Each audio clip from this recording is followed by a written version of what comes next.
All right. So we are live on YouTube right now. Just want to make sure, can Buffalo and Albany hear me? We can hear you in Albany. We can hear you in Buffalo. Okay, so I want to apologize to everyone. We are still having technical issues where we're unable to connect to our larger video conferencing where we can see, where the members can be seen and where the recording can pick up, everyone that's speaking, but we are working on that, again, on that technical issues. We don't have, at this time, an estimate to when it's going to be fixed, so we are going to take a recess until 11:30 at least, and hopefully it will be back on. I do have an announcement about the next meeting. It was previously scheduled for just March 12th. We are splitting it into 2 days, March 12th and March 13th. March 12th will just be package and wine stores. Will mostly be package and wine stores, and March 13th will be any other items, disciplinary and other licensing applications. Notices should have went out. I apologize for confusion and any inconvenience because some applicants may have gotten the wrong date, but hopefully that's been fixed now. If you cannot wait till 11:30, or if for any reason you want to put that over to the next meeting, either 12th or 13th, you can let me know. But again, we are going to take a recess until 11:30, and then I'll make another announcement then. Thank you. So, agenda 325. Second. And that goes for Buffalo and Albany too. If you guys cannot make it, if you can't wait around till 11:30, and if you need to adjourn it, please speak to the individuals that are there from the SLA. Thank you.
All right. Let me go first.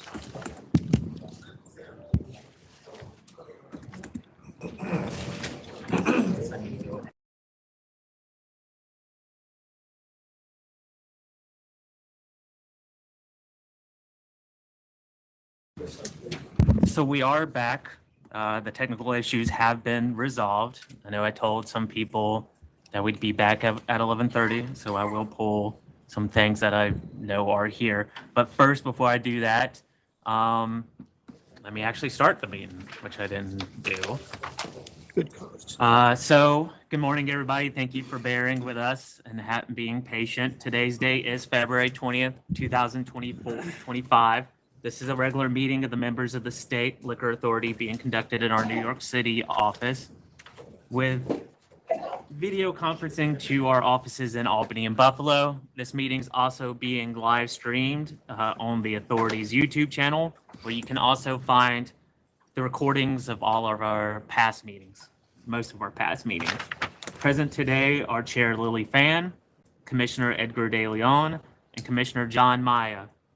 Staff in attendance, General Counsel Shannon Kearney-Sarfo, Deputy Commissioner of Licensing Maureen Hughes, and myself, Secretary Roper.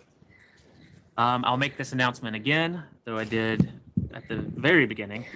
The next meeting is scheduled for just March 12th, but we are going to turn that into a 2-day session. So we'll have a meeting on March 12th, which is mostly liquor and wine stores, and March 13th, which is all other matters. The deadline for supplementals will be March 6th, which will be listed on your notice that you'll receive.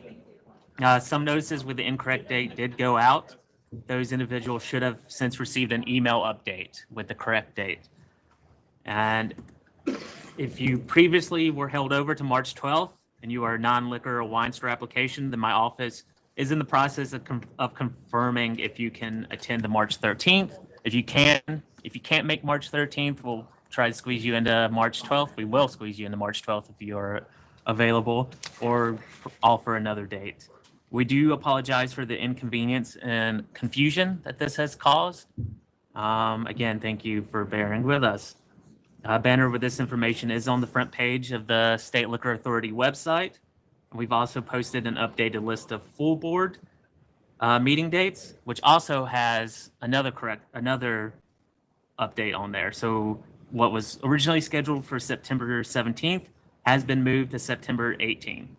I don't know if the chair wanted to announce this, but this is due to the NCSLA Regional Conference, which will be taking place in Buffalo at that time. After March, the next dates are April 2nd and April 24th, which is a Thursday. April 24th is a Thursday. While in the meeting rooms, please silence your cell phones and take any phone calls or conversations outside. Items will be called in order they are signed in, first in Buffalo, then Albany, then in New York City, but we do have some items that we'll probably pull first, especially since they need an interpreter. When your item is called, please approach the podium and identify yourself. Representatives should also identify their clients who are present. Chair, do you have any announcements? Yes, I'm trying to keep it short. As Donald said, September 14 to 17, New York State is going to be hosting the NCSLA Regional Conference.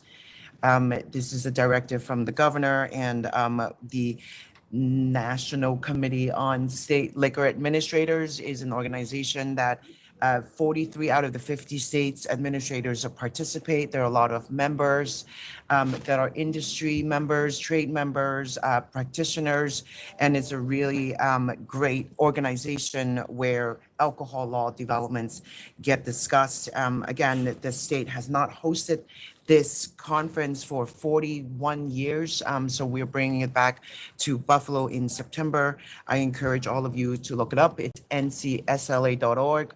If you're a practitioner, it would be nice to register as a member and attend the conference and be there to welcome the conference back to New York State. I thank my team.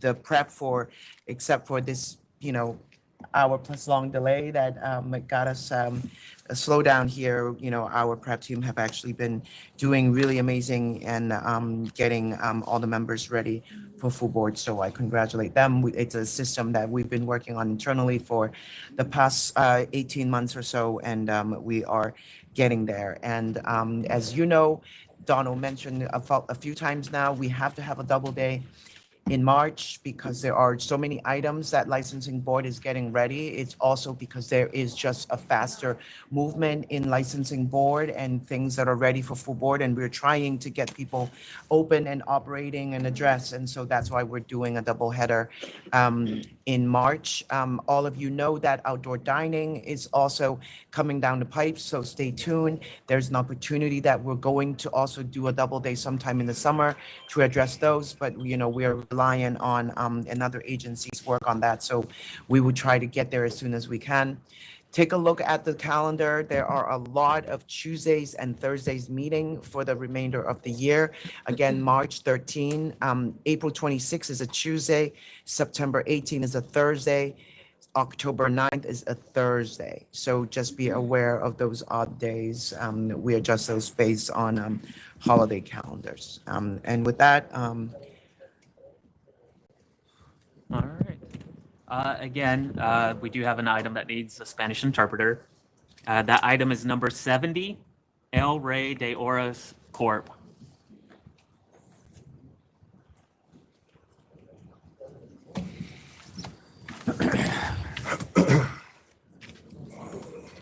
Good morning.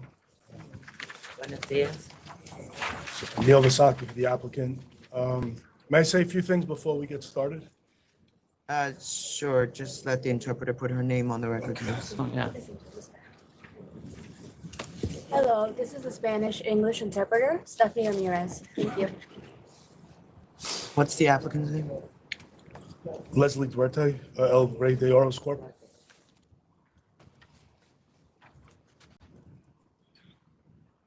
Okay, go ahead. Okay, so thank you for having me. So I just want to clear up just a couple of quick items. Okay, so everything in the question to be considered, every single word in that question to be considered is accurate.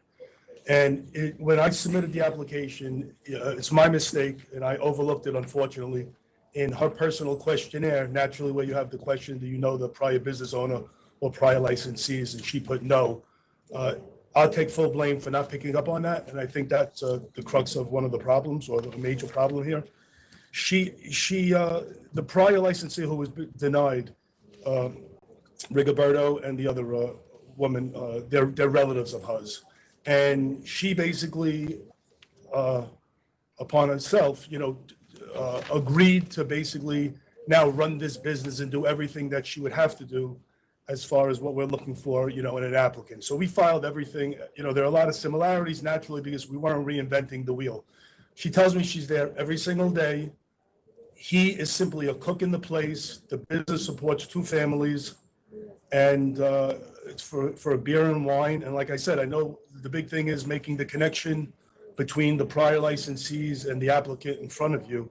But nothing was intentionally meant to be hidden by any means. And it's by all accounts, it's her restaurant. She's there every day. And, with that, I don't know if that cleared up some of the concerns, but, any questions I'll speak about. The prior applicant who was denied because he failed to report a conviction Yeah, correct. is now working there as a chef. He is a chef there. Yes, he is in the restaurant. So And what's the business relationship? Does he have an investment in the restaurant? when she came to my office, Grace, who's been doing this for 30 years, Grace made it very clear to her that, the last application was denied. And even though there's a He's been relationship, doing what for 30 years? no, Grace that I work with for 30 years. Grace is your assistant? Yes. Okay, We make it very clear to the clients that, you have to be totally on your own, and you have to be the applicant, ready to take the helm and be the business owner 100%. And she came back to our office and she gave us all the necessary paperwork to file the application. And, nowhere did we allude to the fact that we didn't mention that he was a cook in the place. He certainly is. He works there. It's a family business. But as far as the business is concerned, according to my client, she is the rightful owner and he's simply a cook. Now, Mr. Rigoberto, So for did 10 years he buy prior, the business from her? Or did she buy the business from him? but she didn't buy the business. No, she did not buy the business. She just She went to basically the same went- person and got a different lease? Yes, yes, she's related. It's a brother-in-law and her sister. When he was denied, she basically went to the landlord and got all the necessary documents to be the rightful owner of the business. Naturally, Mr. Rigoberto was working for the last licensee of record for about 10 years as a Okay. cook in the place. So he's still naturally there as a cook, but she's there. I understand, but you're not trying to represent here that they didn't like have a conversation about it, right? Because it would make sense to me that he got denied and then told her to go Oh, get. absolutely, absolutely. Of course. I mean, of course. Okay, but you're acting like there was no conversation. No, I never said that. What I said was that once he was denied, she took it upon herself, based on their conversations, to now be an applicant to apply for a Right. license in the And place. did you or your assistant Grace register that it's the same address and same location that you've previously been denied?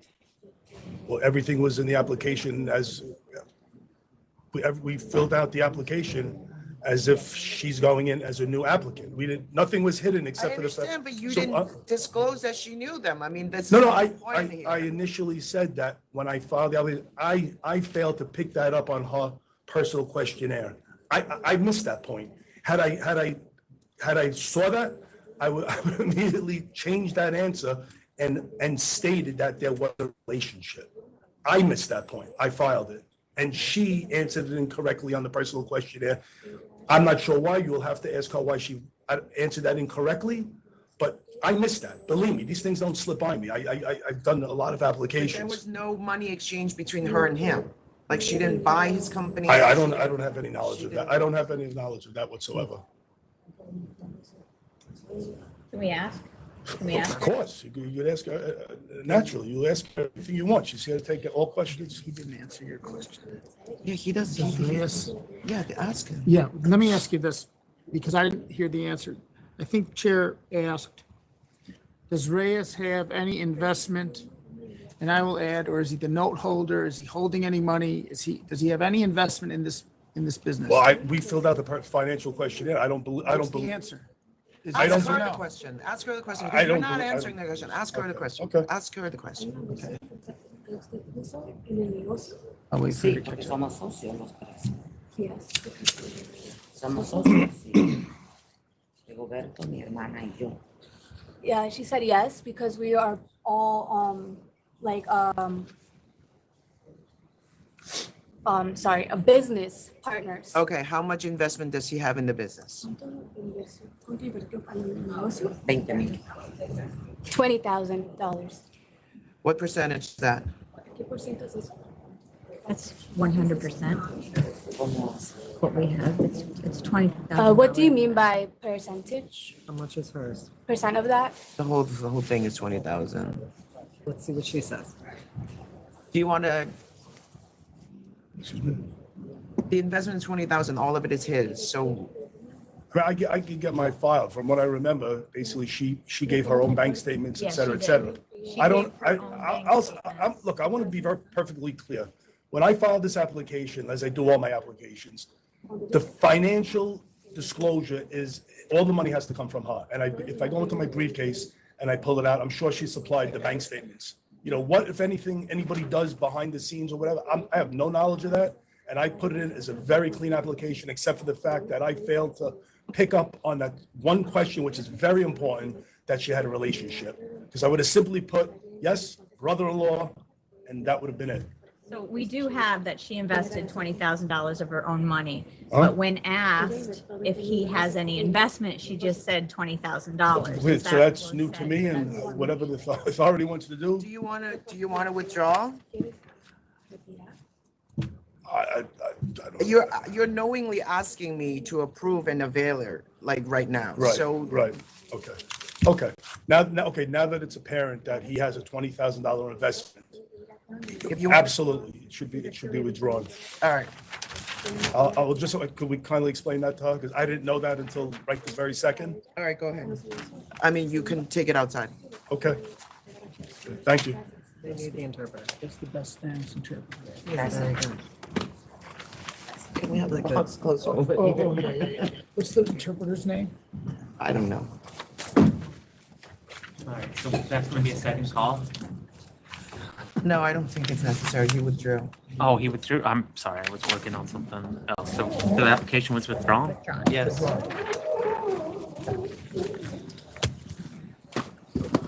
Thank you. Thank you. You were like, you didn't answer the question. I'm like, I know. All right, so we are moving on to Buffalo. I believe, is the interpreter here or did he leave? Is there another one that needs interpretation? She's still there. Does anyone need a Spanish interpreter that's seated on site?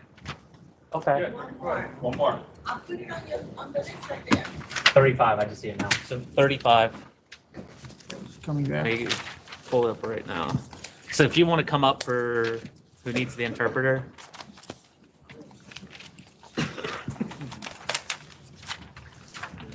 Excuse me. God. Can you state your name for me again? Stephanie Ramirez. Stephanie Ramirez? Yes. Okay, thank you. so 35, that's Old Country Bakery Corp.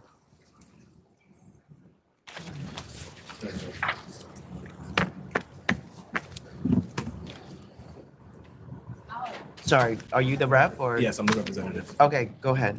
Put your name on the record, please, sir. Isas Egareva on behalf of Old Country Bakery Corp. Okay, and can you put her name on the record? Elvia Magali, We need a lease. Elvia Magali Vargas.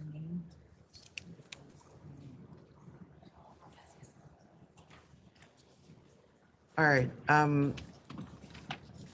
have you been operating on a temporary permit, ma'am?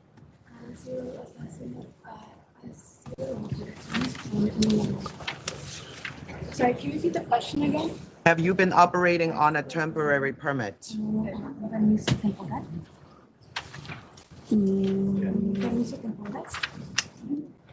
Yes. Yes. Okay, are you aware that your temporary permit expired in August? Just to let you know, she did apply for a new There was- 3-month one and it was issued in December, on December 20th. So there was a gap between August 21st In December. and December 20th. Okay.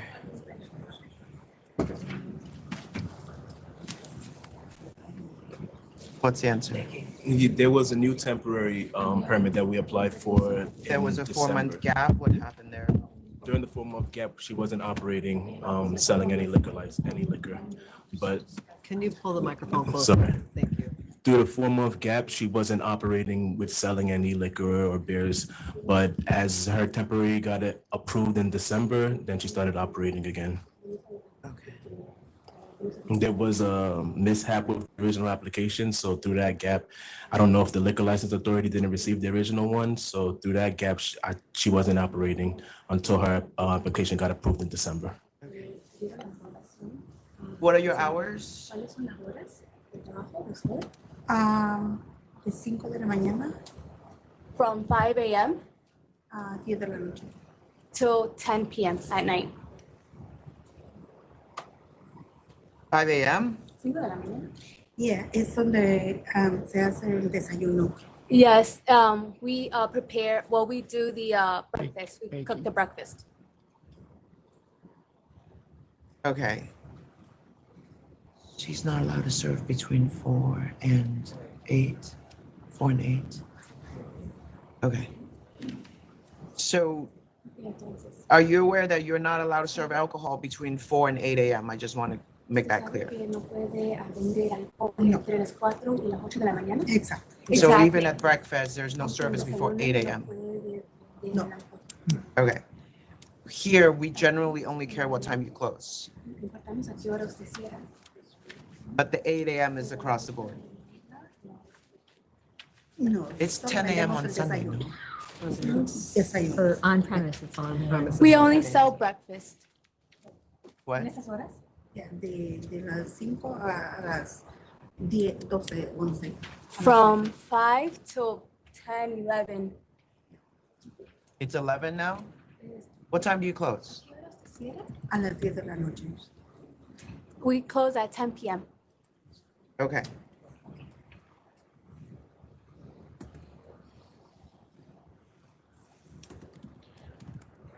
You put in your application that you plan to do a 3-drink per person limit. Y usted quiere límite de 3 bebidas, ¿verdad? Sí. Para cada persona. Sí. How would you enforce that? ¿Y cómo usted va a enforzar eso? Es un restaurante familiar donde sabemos que no podemos exceder de vender más. This is a family restaurant, and we know to not serve a customer more than those 3 times. Okay. All right. What's the music situation? What music do you play? ¿Y cuál música tocan en el restaurante? No tenemos, solo lo que tenemos es una pantalla de televisor. No tocan música. No. We don't play music. We only have a TV, and it's on. So it's background music only? Pues entonces solo ponen música de fondo. There's no music on our application. Yes. No music on the application. We could add it, right? All right. Go ahead, Commissioner. I have nothing. You need a restroom waiver, right? You only have one bathroom? Solo tienen baño, ¿cierto? Sí, solo había uno porque el tiempo cuando se abrió no nos exigía más. ¿Cómo exigíamos? No, solo un baño nos exigía. Yes, we only have one bathroom. They Okay. only, told us to have. And I understand from licensing that a lease amendment is required. What is that? What does that consist of? So amending the revised lease expiration date to cover the license period. I'm sorry. Amending when the lease expires to cover the license period. Cuando el arrendamiento se vence, ¿verdad? También con la expiración. También cuando se vence el permiso. Okay. This will all be in a letter too. Yeah, this will be in a letter. If you're and approved. Your Okay. representative can certainly explain that to you further. The license will be conditioned on you getting that amendment.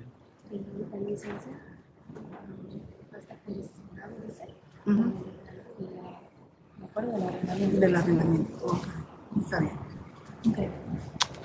So She said, okay. she's indicating if you have to say it, yeah, otherwise she's indicating yes, she She understands. understands.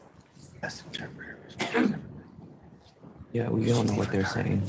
No, I know. You ready to vote? What my colleagues are, I am. Subject to that great statement. Okay. Well, if everyone's ready to. I love it. It's either that or great actors, right? If everyone's ready to vote, Okay. Commissioner De Leon. Everybody ready? Yes. I'm ready. Okay, I vote to approve with the condition that the lease be amended, as stated. Commissioner Maya, I vote to approve on the same condition, but I would add, they should be allowed background music or recorded music. Chair.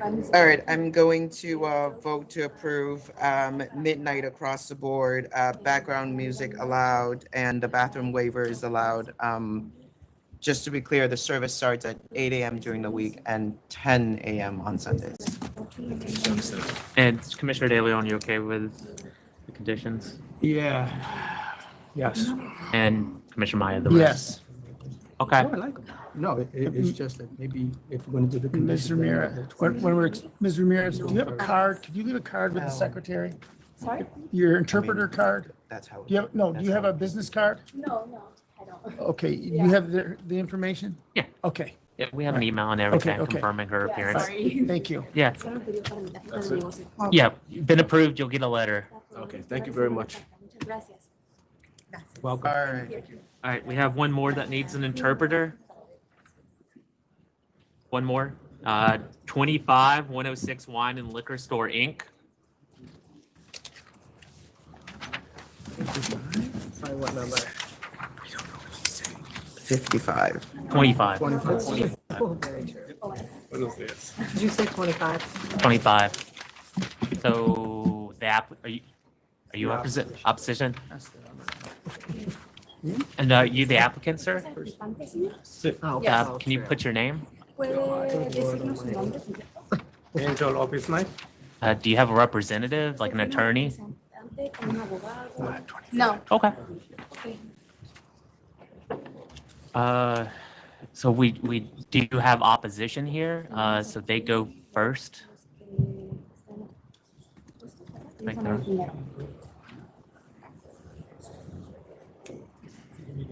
Good morning. Come here. Robert Romano. I'm here with Tao Nai, who is the manager of the second closest store, Fortune Liquors Corporation, which we represent. I would like to point out that there are currently, before this application, 9 stores within 3/4 of a mile radius of the You said Fortune Liquor? Fortune Liquors Corp. I think we got a response. I understand that as the closest store, but you said it's the Oh, I'm second sorry. closest one? Excuse me. Yes. Oh, sorry. Excuse me. Oh, okay. I'm sorry. No, that's fine. It is. So as I said, there are now existing 9 stores within 3/4 of a mile of this location. It is already, before this license is to be considered, it is existing as an oversaturated market. There've been. And your client's store is bulletproof, right? Yes. Okay. There've been significant losses in sales since COVID. And if you look, some stores have dropped 50%, just about 50% of their sales during the COVID years. One concern that I have of several with this store is the serious parking issues that could arise on Astoria Boulevard. If you look, it's a very high-speed road that parking is at a premium. It's hard to get parking there. Cars will inevitably be double parking to run in, go and get something to a bottle and come out. And I think it's just begging for double parking. I also noticed that there was no notice sign placed in the window. May sound trivial, but they didn't go so far as to comply with that regards. And also finally, the principal has zero interest in food, beverage. I believe he has a construction firm, so there will be business experience, but none specific to wines or liquors. And those relationships take a long time to make. And you have my submission as well. And I thank you.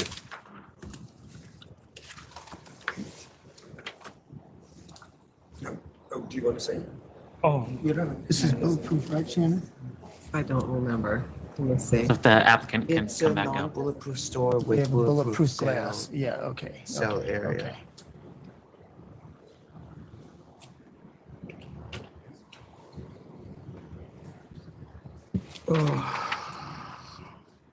Confirm he have a representative or attorney of record, so.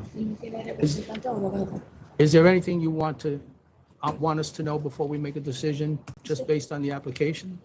¿Usted quiere decir algo para que nosotros sepamos antes de hacer una decisión? Sí, bueno, Yes.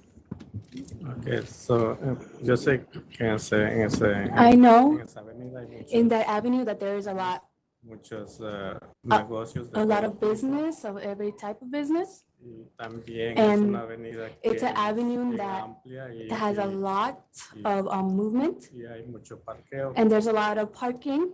y yo no sé And I don't know por qué la why gente the people lo oponen are a against un negocio a business, that de licorería, a liquor business, porque esa área se está haciendo because más comercial, that area is more commercial. están construyendo nuevos edificios. They're building new buildings. Escucha que hay un bloque que van a construir un mall también, And I heard that they're also going to construct a mall a un bloque in a block, a una distancia. like a block away. So, no sé la decisión de ustedes. So I don't know what your decision will be. else? That is all. Gracias. Gracias. Thank you. Do the members have any questions? Could you tell us about your store a little bit? What are you gonna offer to sell? How are you gonna compete with the other ¿Cómo stores? usted va a competir con las otras tiendas? Bueno, yo tengo, Well, I have yo desde que he llegado a este país, since I came to this country, I've worked tiendas de retail, in retail stores, retail store, hasta que me dediqué a and trabajar then I dedicated myself to work as al negocio de la construcción in construction, y también quiero expandir and otro tipo de I want negocios. to expand into different ventures in business. Quiero ser un emprendedor que So I just want to be an entrepreneur, y quiero ver cómo me va con el and I negocio. just want to see how it goes with this business.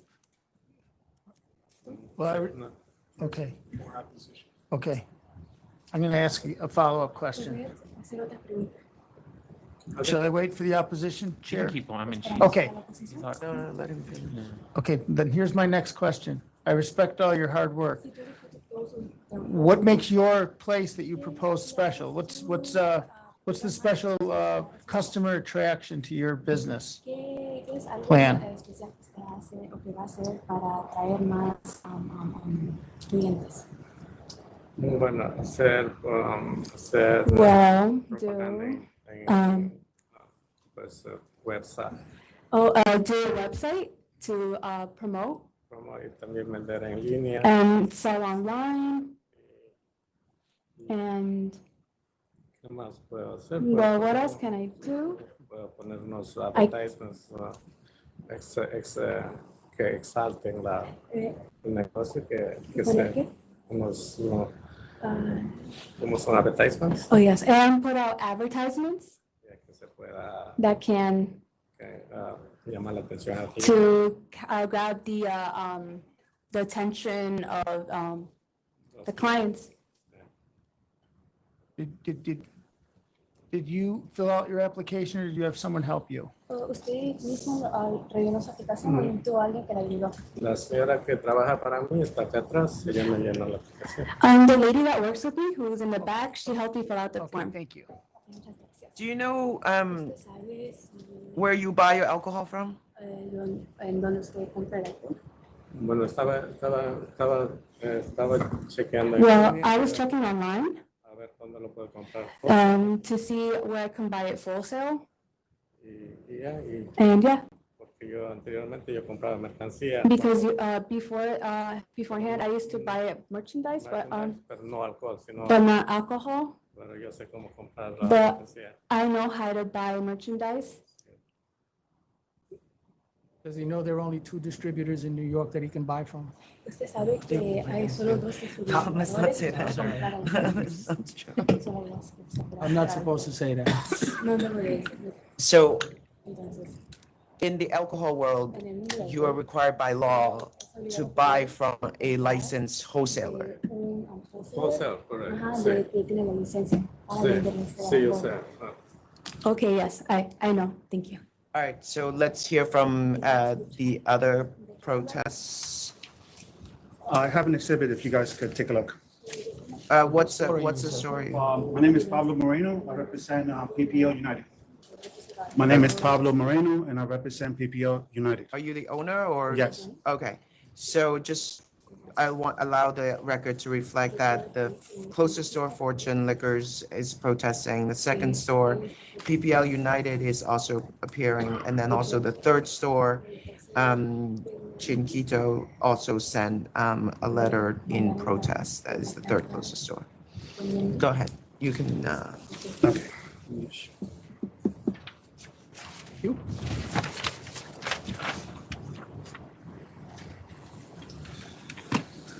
As you guys already know, you guys have the information in regards to the sales. Sales have been going down significantly ever since after COVID. Adding another store right now doesn't benefit the neighborhood at all.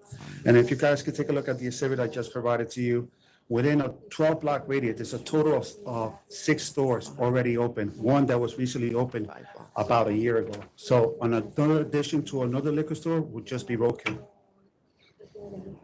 That's it. okay.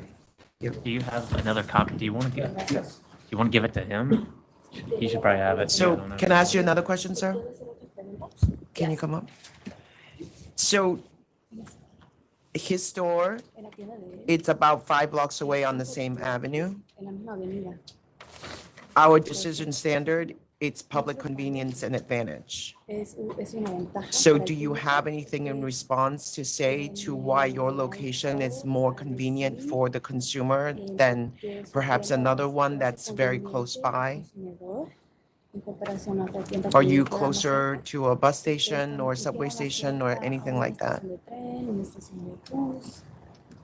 Bueno, la tienda que va a ser está Well, the cerca- store is near. cerca de unos donde que rentan carros, ¿De qué? rentan autos. By a rental car place. Del aeropuerto y Para ir al aeropuerto. And like a rental car place, like people rent the cars, for airport purposes. Había mucha gente que There are a lot pasa of por ahí people who a la always casa. walk by, walking back home. So Sí, pienso que ellos van a I think those are the ones who are going to consumir, o sea, consume yeah, or, van- yeah. no consumir, lo van a Not consume, but like, buy. Es un riesgo So, que uno corre también, pero That's es un another negocio, risk that como todo one negocio faces, but every business is a risk. porque yo llevo en negocio muchos años. Because I've been in I've been in business for many years, No tipo de alcohol, sino but I haven't been in the liquor business, alcohol business. So no sé qué es la decisión de ustedes. again, I don't know what decision you will make. Sí. That is all. Thank you. Can I see the other copy you have, sir?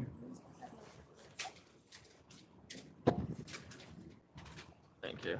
And then we should probably give this to him, Ramirez. If you want to hand this to him and let him know that the circles are like other liquor stores that are in the area close to his.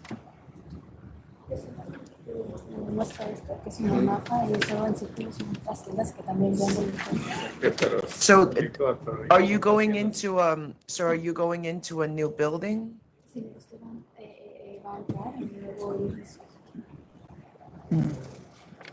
Como, Like a brand new building? Sí. Yes. Okay. And your floor space, it's open, right? It's not a bulletproof store, right? El espacio es abierto, ¿no? No es que tienes No, ahora mismo no. For now, no. Okay, do you understand that some of your neighboring stores are bulletproof, meaning that the customer cannot go up and touch the products?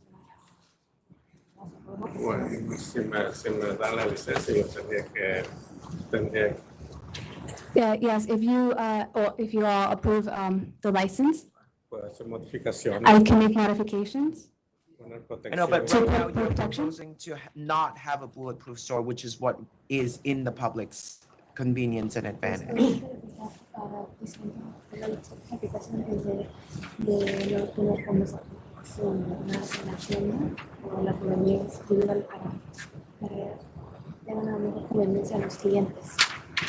¿Me puede? ¿Qué puede? Beneficaciones que dicen que no la tienda no va a tener una protección, ¿verdad? So in your application, it says that just the cashier area is going to be protected for security and the rest of the floor space is open. Is that accurate? Bueno, si se necesita, yo lo puedo poner. O sea, yo lo voy a poner protección. Si no lo puse en la aplicación, es que no, o sea, no entendí bien la pregunta. Sorry, I didn't understand the question well, but I will say that if it is needed for me to make modifications to, No, I'm saying provide I more don't protection. want it bulletproof, and I'm just confirming with him that he's not planning a bulletproof store. Que usted no va a poner protección en su tienda, solo protección en el área de cajero.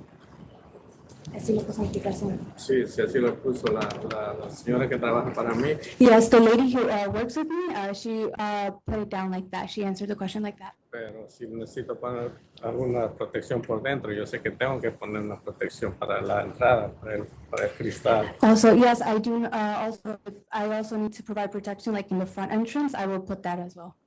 Okay, I don't think he's understanding the question. Say that to him. I don't think he's understanding the question. Yeah, he said Okay. something. All right. His store does not have bulletproof, No tiene como protección contra las balas. which means that people could come in and conveniently touch the products. Tocar los productos. They could self-serve, Ellos se pueden servir ellos mismos. and then they come up, Ellos pay. ellos vienen a pagar. Ellos Right. cogen su producto y lo van a pagar. sí. So what you're saying is that they're grabbing the product and then they go up to the front and buy it? That's what he just said, right? Yes. Yes. Okay. That is- And- Excuse me, and that's what you intended to be? Sí, como todas las tiendas que Yes, like all the other stores who, you know, when one goes to buy wine or liquor, they choose it themselves. And then they just bring it to the cashier and, yeah, buy it. For the record, that's the situation they have. It's, the entire store is not bulletproof. There's a section, the cashier, That's who? Okay. the closest store. Fortune. Fortune, okay. Folio. Okay. I'm sorry about that. All right, that's all then. All right. I think the members are ready to vote. Okay. The applicant is the owner of a construction company, but he does indicate in his application that he will also hire a manager to run the store. There's a significant investment here of $87,000. In terms of the opposition from Fortune, I did get figures for 2023, but no response for 2024. So I'm unable to make a projection as to what their sales would be going forward. As everybody knows, I think a standard business projection is to use the current sales divided by those months to see where you're likely to be. When I do that for 2023, for the opposition of PPL, the figures you gave us were $290,850 for 2023. For 2024, you told us as of April 30th, 2024, you had made $105,234. Dividing that by 4 and multiplying by 14 projects that for 2024, you would have made $368,319, an increase over 2023. The same goes for the other opposition that is not present here today, Chiquito, as well as the other 4 stores that we got figures for, all show a projected increase in 2024 over 2023. So what I see is sales going up. And I will repeat again for the benefit of everyone, no one else up here is married to my formula or anything like that. They speak for themselves. They make their own decisions. I'm only concerned with my decision and how I make it. There was a representation that no notice was provided. We do have proof in the file that notice was provided of the application. As I look on the map that was provided in opposition, the stores do look spread out. They're close, but they're not adjacent. And as the chair noted, the fact that he's not planning to have a bulletproof store is in the public convenience and advantage. For all those reasons cited, I vote to approve. Commissioner Maya. I vote to approve, and I commend the applicant. He is very straightforward and showed great candor and honesty in his answers today. Thank you. Chair. I'm going to vote to approve. I'm going to find public convenience and advantage, given that it's an open floor plan in the new building. All right, thank you. Thank you. Thank you very much. Good luck. Thank you. All right, thank you, Ms. Ramirez. All right, so to Buffalo. First is 27, Niagara Wholesale Liquor and Wine, Inc. We do have opposition for this case. Okay. If the applicant can put their names on the record. Sure, good morning. Jacob Pierkowski on behalf of the applicant. I'm joined here by Manpreet Kaur, the sole principal of the applicant. All right, and then the opposition. Good morning, Richard Grimm from McGavin and Grimm. I'm here on behalf of GBS Holdings, which does business as Military Liquors. With me is Bobby Singh, the owner. We also represent Kaz Wine Inc., which does business as Hyde Park Liquors, and with me is Amanpreet Kaur, the owner. And then we represent Supermarket Liquors and Harold Hibbert and Sons Liquors, but we do not have a representative in attendance today from either of those stores. All right, if the opposition wants to make their argument, they can. Thank you, Commissioner. I'm sorry, can you guys please, if you're in the room and having a conversation, can you please take it outside? Because it's very difficult to hear when there's a lot of conversation in the room. All right, sorry. Who are the protesting stores again? Military and Hyde Park? Just two? Military Liquors, Hyde Park, yes, as well as Supermarket Liquors and Harold Hibbert and Sons. So Richard Grimm on behalf of the opposition. And we have submitted a written opposition. I'm sorry, is it 3 stores or 4 stores? 4 stores. It's for, what's the 4th one? Harold Hibbert and Sons, Inc. It's Niagara Wine and Liquor. Okay, I see it. Got it. Thank you. And I think there's 2 that aren't being represented also Right. there. Who are those 2? Can you just come up? Identify yourself. Who are the other 2, please? City Market Liquor Inc. City Market Liquor? Yes. Okay, and who else? 1803. Bed Discount Liquor. Wedge Discount Liquor? Yep. Okay. Got it. So as the commissioners can see, we've got a crowded room. We've got 7 liquor stores within a 5-mile radius in Niagara Falls. I'll start with a couple of curiosities. The applicant's name, Niagara Wholesale Liquor and Wine for a retail store, is curious. I don't know that that's grounds to deny the application, but it's certainly curious.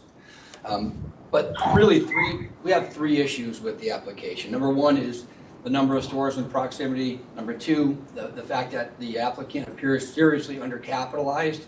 And number 3, the experience of the applicant. So I'll start with number 3. The personal questionnaire for the applicant indicates that the individual applicant lives in Queens, New York, obviously the opposite end of the state, and that she currently works as a laboratory scientist. So there are no details with respect to how this store is going to be staffed, particularly where we have an applicant who lives at the other end of the state. We have no details with respect to how this store is going to be managed. And so that's a significant question. And it kind of dovetails into my next point, the fact that the investment shows a $40,000 investment. This store appears to be significantly undercapitalized. The prospective location is currently a doctor's office. It's down to the studs. The build out alone, I can imagine that you can't even get the store built out for less than $40,000. And that leaves no funds. 40,000. And so that leaves nothing for inventory, POS systems. We haven't seen a lease. I don't know what the deposit might look like for a lease. We don't know what the monthly rent might look like. We don't know, again, how the store is going to be staffed in terms of what the amount of the wages are going to be, the payroll is going to be. So this is a store that appears, at least on the paper, to be so undercapitalized that the math doesn't make any sense. But finally, I think the most significant point that the opposition makes is the fact that the public convenience will not be served by the addition of an 8th store within that 5-mile radius. The population of Niagara Falls, New York continues to shrink, and the number of liquor stores continues to grow. Again, this area is saturated at this point. And in addition, not only is the population in Niagara Falls shrinking, I think one of the things that has a significant concern to our clients and the other liquor store owners is the fact that historically a large number of the sales is Canadian residents, tourists who come across the border from Niagara Falls, Ontario, and other parts of Canada. And with the Canadian dollar weakening and the current tensions in the U.S.-Canada, again, the number of people crossing the border continues to shrink. So, you know, the sales are scary. The math is scary here. And so I guess I'll just leave it at the position. Our position is that the public convenience will not be served by the addition of an additional store. Sir, can I ask you a quick question? Yes. Correct me if I'm wrong. I see that you believe that the rent for the premises would be $6,560. Did you say that?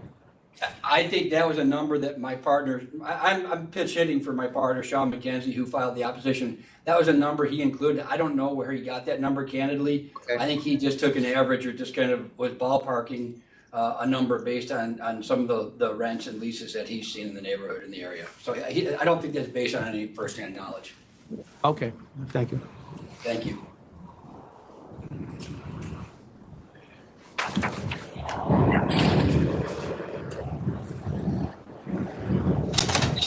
All right, go ahead.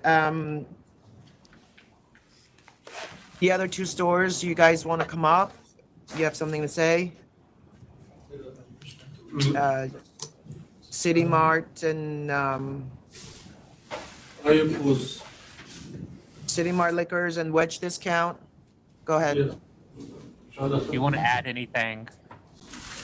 The Wedge Discount Liquor. So we just bought the store around around $1 million. So sale is going down, keep going down and down.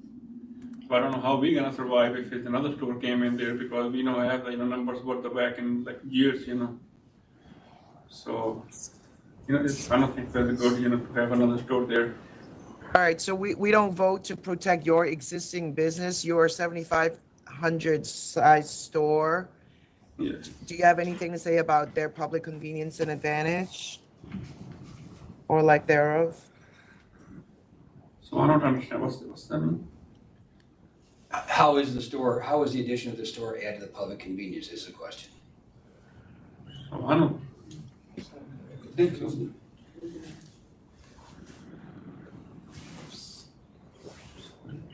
All right, City Market, do you have something to say? Do you want to add anything? You can add something if you want. I just You just oppose. Just for the record, you oppose. Okay, that's fair. Yeah, All right, thank you. All right. Yep. If you want to go ahead, Mr. Pierkowski. Sure, thank you. Good morning, you members. As I stated, I'm joined here by Manpreet Kaur, the sole principal of Niagara Wholesale Liquor and Wine, Inc. A couple points to address Mr. Grimm's comments.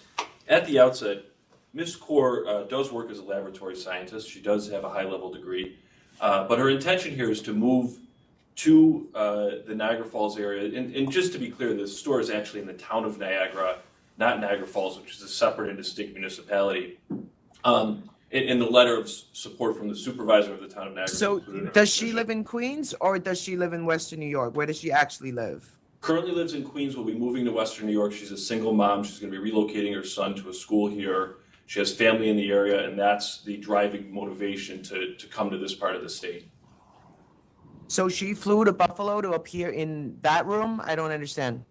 Yes, yeah. She flew to Buffalo to be here. I've met with her numerous times since the application was submitted. She's in Buffalo often and looking to You have relocate. other family in Buffalo or something? Yes, I have immediate family in Buffalo. Okay. Do you have other family members that have liquor stores? Yes, my mom and my sister. And they're all in the Buffalo area, Western New York Yeah, area, the or stores are like, they're like 30 minutes away. they're 30 minutes away? Okay. Got it. So just to address Mr. Grimm's point about the capitalization, the board will note that in our original application, Ms. Kaur showed an excess of $80,000 in her personal bank accounts. I did submit in my supplemental submission to the board that she now has over $100,000 in her personal bank account. So we're confident that $40,000 is enough to open this store. If it's not, she has ample resources to do so herself. She doesn't need outside funding. She's not looking to family for money. This will be her store and hers only. In addition to that, I think it's important to note that the closest store is 1.8 miles away. Then we go to 2.8. And my understanding is that the store that's 2.8, Kaz Wine Inc. is actually a bulletproof store. I think that's why it's noted that it only has 200 square feet of retail space. And overall, members, the figures on the gross sales that I received from the authority. Noticed as bulletproof. It's Hyde Park bulletproof or not bulletproof? My understanding is it's bulletproof. I know Hyde Park is there, so are you bulletproof or not bulletproof? No, it's just a long counter. It's not bulletproof. It's not bulletproof, it's just a long counter and the wine is all outside. So people can shop around for the wine and the liquor is all between the long counter and behind shelves. So people can just see what they want and just give it over there. Okay. All right, so it's not bulletproof. Okay. Okay. I apologize. But I think what's important here is that the stores that are listed in the opposition here, these are some of the most robust sales I've ever seen in a grouping of gross sales numbers. I mean, we have in excess of 3 million for the closest store. The third closest store, Supermarket Liquors, doing somewhere around 10.5 to 10.8 a year. This is a robust market, and we're far enough away that we're not going to impinge on these sales. Additionally, as noted in the town supervisor's letter of support, there is a massive project going on in the town of Niagara right now, just a few miles down the road from the proposed location. And that's in what's being built is the second largest Amazon distribution center in New York State. It'll employ over 1,000 people. And I know that we don't like to talk about speculative things, but this is in progress, this is being built. And that's really buoyed by the fact that in my letter, members, I note that daily traffic counts in front of the store in the last 2 years have increased by 1,400 vehicles a day. So we're seeing real development and growth in the area that warrants this store for public convenience and advantage. Is there a lease here? There's a lease that was submitted with our application. And then I remember there was some sort of request for additional information about it, something with the naming of the lease, and we resubmitted that as part of the conditional approval. And I can tell you, I've spoke to the landlord's attorney many times. They're based out of Pittsburgh. And actually, I owe him a call back because he's curious as to what's going to happen today. So is the lease contingent on her getting the license, or? It is contingent upon the license going through, yes. So is she planning to sell a lot of New York products? Because she has a letter of support from a congressman who talks about the importance of agriculture. So what's the commitment there? Yeah, so actually, Ms. Kaur introduced me to Adam Lauer. Adam, if you want to come up. Mr. Lauer is a level 4 sommelier, and Ms. Kaur is going to be hiring him to consult on products, particularly local products. He's worked at a number of the finest restaurants throughout the East Coast and in Vancouver, British Columbia. He has a real deep knowledge of wine, bourbon, cider, and beer. He has certifications in all 4 of those areas. And we'll be consulting. He has no ownership. He's not going to be a manager, but we'll be consulting on purchasing and which products we'd like to highlight specifically because we're right in the heart of the Niagara Wine Trail. So are you making a commitment to sell those, or just he's consulting? There is a commitment to sell New York products, and specifically Niagara Wine Trail and Finger Lakes region wines. Absolutely. What percentage of the sales floor is going to be dedicated to New York products? If I could just talk to my client. Yes. They're asking what percentage of the store will have New York products? About 20 or 30%. Okay, my client's saying somewhere between 20 to 30% will be New York products. 20%? Yes. How about we call it 25%? Perfect. All right.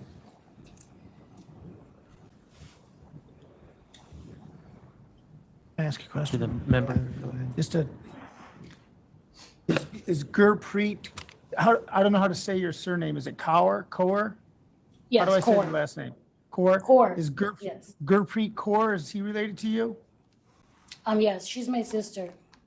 She's your sister. She has a store in Buffalo area, right? Yes, yes. Okay, okay.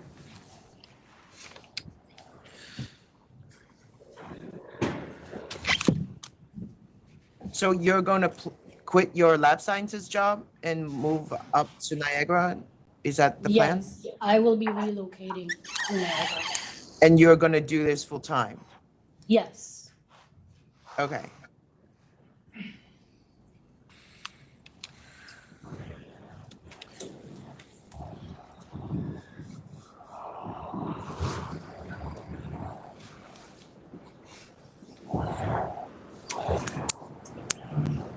The members are ready to vote.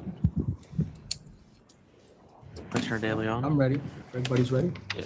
I'm ready.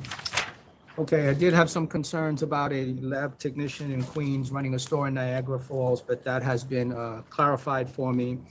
I do believe there is a significant amount of money here to invest, the 80,000. There's also an indication of money of an additional 108,000 that is available for investment. The figures for the area that I have, 1, 2, 3, 4, 5, 6, 7.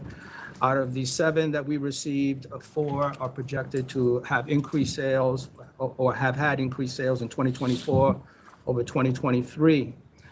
I take note also of the comment that Amazon is coming to the location, and there is a significant amount of support from elected officials in the area. This is something that they want to see happen. With all that said, I will vote to approve. Commissioner Maya? For the sentiments stated by Commissioner De Leon. And also, I'm going to note one thing. Of the 8 closest stores, one store called Creative Liquor and Wine, I don't believe anyone made a comment about that. Their sales are less than 40,000 a year. So I don't even know how they could continue in that market. There might, to the extent that there's a vacuum about to be created just by that store, and I'm hoping not for Creative Liquor, I'm still voting to approve. And Chair.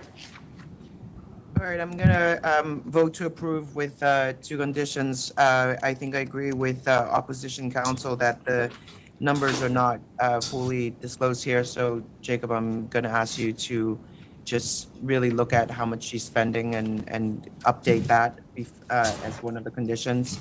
And I am gonna hold you to the 25% New York products. Want to remind you to please run the store independently of your mothers and your sisters. Co-op buying is not, as of current law, legal, and so I ask you to be mindful of that. Yes, of course. Commissioner De Leon, do you agree with the stipulations? Yeah. And Commissioner Maya? Yes. Okay. And if I just may, Chair, for clarification, the finances, I did include the most recent bank statement in my supplemental submission. Would you like something in addition to that? I don't know what else I can provide, but I mean, you can endeavor to- provide that to licensing. We have that. Yeah, I just want you to show what she's spending to open the store. Oh, It like an looks a accounting little- of when the store's open. Yes, exactly. Sure, we could, yeah, will that be like part of a conditional approval? That's gonna be an ongoing tally here. Yeah, just show a stronger number in what she's spending, because obviously she's not just opening the store with $40,000 or $80,000. Okay, I'll provide a breakdown of the expenses, absolutely, I understand. All right, sounds good. Thank you. Jacob, we'll include that on the conditional letter, okay? Okay, wonderful. Thank you, members. Thank you, everyone. Thank you. Take care. Down to 1 minute. All right, yeah, I'm gonna go brief recess right quick.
All right, we're back on the record.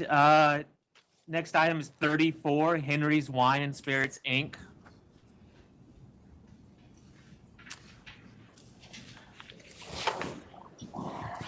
Hello, how you doing? My name is Wasim Nasim. I'm representing Henry's Wine and Spirits.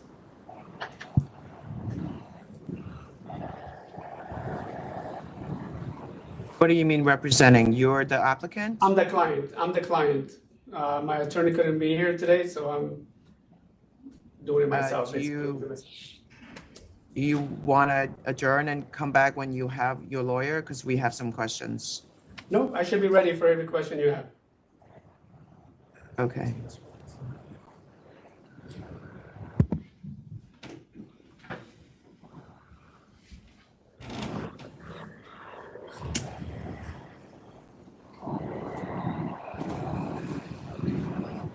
So basically, Henry's Wine and Spirits is going to be a small, like, residential area. That's, as you can see, like, as the photos attached and everything, it's very far from other liquor stores. The nearest one is like 3 miles away. Money come from him. And so on and so forth. I mean, it's a very small location. It's only 729 square feet. So it's just gonna be a little, just for the local residents, like it's next to a gas station. So it's gonna be a convenience and an easement for them.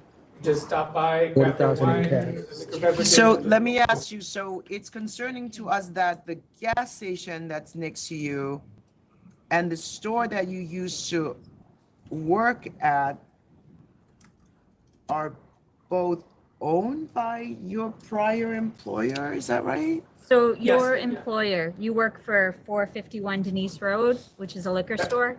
That is correct. And I'm working there. are you related to them? Yes, he is my brother. He's your brother. Okay, so you work there, you work for your brother. Your brother purchased the building that you're going into? Yes, he did, purchased that in Okay. 2023. About a little over a year ago.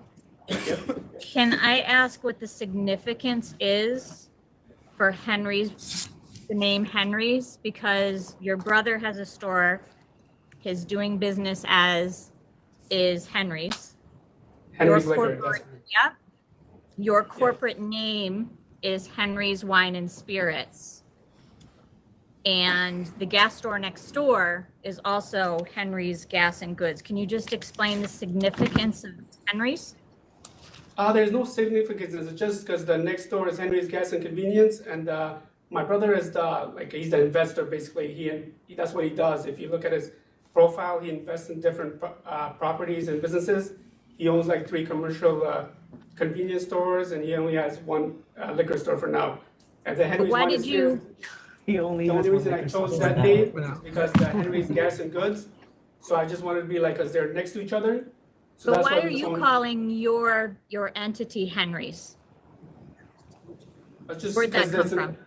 Because it's Henry's Gas and Goods is the convenience next door, and we said Okay. because it's the next door and it's being leased by someone else. So I was, and the space was empty and it was not going. So I came up with the idea for my brother to, can I lease it so I can start my own liquor store, my own venture, and then we just came up with the Henry's to just keep it Henry's. Why change it? There's nothing wrong with it.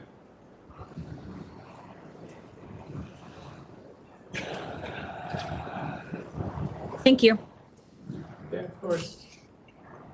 They're the same guy. Yeah. So what about the money? Supposedly came from that. Supposedly. Can you tell?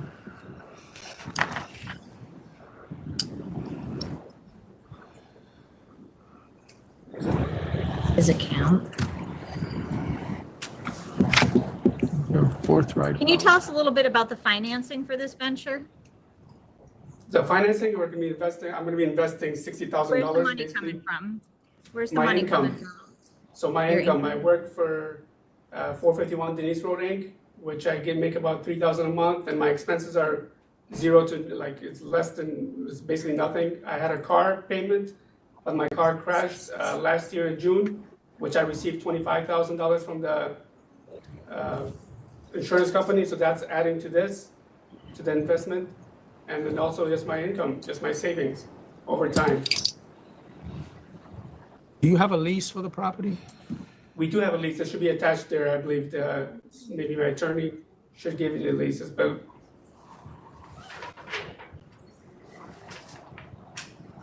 Okay, so I see your financing is from your personal checking account that's correct. and a couple of credit cards that you own. Yep. Right? Oh, yeah.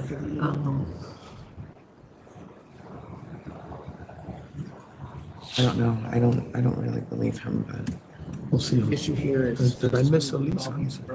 no, he doesn't come in now. Oh. He has a lease with Assam Properties, which is the brother's The company. brother.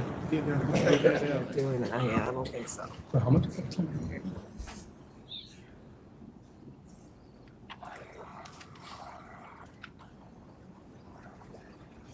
All right. All right.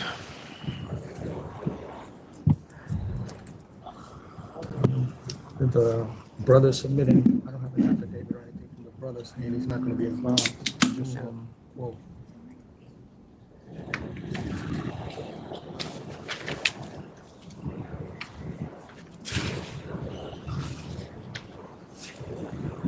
Yeah, we do. It's there.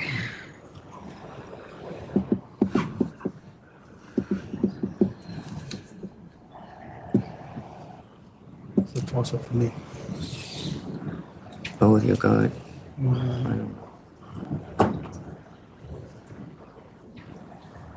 Do the members have any questions or? Yeah, are you one ready more. to Is vote? there a marina near your proposed location? A marina. Yeah. That seems like a There's no. not any close by, not that I see, no. Okay, okay.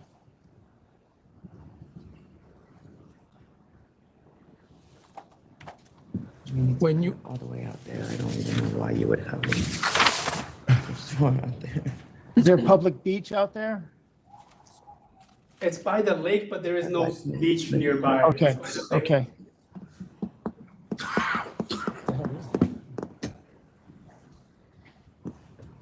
you're literally right by the water. Is that correct? Yep, but that's correct. Yep, it's all housing and everything. Yep, by the lake. Yeah. So, go ahead, I'm sorry.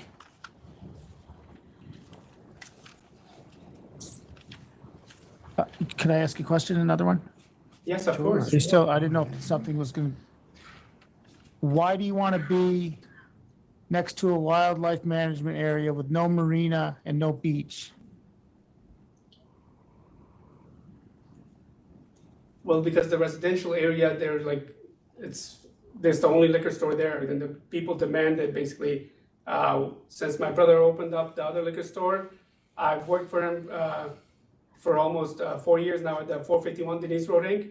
All the customers basically from this area, they've been ordering, so we do DoorDash online sales, and they've been all in this area that have been ordering because they cannot travel 3 or 4 miles for the next liquor store to just order.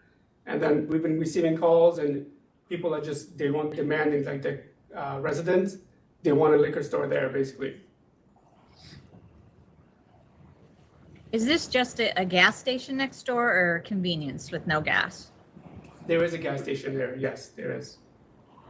Just a gas station? And convenience. No, and convenience, it's a very small location, a gas station and He's going to convenience. be competing with his brother.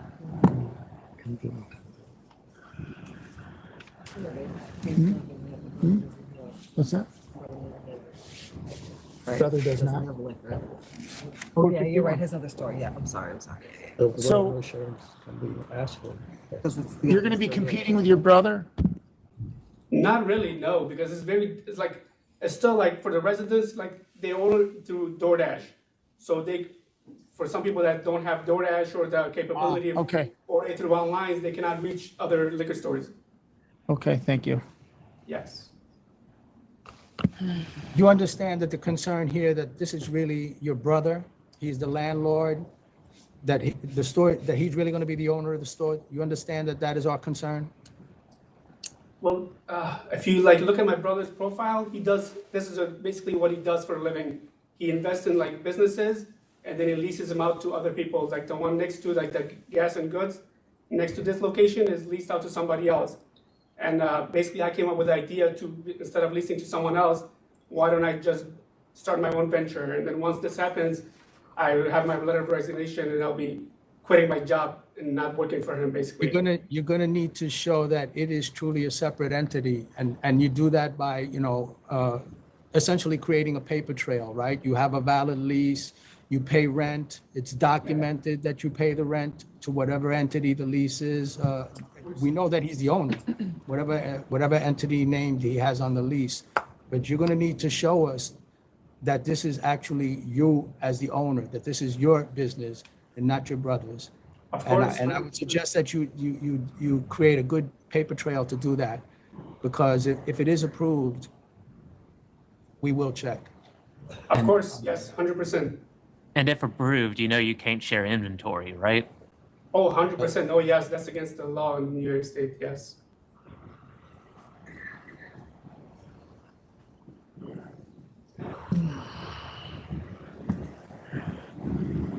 You done? That's it? Members ready to vote? So, Commissioner De Leon? Yeah. I mean, obviously, you know that we have our concerns. I'm gonna vote to approve. I'll just note for the record that the numbers that we did receive, 4 out of the 5 show projected increases in 2024 over 2023 by the formula that I use. And I see that the money is coming from you, so I take that into consideration. But as I said, I would be wise and make sure that you show complete separation from your brother. With that as a condition, I will vote to approve. Commissioner Maya? I vote to approve with the conditions as stated by Commissioner De Leon. Just to kind of be clear, what the condition is? His condition is that they maintain accurate books and records, because if something comes back, apparently, it's going to be noted, or it is noted. Well, he has to do that anyway, but. Yeah. But. Yeah, I don't know if that's as a really a caution, condition. As a caution, I'm not saying it's a condition, I'm saying as a caution, that we have a concern and that we're gonna check. Chair? All right, I'm gonna vote to deny. I think this is a clear case of availing here. There's a convenience store owned by the brother with the same name right next door. I just can't. I can't get past that. I'm not gonna find public convenience advantage. Wow. But you have been approved, though, so you'll get a conditional approval letter from licensing, okay? You have to meet the conditions before you get your license. Thank you very much. All right, thank you. Next is 45, Martinez-Linder, Inc.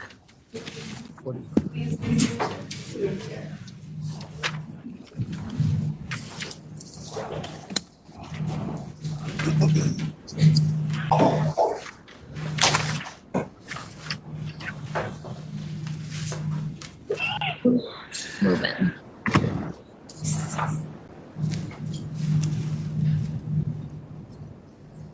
Hello, can you put your names on the record? Brittany Linder. Fernando Martinez. Are you guys the licensees? We are. Okay.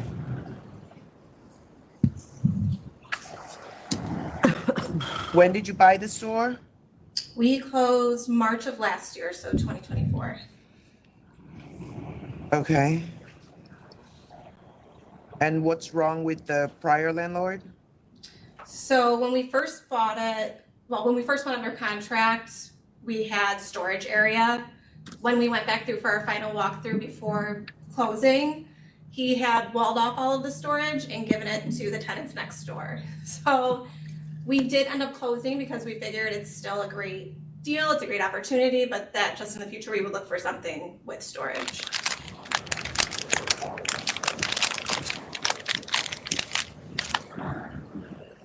What do you want to do? I'm okay with it. All right, go ahead. All right, the members are ready to vote. Commissioner De Leon? I see this as a move out of necessity due to the reduced space by the landlord. The figures that we received out of the 3 out of the 5, one, we got no response that I can make any calculations from. 2 show a projected increase and 2 show a decrease. But because it is a move out of necessity, I will vote to approve. Commissioner Maya Approve. and Chair. I'm gonna vote to approve. All right, thank you. Thank you. Next is number 30, BONGA-LO LLC.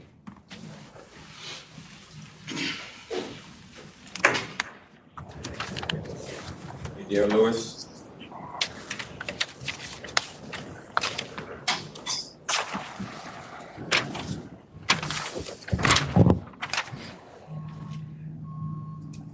Expired, and there's a lot of alcohol in the store.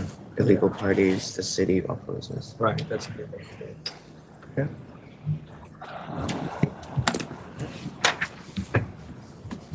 Unless anybody has questions. You have questions? I don't believe I have any questions. I just wanted to look at something one more time. Are you aware that the city of Rochester sent us a letter of opposition to your business? No, I wasn't aware of that. Okay.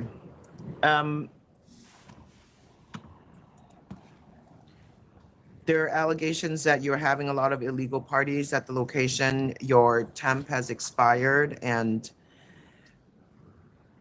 there may or may not still be beer on the premises.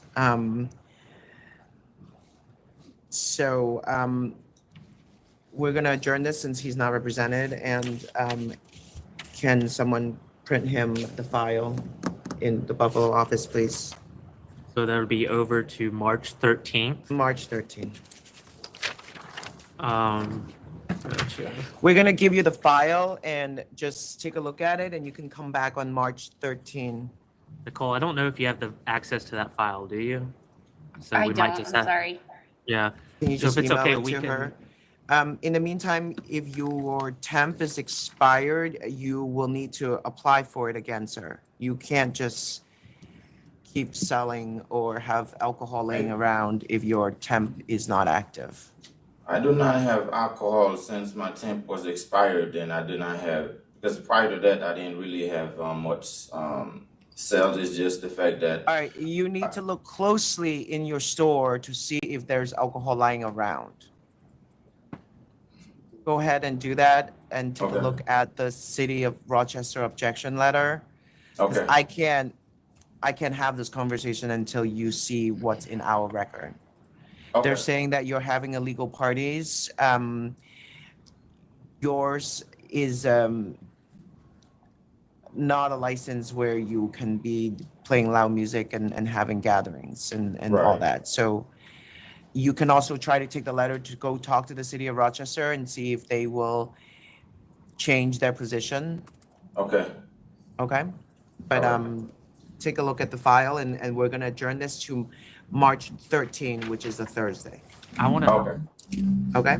Fair. I want to make sure he has everything, and that might need to go through and make sure we don't have to redact anything. So if it's okay, we'll can we email it to you as soon as possible? Yes, please. Yes, please. Okay. All right. Thank you. I'll make sure our team does that. Thank you very much. Thank you. Thank you. And that's the last one in Buffalo, correct, Nicole? That is correct. All right. Thank you. All right, thank you. All right. So we are moving on to Albany. The first item is 69 M&J Wins Inc. 69.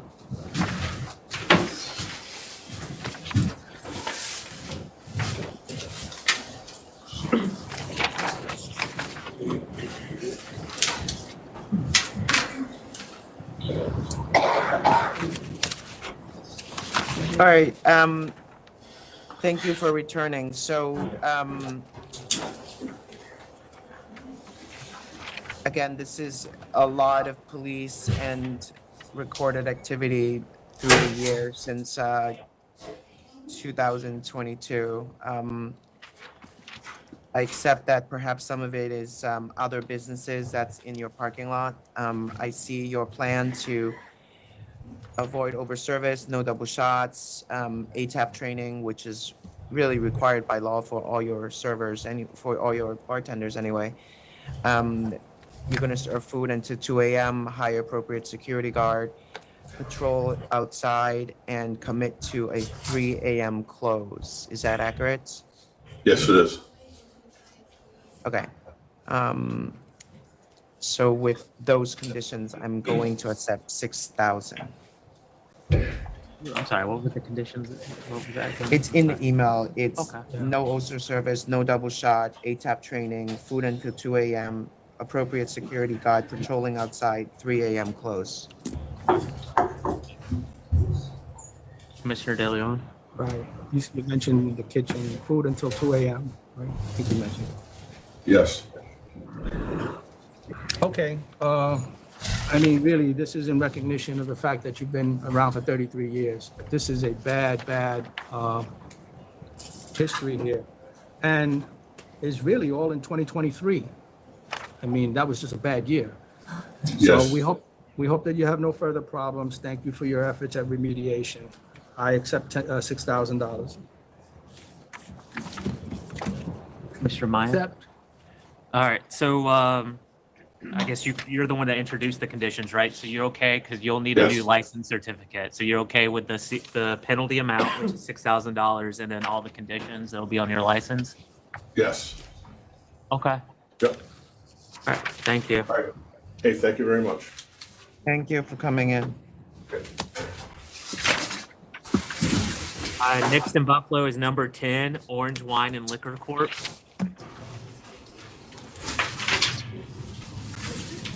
Did I get that wrong? Albany. Albany, yep. Number 10, Orange Wine and Liquor Corp. Orange? Orange, yes. They're coming in just a second.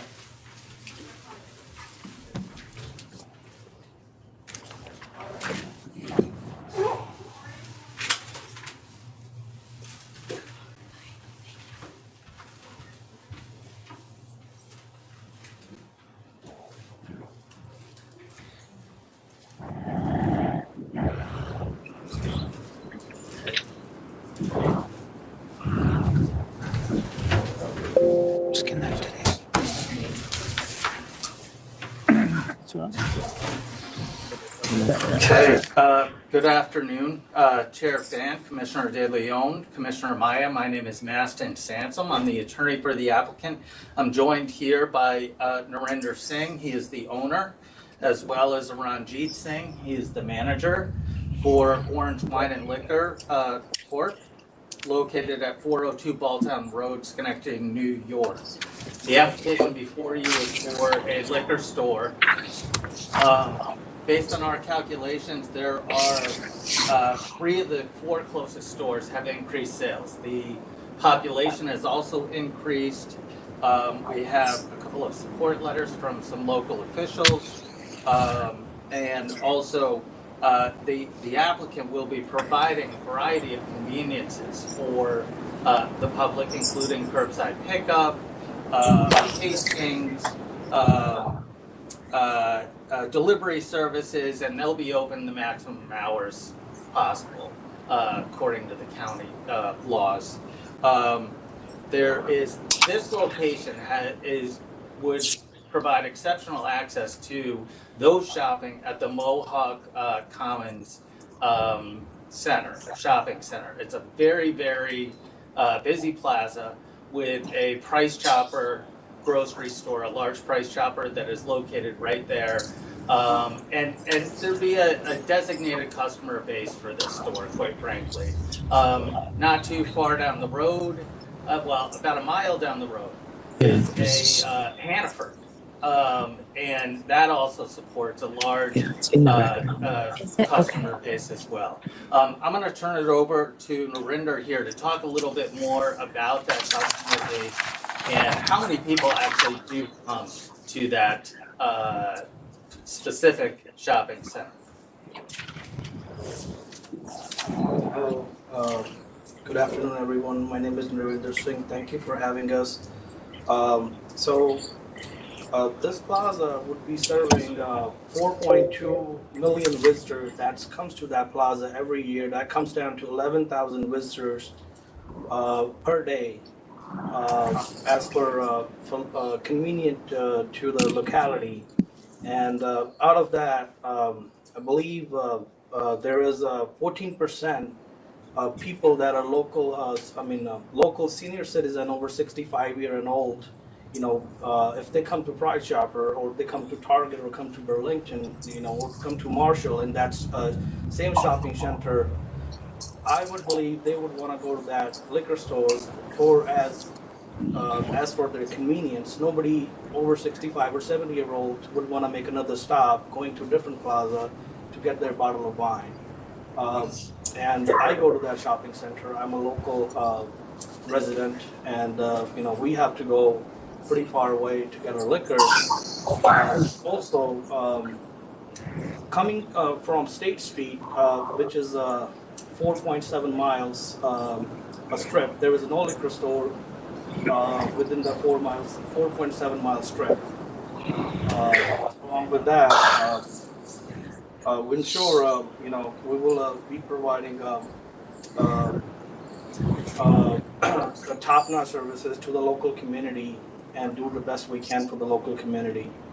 And we are going to carry a New York State wine, a dedicated section for New York State wines, and we will have an in-house dedicated delivery driver, and we will be providing a free delivery within 2 mile radius for first 6 months.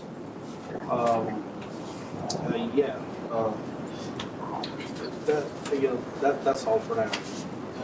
So just to reiterate, you know, this location is accessible, is nearby State Street, which then turns into Central Avenue. Has a number of traffic lights. There's a long stretch there where people would be coming from, where there really just aren't any liquor stores there. And again, you know, I can't really overemphasize how there is this large shopping center that you know, has its own grocery store. So it really would provide an exceptional convenience to those that shop in that area. And as mentioned, there's approximately 11,000 shoppers go there daily.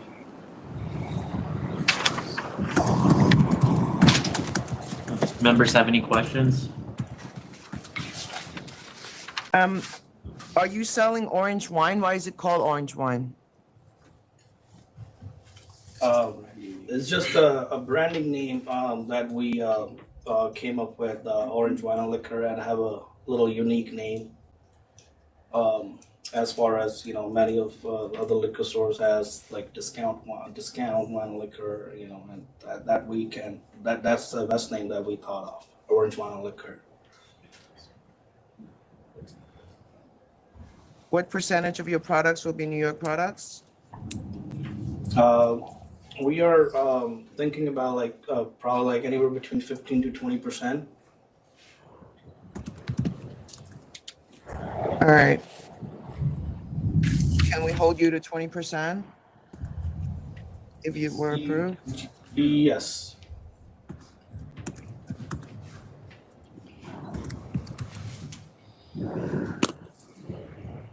Chair Fan, would that include New York State wine as well as New York State spirits to make up that 20%? Yeah. Yes, it's everything New York made. Okay. Cider. Thank you. Cider. Thank you. We had protests, but nobody showed up. Yeah, there are 3 protests on the record. There's a letter from the assembly member and a letter from the senator in support. It's a huge store. Yeah, this store, 4,000 square feet. However, only about 2,500 square feet would be retail space, which is, you know, relatively proportionate to at least 2 of the 4 closest, and not that far off from a third. The members are ready to vote? It's a store within 1 mile. Yeah. Yeah, One definitely. I'm ready. current store within 1 minute. I think that's So that- Freshtown. Is Yeah. Freshtown? Go ahead. Go ahead, Sorry, sir. yeah, that's the closest store, which is about a mile away. Again, that is near the Hannaford and has a completely different, you've got to go out, go through a bunch of traffic lights. That's why there are those two grocery stores. Quite frankly, it's a different set, different customer base that is served by that location. And it's also, you would have to pass this, the applicant store coming from State Street. So to be more convenient to those that aren't served currently by the lack of a store coming from State Street.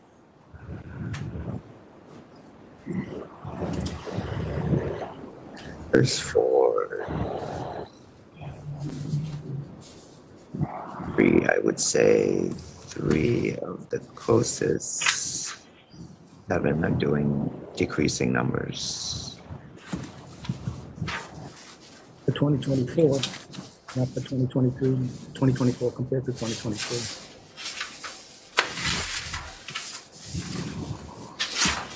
Yeah, our calculations were based on, because of the COVID era, if you will, we compared 2024 to 2023, and we came, it was 5% for 3 out of the 4 stores were increases, one substantially of 12.6%, the others of 5% roughly.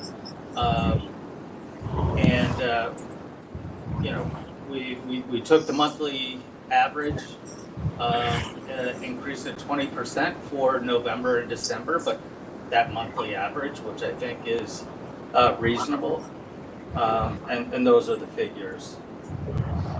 So we would have 2 stores within a mile of each other, both at about 2,500 square foot for retail. Is that correct? That's correct.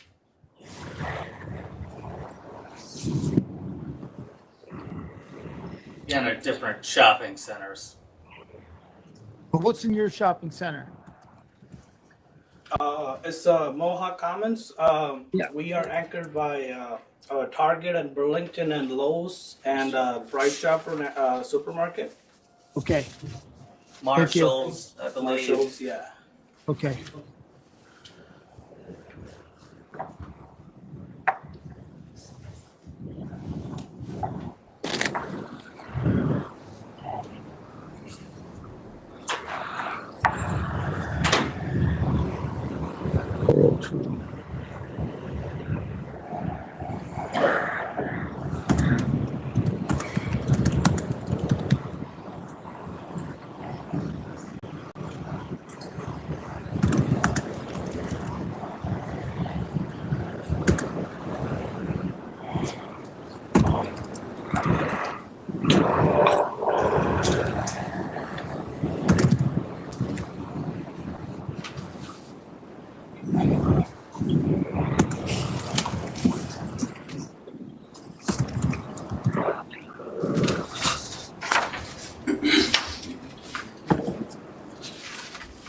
As we say, it's 2 separate.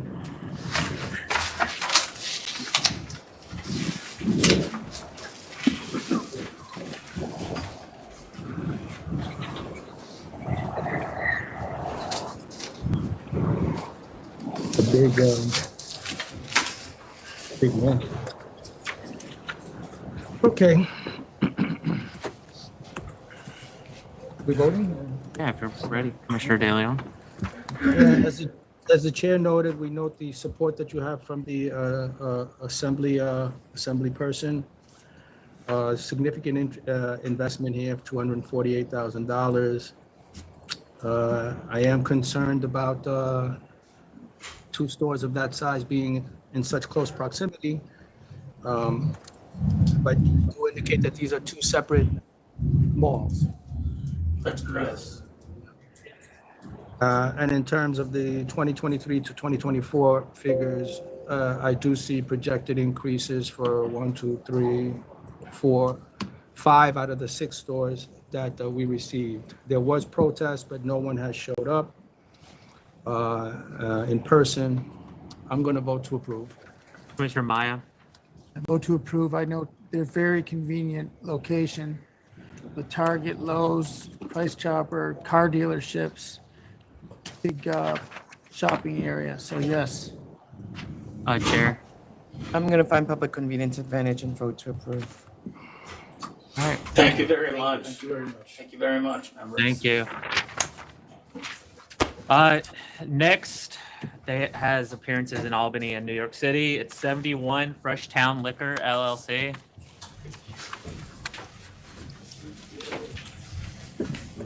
Good afternoon, Robert Romano. I'm here with Noah Katz, and I believe there's opposition. So the applicant's here in Albany and opposition's in is here in New York City and opposition's in Albany. If the opposition wants to. Sure. Good morning, Lorenzo Angelino here, along with Letitia Bates, who is the owner of the closest store, Cascade Spirit Shop. Okay, go ahead. I just wanted to make note, Cascade Spirit Shop is, a 2,000-foot retail space, a 2,000-foot store. It has 123 varieties of New York State wines, 51 varieties of New York State liquors, and it is a 1-minute drive from the proposed location. It's 919 feet. I Googled it, and if somebody wanted to walk it, it's a 5-minute walk from the proposed location. This is Amenia. It's a very rural area.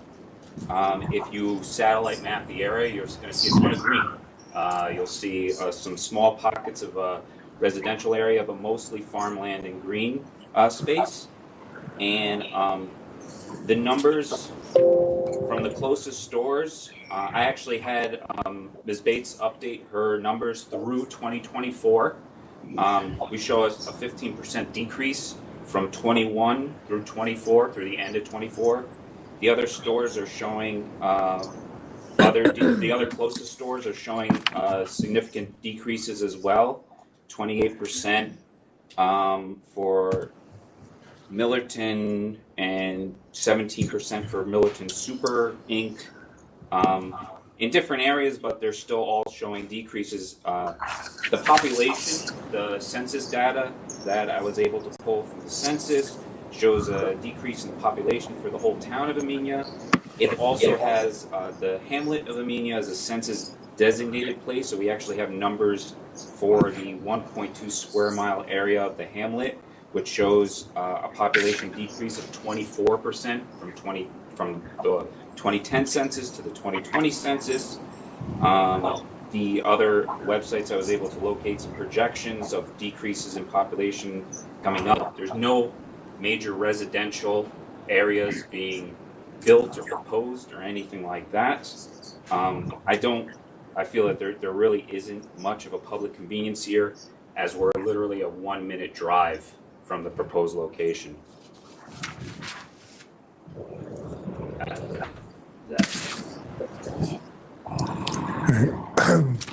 Well, may I go? Yeah. Okay, well, we firmly believe that the granting of this application will significantly serve public convenience and advantage. I'd point out that concerns with regards to proximity and sales trends I will address in a moment, and they're there. There's no question, but I think in this case we can overcome that. Ms. Bates Liquor Store, which is for I believe 40 years, 20 years at this location, has been the sole source for wine and spirits in Amenia, and it's situated in a single-story unit structure with no exterior lighting, no delineated parking spaces. It's essentially a sliver of gravel and asphalt for vehicles to pull up in front of the property. It's located directly, okay, it's, all right? Hold on, something just. It's, wait. What a day. Just tell me when. I think it's below up. No, that sounded like the wood was. Yeah, that's what it sounded like to me. Okay. There you go.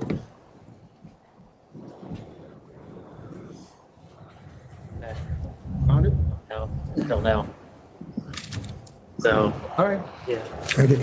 The store is situated essentially directly on Highway Route 22, which is it's generally a 55 mile an hour. It slows down to 45 miles an hour in front of this property. And it's a well-documented traffic hazard zone. As a matter of fact, since 2014, this stretch of Route 22 has seen 431 accidents, 88 of them resulting in injuries, including 3 fatal crashes, one of those specifically involving a left turn maneuver that's identical to those required to make access to her store if you're going on traveling south. When discounting for accidents due to deer and non-driver causes, there's still an average of over 27 accidents annually on this stretch of road. And it was described by the DOT as a, quote, dark road unlighted. There are dangerous left turn patterns for southbound drivers. And even Google Earth, I took a Google Earth image and coincidentally enough, it showed one car. If you zoom in, I believe I submitted it to you, it shows a car cutting another one off. In contrast, my client's location is within a safe, well-designed shopping plaza with multiple access, 4 lanes, and a hammerhead driveway, all of which significantly reduce accident risks. The traffic engineering report submitted to you concludes, and I quote, "The subject location, Freshtown, will have numerous traffic and operational and safety benefits." There is improved accessibility. The existing store lacks any street or parking lighting. It also lacks a legally required, clearly defined handicap parking space. Approximately 450 residents in Amenia live with disabilities and face unnecessary obstacles. A significant number of them are affected by the current store's lack of illegal handicap parking. Freshtown Liquors Plaza offers multiple ADA parking spaces, ensuring convenience and inclusivity for all customers, even as I believe you have veterans parking. The hours that we're going to be open, and this is significant, this store will be open 24 more hours per week compared to Ms. Bates' store. 41% increase in store hours, 83 hours as opposed to 59, and that aligns better with consumers' schedules as evidenced by the declining sales. We feel that that is probably one of the reasons you have declining sales. When taking into account the increase, year-by-year increase to the supermarket sales, it can only be suggesting an unmet demand during the off hours. So who's running this store? Who's going to be running this store? Mr. My store? Yes. I'm going to be hiring a manager and staff. I'm going to be creating jobs in this store. Right, but you're not going to be running the store. I will be. So you have. I will be helping to run the store. Absolutely. Okay. So you still have your grocery store chain. Excuse me?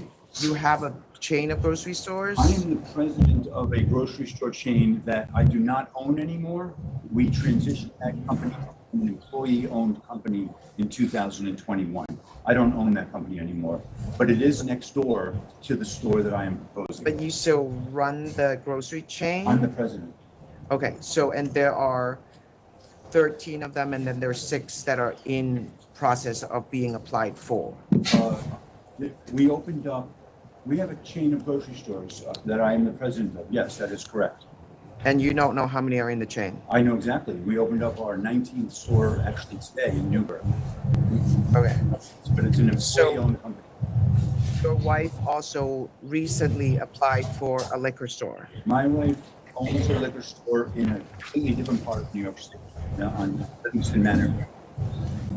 Right, so she runs that store? Who runs that store? She does. So she lives there, or that looks kind of far away. Where do She's you a guys live? retail. She also has a store in My Armonk. wife also is an entrepreneur. She also owns a monogram shop in Armonk. I have nothing to do with her business. I understand, but where do you live? I live in Armonk, New York. And how far is that from here? About an hour. And how far is that from her store? About an hour and a half. Okay. So, I'm in these locations frequently.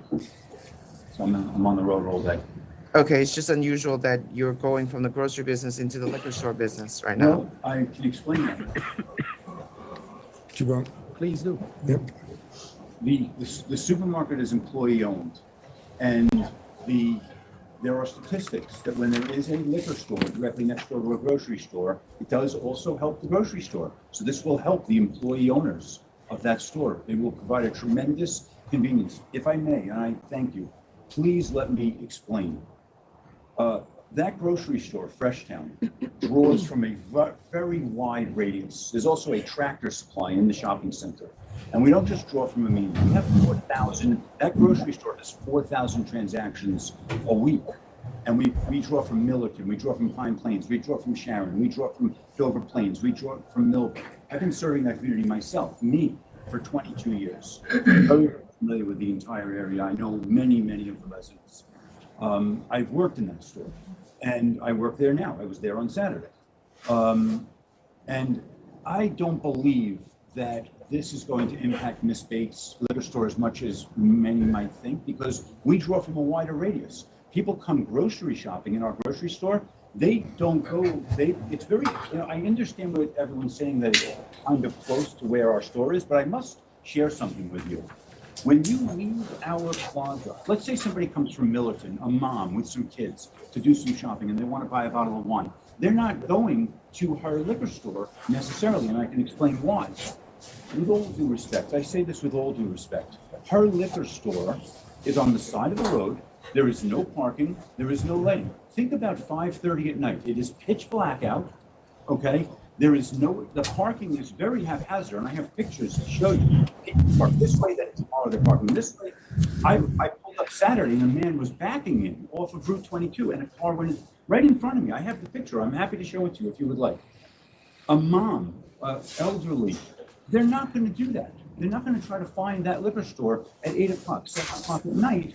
If they're coming from Millerton, they're going to go back. So what our store will provide is a convenience. It is the epitome of convenience to a customer, a mom, someone that's elderly. They can pull right up in front. I have pictures of what our store, our plaza looks like, which if you want to take a look, it's a The proposed liquor store is right adjacent to. It's directly next door. That's it, right there. Completely walled off. And yes. Yeah, oh yeah, of course. And this is our plaza. Yeah. And I just want to show you. I say this with the utmost respect. Her structure's been there for many, many years. There's no parking in front. If you look closely at this picture, this gentleman, I just went there Saturday, and I was taking pictures, someone else was driving. This man stopped his car on Route 22 in a 45-mile-an-hour zone to back in to a parking spot in front of the liquor store. And then, if you look closely at this, you can see different, sometimes cars are parked this way, sometimes this car has gone to the other lane. But these new photos, have they already been? No, I'm saying, have they already been submitted? Are they? Yeah, I have submitted. Yeah, I want you to see this, if I may. It's actually a real safety issue. This man got out of the car that backed up. Look at the snowbank he's stepping on. If he slips the wrong way, talk about how is an elderly person? If he slips the wrong way, he's in traffic. So I say this with the utmost respect. This is a safety issue for convenience for the customer shopping in the grocery store. What is the name of your wife's liquor store? LM Stokes. Is that in a FreshTown? Is that next to a FreshTown Groceries? There is a supermarket next door to it. It's not yours? It's part of the chain. It's called PEX. PEX, but it's yours. Okay. He's not an owner. This is what I meant. This, I've been in this business years.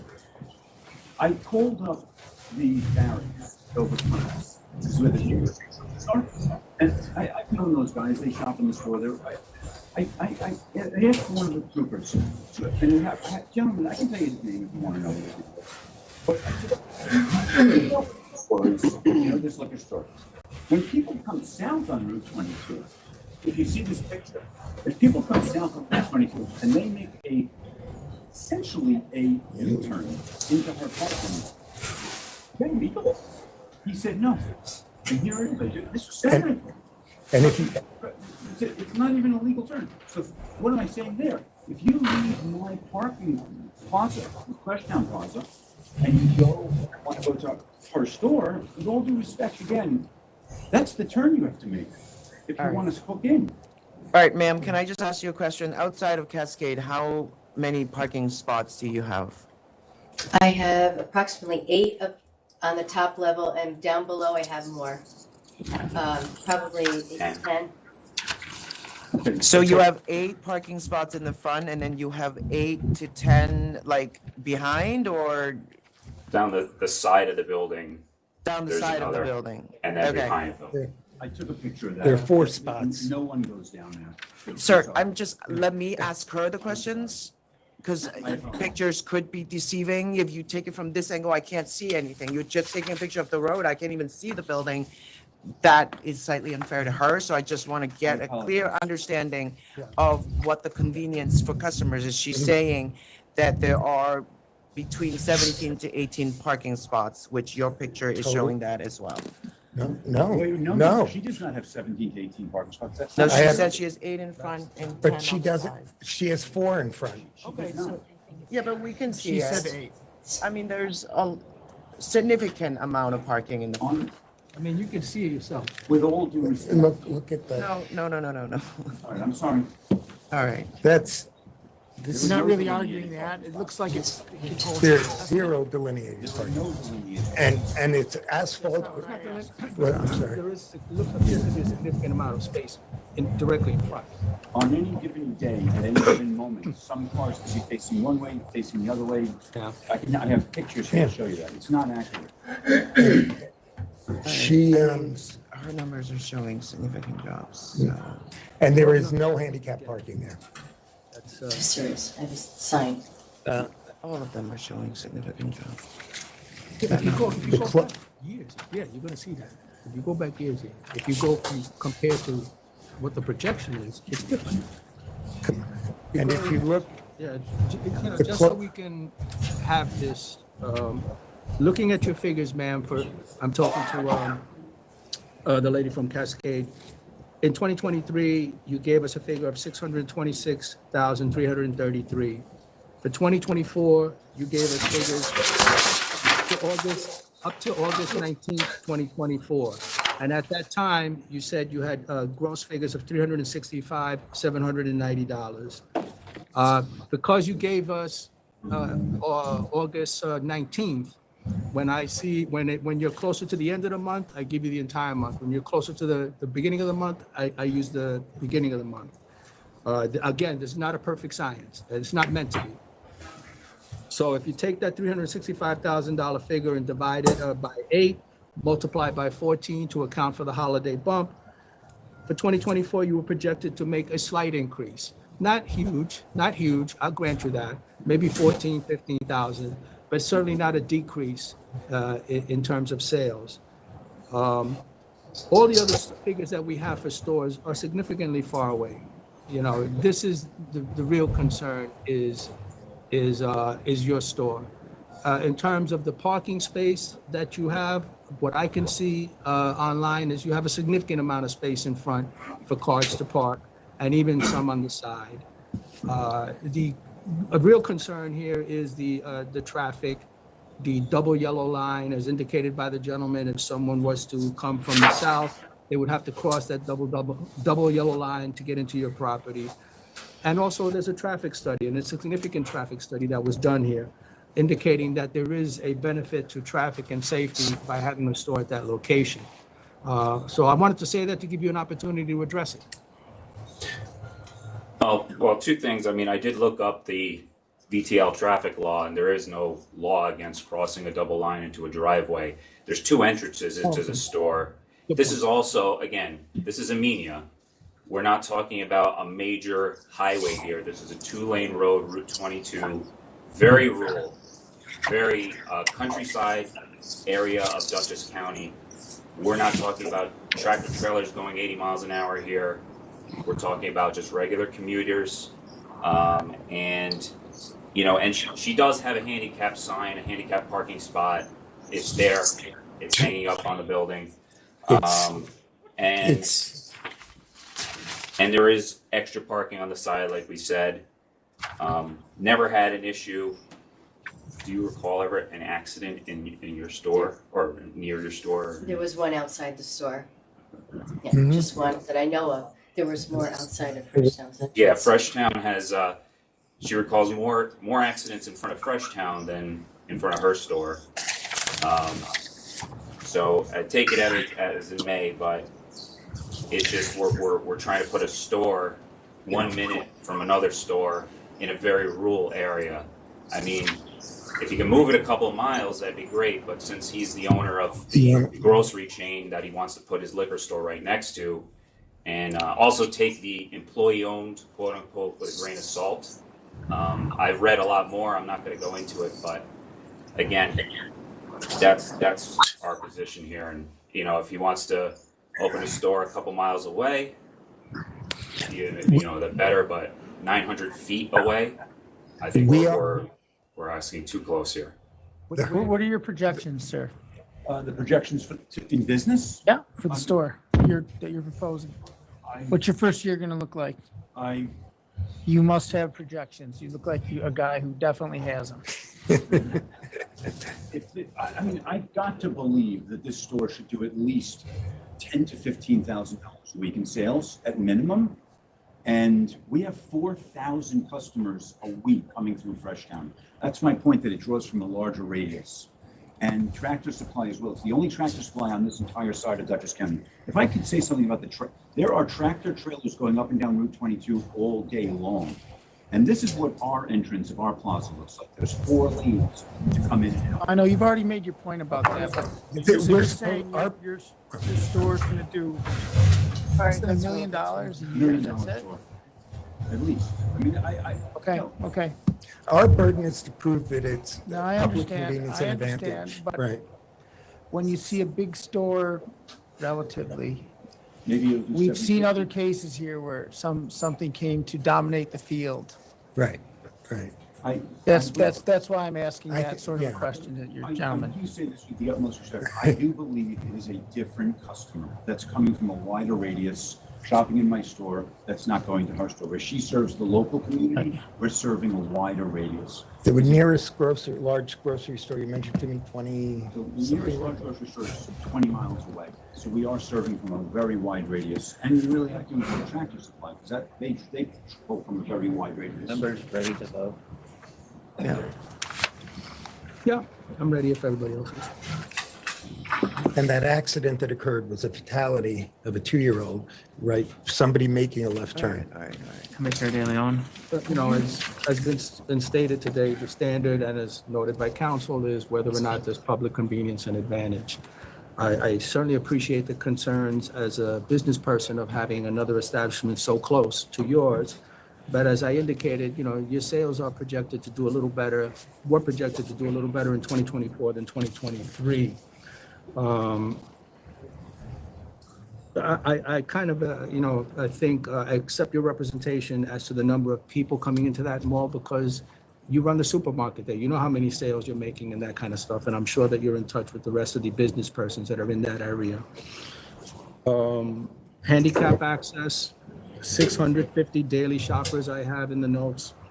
And the traffic study is also important. And it's a significant traffic study. It's comprehensive.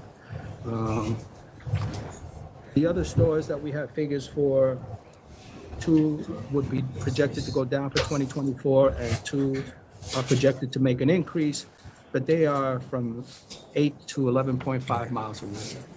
So with all that and the representations and the presentations of both sides, I'm going to vote to approve.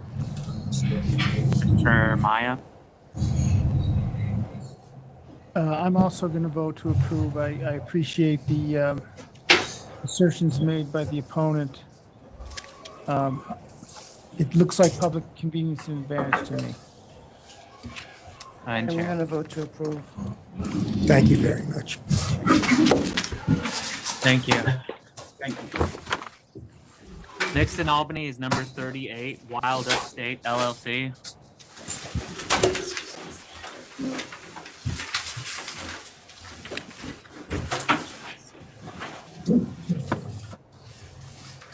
Yes, good afternoon. Who are you? Good afternoon. Craig Zapnick from Berryville Bottle. From where? Berryville Bottle. 38. You're in opposition? I am absolutely in opposition. So if the applicant and the attorney can put their names on the record first. Yes, thank you. Chair Fan, Commissioners De Leon and Maya, my name is Adam Bro. I'm an attorney with the law firm Myers and Myers. And with me today are the two principals of my client, Wild Upstate, both Eve Fisher and Andrew McGrath. And then if you already put your name, but if you want to go ahead and do it again, if you want to hear from the opposition. Excuse me? Yeah, go ahead and put your name on the record again. Oh, sure. It's Craig Zapnick from Berryville Bottle. You want to go ahead and say a few? Sure. So the town of Berryville is a little bit less than a mile long on Route 97. And we got a diner, a pizza place, and 2 bar restaurants. I don't believe that the public convenience and advantage is improved by adding another liquor store. Like they're looking to transition from a wine only to a wine and liquor store. Having the same number of liquor stores in a town as restaurants doesn't necessarily add the public convenience. It is a very seasonal business. For us, 45 to 55% of our business is conducted between Memorial Day and Labor Day. So outside of that, like it's kind of like just the local business. Also, with regards to the population, we did experience quite a boom during the pandemic. Obviously, a lot of people moved out of the city, moved up to our area. We're seeing a little bit of a decline, actually a fair amount of decline in that now as more businesses are moving towards return to office for a lot of the people that were able to do remote work in our area. So we have seen a decrease in our sales based on the decrease of the number of people that are there full time. And you can see, I know that you're very big on taking a look at the numbers, and you can see that the numbers have definitely decreased over the last year. Now we did the final for the year, the final for 2024 was down approximately 20% from 2023. And then ultimately that's down substantially from 2020. Are you Barrymore liquor or Barrymore bottle? Excuse me? Is you Barrymore? Berryville bottle. Barryville bottle. Yes. And the other thing is, I guess, in reviewing the documentation and the letter that the applicants put forward, I mean, it looks like, I know it says, is their intent to focus on mezcal, soju, rum agricole, craft Japanese whiskey, unique liquors, or liqueurs, I'm sorry. Of those items that they have intent to concentrate on, there's only 2 of them that I don't currently have on my shelf. And that would be soju, because honestly, I haven't had any demand. And it is me. I am the owner operator. I am there 6 days a week. So anything that customers ask for, if I can, since it's just me and I'm able to pivot, if they let me know, I can pivot and put something on the shelf that they're looking for. So yeah, other than soju and rum agricole, I don't have, I mean, I have all the other products that they have intent. My concern is in the public convenience, it's not what they intend to do, it's what they will do once they have the full access to the whole complement of spirits and liqueurs. All right. Applicant? Yes, thank you. My client's application should be approved because public convenience and advantage will be served for two main reasons. One is because there will be an insertion of product that isn't available at any other store in town. And 2, because the public itself has spoken. In our supplemental materials, we have provided you with at least 29 support letters by residents of the community, and those were letters that were collected only within the last couple of days before we submitted our supplemental material. If we did for weeks, we might have had 100 or more. As far as the product itself, and I'll let my client speak more to it, but my client uses importers that the other stores in the town do not use. My client uses importers that do not provide the type of alcohol that's at the other stores currently. Only it will provide alcohol that my clients intend to and will provide. There isn't just an intention, it's something that will happen based on the experience of the last 2 years, based on the fact that my client has provided wine inventory in the community that no other store in the area has provided.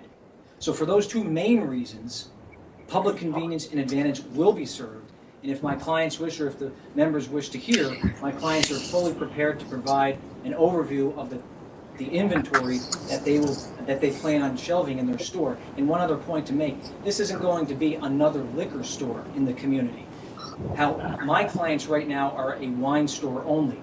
If they are approved, they will include only 30% of their entire inventory to spirits. It will still be primarily a wine store. And as far as whether availability of the types of alcohol that they plan on including in this 30% inventory of spirits, they will not have to pivot. They will have the product available on the shelf the moment the customer walks in. Can I ask you something? They've had the wine store since May of 2023. Is that correct? Right? Correct. What were the representations made at that time? Did they represent they would just remain a wine store and are now, because it seems kind of quick to be transitioning? Well, I don't believe there was a representation that they would always remain a wine store. Their focus and their background at that time was in wine. And since becoming a wine store, they have now become obviously a part of the industry, and now they would like to expand to include rare, high-end types of spirits to replicate the experience that they have already provided with respect to wine. But no conditions were placed on their license to the best of my recollection, and no promises were made. I'm sorry, they applied for a wine store at the time, so we didn't limit it because it was a wine store only. And I think that the board, as I recollect, voted for it because they were arguing they know about wine, they only wanted to do wine. Natural wine. I viewed the video? The formal board review, which I asked to be a part of, but I wasn't made aware of that at the time. But I did watch, and I mean, I know that she had her phone out there to give a speech, and you guys, since I wasn't here in opposition, you guys said, oh no, the speech isn't necessary. I'm sure it's a great speech. But yeah, that was basically 2 years ago. It was February 15th of 2023 when the full board review was for the wine, and she started off with a love of natural wine. You started after that. You started in July. June, July. And again, the store is, I didn't mention it in my preamble there, but I mean, the store's only half a mile on 97. So 97, again, similar to the last applicant there, it's a very rural area. It's a 2-lane road on 97, and seems quick to be changing. And I'm sure that the change, if they would have applied for a wine and liquor store at the same time, I don't know how that would have went, but I know that it would have been a little bit more strenuous of an objection from the community. Well, there's no debate as far as the proximity of other stores. We can't change that. However, as I've said, there won't be an overlap in inventory. And as I also said, the public itself has spoken. 29 letters that we were able to collect in a matter of 24 hours. We have 12 more that we didn't provide simply because they were repetitive. The public wants this store to expand. I would like to address that for public advantage and convenience. I would like to address that if I could. Sure. So, in accordance with the protocol that's set forward in the meetings, it said that all supplemental material needed to be submitted by 2 p.m. on that Wednesday, the Wednesday prior. And I mean, it is nitpicking, but I mean, this is my livelihood at stake.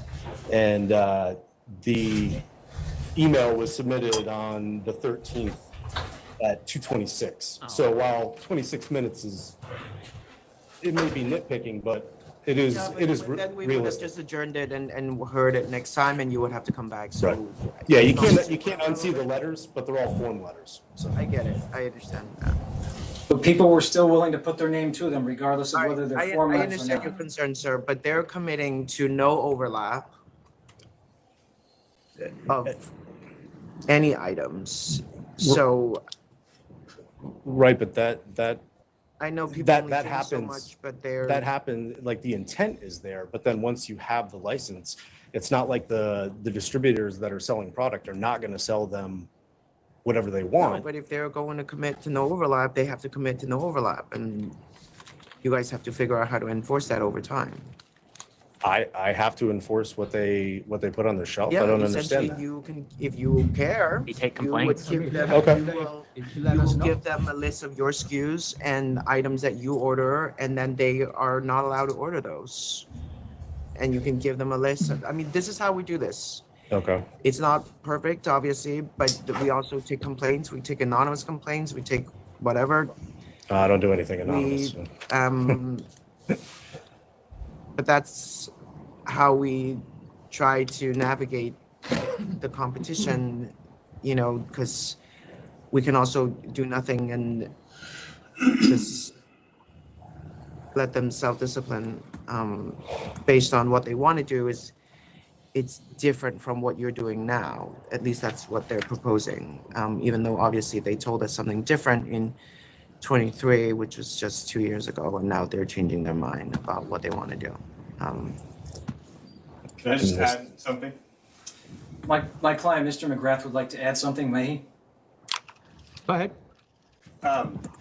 We did come with a request to be a wine store only initially, and the motivation for us to add spirits, craft spirits, small batch spirits, is coming strictly from our customer base. We have a number of customers that do come in and request rum agricole, soju, Japanese spirits, et cetera, and that makes sense to me based on the opposition not carrying those spirits and not even getting those requests, because we have a different customer base.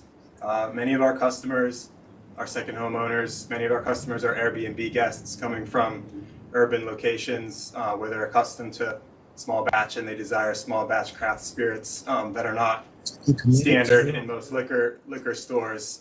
So the motivation for our request today is based on customer convenience, as evidenced in I get the what number you're of letters. saying, but I may be nitpicking now, but in the on-premise area, soju and sake are actually considered products covered by the tavern wine license. In other words, you may not need this upgrade to I sell believe soju is sake and soju. a distilled rice spirit. I know, but And they have soju a is a rice wine. they have a carve out under the law, believe it or not, to be served under tavern wine. So I will gladly put rum agricole on my shelf. That is the only limitation. Yeah, that's what those might. It's not. That's It's not not the there only. now. That's not the only limitation. They don't have. We're committed to no overlap, and there are lots of rum agricoles. There are lots of bourbons. There are lots of whiskeys. There are lots of sojus. So now he's talking about expanding, right? yeah, in front I of get it. us. But you and I were also in the same room when you told me that you only wanted to do natural wine, and I actually remember that, and I can't believe that was 2 years ago. But And we have committed to still only doing natural wine. Our wine selection is only natural wine. We haven't wavered there. We just want to expand our business and grow to be able to offer our customers similarly produced natural spirits that align with what we already have. To the extent of 30% of our inventory being spirits. We would even go less. This will remain a wine shop. We don't plan on changing our DBA. It will continue to be cottage wines. go ahead, Donald. Go ahead. Mr. De Leon, are you ready to go? Okay, well, those concessions are appreciated, and I would vote to hold you to them. It's a close call. You are correct, sir. In terms of the figures, I do see that it's about a $20,000 less. gross sales for you in 2024 as opposed to 2023. Barryville Liquor, though, which is also 0.5, so it shows an increase of about 3,000. It's certainly not a lot. I think the tipping thing for me are the concessions that are being made by the applicant and the fact that there are letters of support by the residents as well as the treasurer of Barryville. And I think those are important considerations. So with the concessions that are being offered, I will vote to approve. There's no overlap.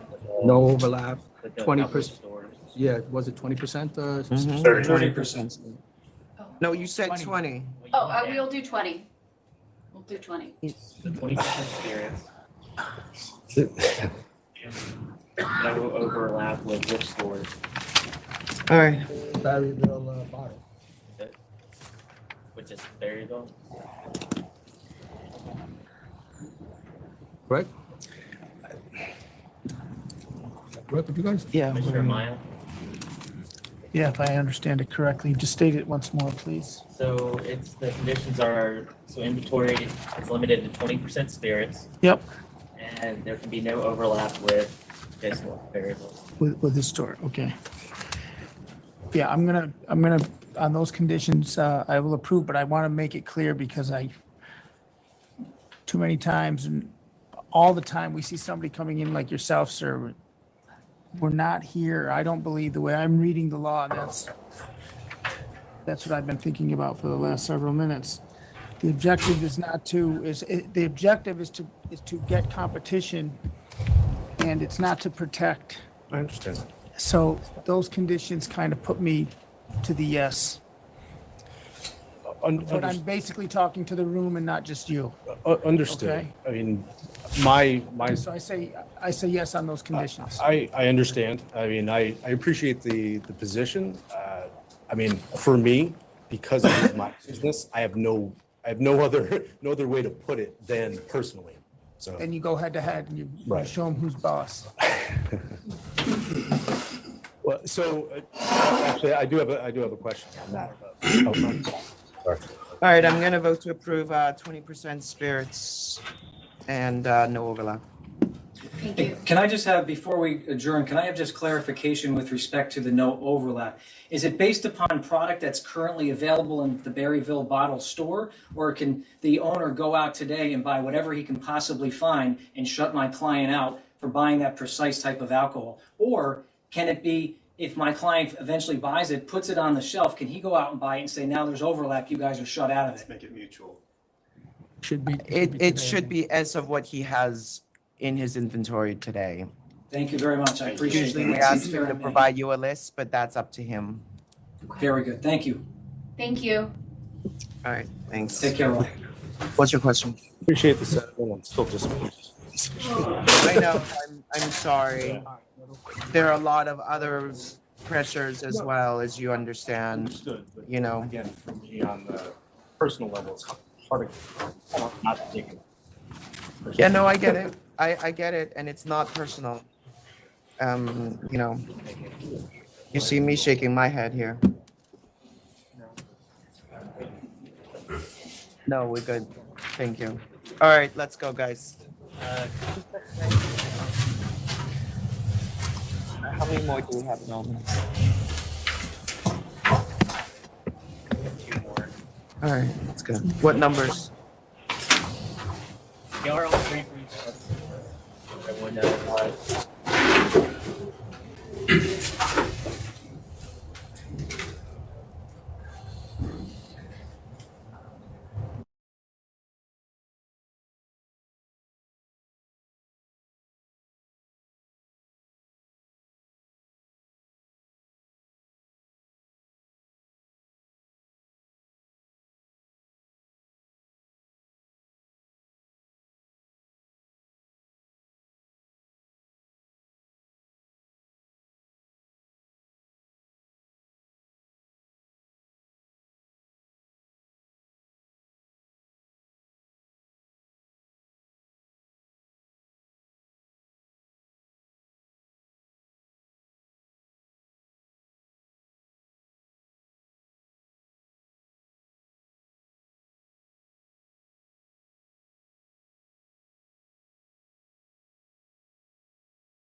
All right, we're back on the record after a brief recess. Next in Albany is number 72A, D Pizza LLC. 72A. All right. Good afternoon. Craig Billinson, I'm the attorney for Key Pizza LLC, and I have one of the members of the LLC here with me today. His name is Haitham Al-Badani, to answer any questions that the board might have. All right, this is a temporary permit.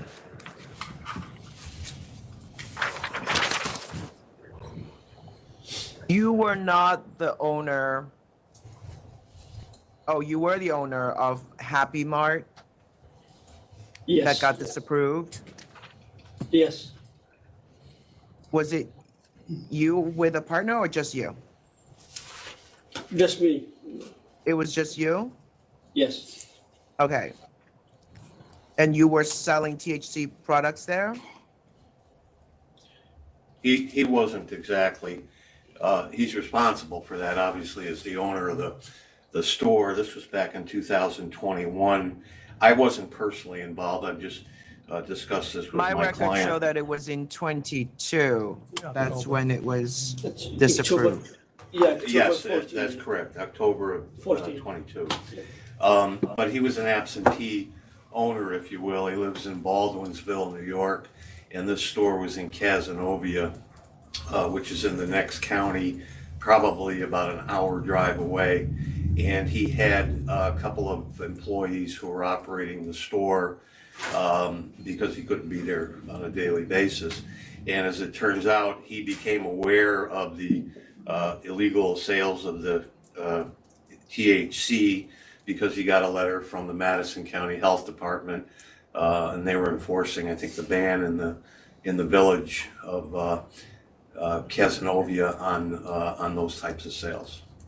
So subsequent to, he had a temporary license at that point, and then subsequent to that investigation, he decided to just close the store.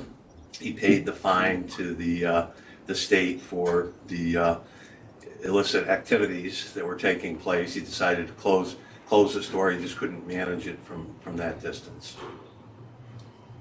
So what's different now? He's actually going to be present at Key Pizza, or is he going to be an absentee licensee again? Yes. He's gonna be present. He owns a couple of different businesses, but they're all in the same vicinity in the greater Syracuse area, as opposed to. Okay, and you live in Syracuse? Yeah, it's like 15 minutes away from In Baldwinsville, which is a suburb of Syracuse. Okay. So this is a temporary permit. The full application is going to come back to full board.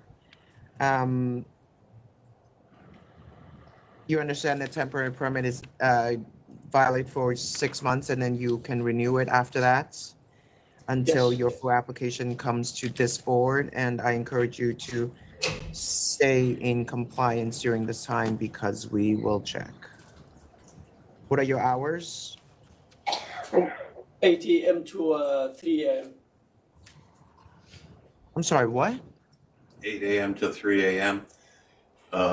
Not selling alcohol, but they run a convenience store and they sell a lot of pizza. Their store is located just to the north of Syracuse University, so they've got a lot of pizza customers that come in all hours of the night. But as far as alcohol, certainly they will comply with state law. Which is 4 a.m., right? 4 a.m. It's a grocery store. So it's off So it's like a premise. gas station 8 p.m. convenience store. to 4 a.m. Yeah, exactly.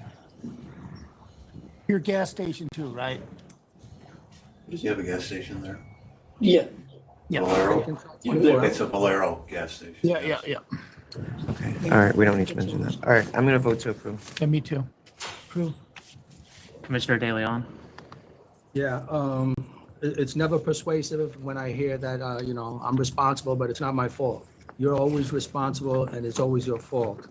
That said, I accept the representations of council, the circumstances that we had here, and I will also vote to approve, and just mention that we will check. Thank you. Thank you. Thank you. Also, I have another question. If I apply for a settlement. I'll talk to you about it. Oh, okay. Okay, thank you. Thank you very much. So Nixon Albany is number 24, K and Company Liquor LLC, or K&Co Liquor LLC.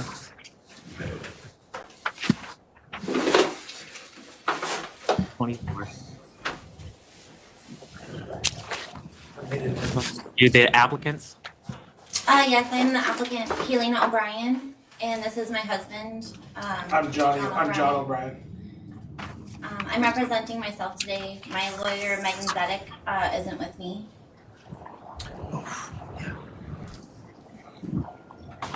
All right, so you are a hairstylist and you... Yes. Yep, I'm a hairstylist and I own a beauty salon. It's called K&Co Beauty Barn. It's in the same vicinity as the store that I'm trying to open. Okay, and who's running the store then? So I would have a manager. We've already spoke with a woman. She's a local teacher that's retired, and she would be willing to manage the store. And she's available to work 30 to 40 hours a week. I do plan on and hiring another employee to help just with hours. Okay, so who's doing... Sorry, go ahead. I am on the premises. The salon is like right in the same building. So I do plan on doing inventory and just helping manage, but I do have a manager lined up. Okay, and what is your husband's role in the business? I don't have a role in the Moral business. support, I suppose. I'm just here for support. Okay. I mean, you're standing real straight and, you know, you look like you're official over there, so... Oh, thank you. All right, I'm gonna vote to approve. The next store is 6.3 miles away. I'm gonna find public convenience and advantage. Commissioner De Leon? Yeah, all of the other stores are from 6.3 to 9.5 away. And they all show increases in sales, by the way, for 2024. Town board has approved. There is a business plan that's submitted. It's appreciated. And AP training certificates. I will vote to approve. Thank you. And Commissioner Maya? Approve. All right. Thank you. So much. Thank you all. Thank you. Appreciate it, membership. Thank you. Thank you. Have a Thank great you. day. All right, and that's it in Albany, right, Ellery? That is it. Thank you. You can sign off. Thank you. Thank you. Thank you. All right, so I heard claps in the audience. So we are moving to New York City. We do have members of community boards here for applications, and it has become practice to call them up first to. So first will be 12 Par Avion Group LLC.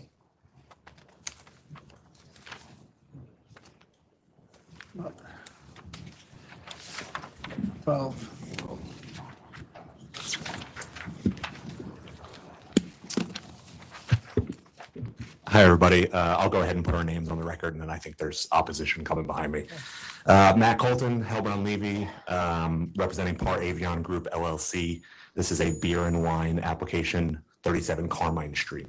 And I have Frank Iqbal, the principal, here with me. All right, and then Go ahead. Donna Raftery, Chair of Community Board 2's SLA Licensing Committee, and we have some residents here in opposition. Can we hear the residents first? Sure.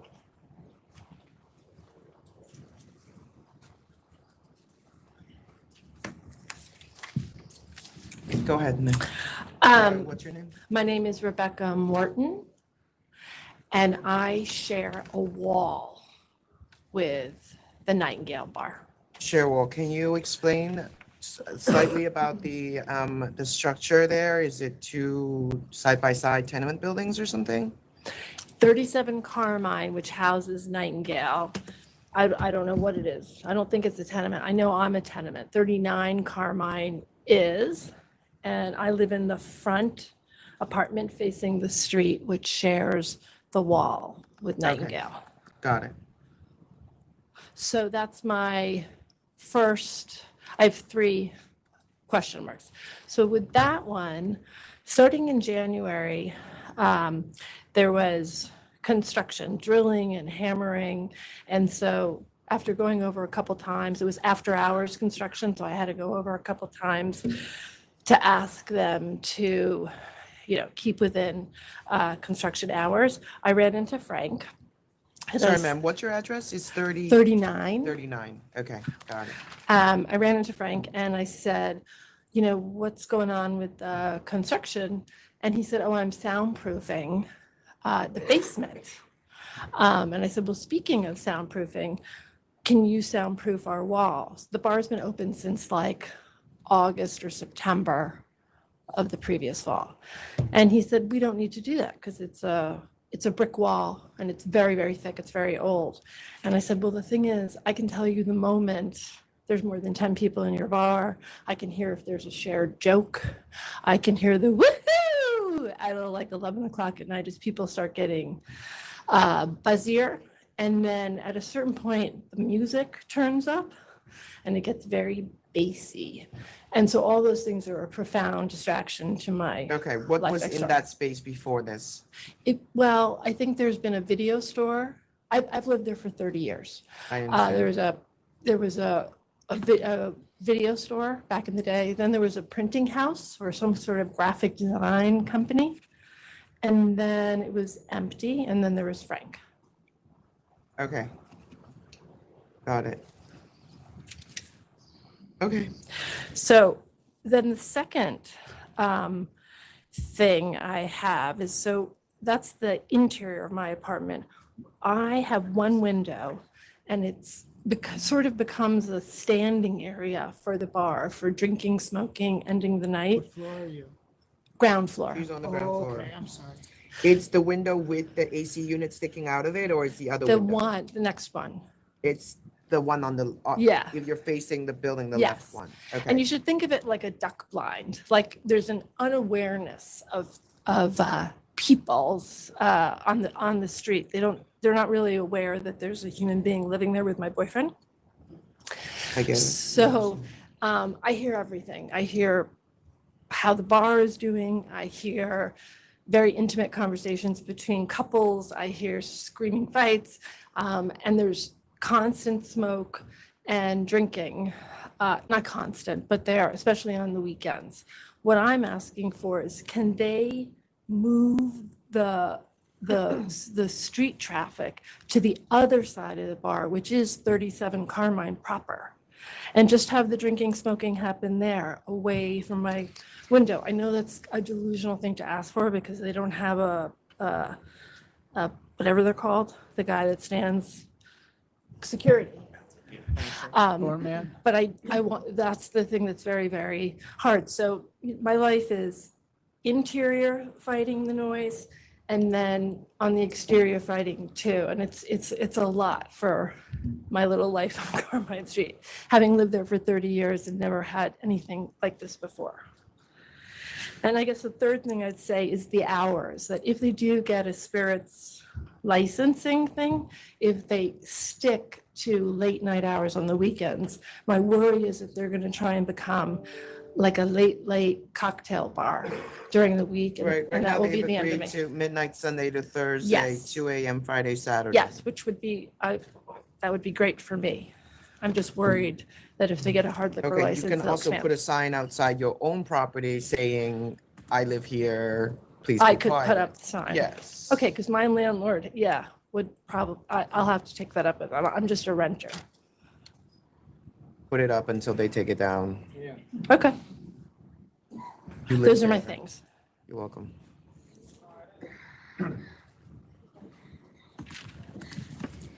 Good afternoon. I'm David Gruber. I am a CB2 member, former chair of CB2, but I come to you today as president of the Carmine Street Block Association, where AVION is located. We've met with them several times before the application, and wherever we asked, they said sure. But they don't do what actually they say, and it's As president of the Block Association, I get complaints all the time about them. The noise, the soundproofing, which they said they would do. Even at the application where we require them to go to neighbors in the building to sign off on that. They submitted names, the addresses were imperfect. They described the place not as it actually was. And so a lot of people were misled, and 8 people from the neighborhood and the building came to the community board to testify. It's quite a lot. We just had trouble with them. They originally wanted tables that were so close that if you wanted to join the table, you didn't have to leave your apartment. It's a residential building. There was never a license there. It was a design and printing a house, and as my neighbor just spoke. And I just want to say that our neighborhood within 700 feet of this store has 97 licensed establishments, has to be the densest because the West Village is the biggest destination that we know of in Manhattan, even in Lower Manhattan. Everybody wants to have a restaurant or a bar in the West Village. We're overwhelmed, and he doesn't fit in. So my colleague, Donna Rafferty, who's chair of the SLA committee, will go over the resolution with you, and I thank you for my time. Thank you. All right, so I'm going to hold this over until April 23rd. I'm going to allow you some time to soundproof your space and actually try to do the work so that your customer's not sitting in her living room. Because this building, it's essentially a party wall building. There's like probably just maybe a piece of wood dividing your space and her space. And this was never supposed to be a restaurant. To the extent that you want to turn it into an eating establishment, I respect that. But you've got to make sure that she's not listening to conversations. I mean, she's not even talking about music. So I'm going to give you an opportunity to put some foam on. I mean, this is not an expensive exercise. You can do whatever that will eat up the sound. And we're going to adjourn this if the commissioners will agree. Do you mind if we just put a word in on that? We're happy to adjourn, but great. Just kind of give some context. I don't know if do we need to? Okay, yeah, go ahead, sorry. You can speak, I mean, you're here, but. Members of, thank you for allowing me to speak. I know what you have heard. If I had heard that, I would probably have the same exact response as you do. Not a single word of that is true. We can bring you camera footage. We have over 200 signatures. We share an 18-inch cinder block and brick wall with him. We're separated by the apartment above us with a wood floor. We have done 3 layers of soundproofing. There are 3 different types of soundproofing. We could have done any of those 3 options. We employed all 3 just to be extra safe. We have signatures after we opened up from the apartments that are above us. Pretty much every single person in the building, to the left of us, to the right of us, across. In fact, I will even submit notes from those people saying that our soundproofing is so good that they can't even tell there's a bar down there. These people who just came here were in opposition before we even filed an application, let alone before we started a construction. What Mr. Gruber said to you, he's been saying to me from day one when I asked him to meet me for coffee so I can tell him my plans and take all his input and address it. He's been saying to me from day one that we have too many licenses, we're not going to allow one. That's what it comes down to. It's not the noise. As far as cigarette smoking outside, I please request them next time take a picture and show us. We're the quietest bar on this street. If you actually go on our site or take a look at the pictures. I'm not saying you're a bad operator. I'm giving you an opportunity to try to continue to address some of the community concerns. I mean, sometimes it just has to do with the nature of the building. It's not your fault. The landlord should be thoughtful of this before they try to rent it to an eating establishment. But when you put 40 people in your restaurant, you know, sound's going to travel. So she's suggesting that you also move your customers to the other side of the street when they're sitting outside and smoking. And that's just respectful because she has an AC unit there that's probably taking the air into the building. Manage it. You have 2 months. Are you saying that you don't feel any other concessions are warranted? You don't want to make any other concessions? Absolutely, we're saying they're all warranted, sir. What I'm saying is all those things have been done and there is no smoking going. We're the only place, the entire place is back-to-back restaurants and bars. We're the only one that doesn't even have outdoor seating. I don't know what else kind of concessions we can give because they're always going to have the same make stories up because they don't want to give out one more Get license. her number, figure it out. I even offered her my cell phone Okay, number, when saying it's anytime you have a when your problem, call me business is first. operating and if it's loud in your apartment, invite him to come over and listen to it. I mean, she's not making up that she can hear a conversation. Sure. Yeah, If she can hear your voice in her apartment, I mean, I wouldn't want that either. I wouldn't want that either. So you don't want your secrets to go into her ear either, like for the rest of her life, like while she's living there. Like why would you want that? So try it. Try it for the next 2 months. I'm gonna adjourn this, renew your temp, and Yep. see if you can come up with a better. I just want to know for my own sake, like what items you specifically need to see. Because we have met with the community board multiple times on this. We've tried to make concessions. So I just don't want to run into a scenario where we come back in April and we've provided additional documents and we're still in the same In addition position. to what you've heard today, Mhm. what I've read in the file Sure. is that there are stipulations already that were not being adhered to. And Well- Ms. Rafferty can speak to that. In fairness, we didn't reach a deal with the community board, so we had no stipulations at all. We were on an unrestricted temp Okay. until we came here. Here, we are asking for stipulations. Okay. We're asking to be on midnight and 2 a.m. We're on an unrestricted temp, which we could stay open until 4 a.m. technically, but we want what we were asking for at the community board. Well, you're going to have a couple of months to try to work that out with the community board. No, and I appreciate that. Commissioner Meyer, you okay with it? Yeah. Okay. All right, we'll see you in 2 months. Thank you, guys. It's April 24th. Oh, wait, 24th? April 24th, 3rd. April 3rd. April 23rd. 23rd. Pretty sure it's the 4th. No, it's April 2nd or April 23rd. Okay, so moving on, next item is 32 and 33, AW Hospitality LLC. W33. 32 and 33.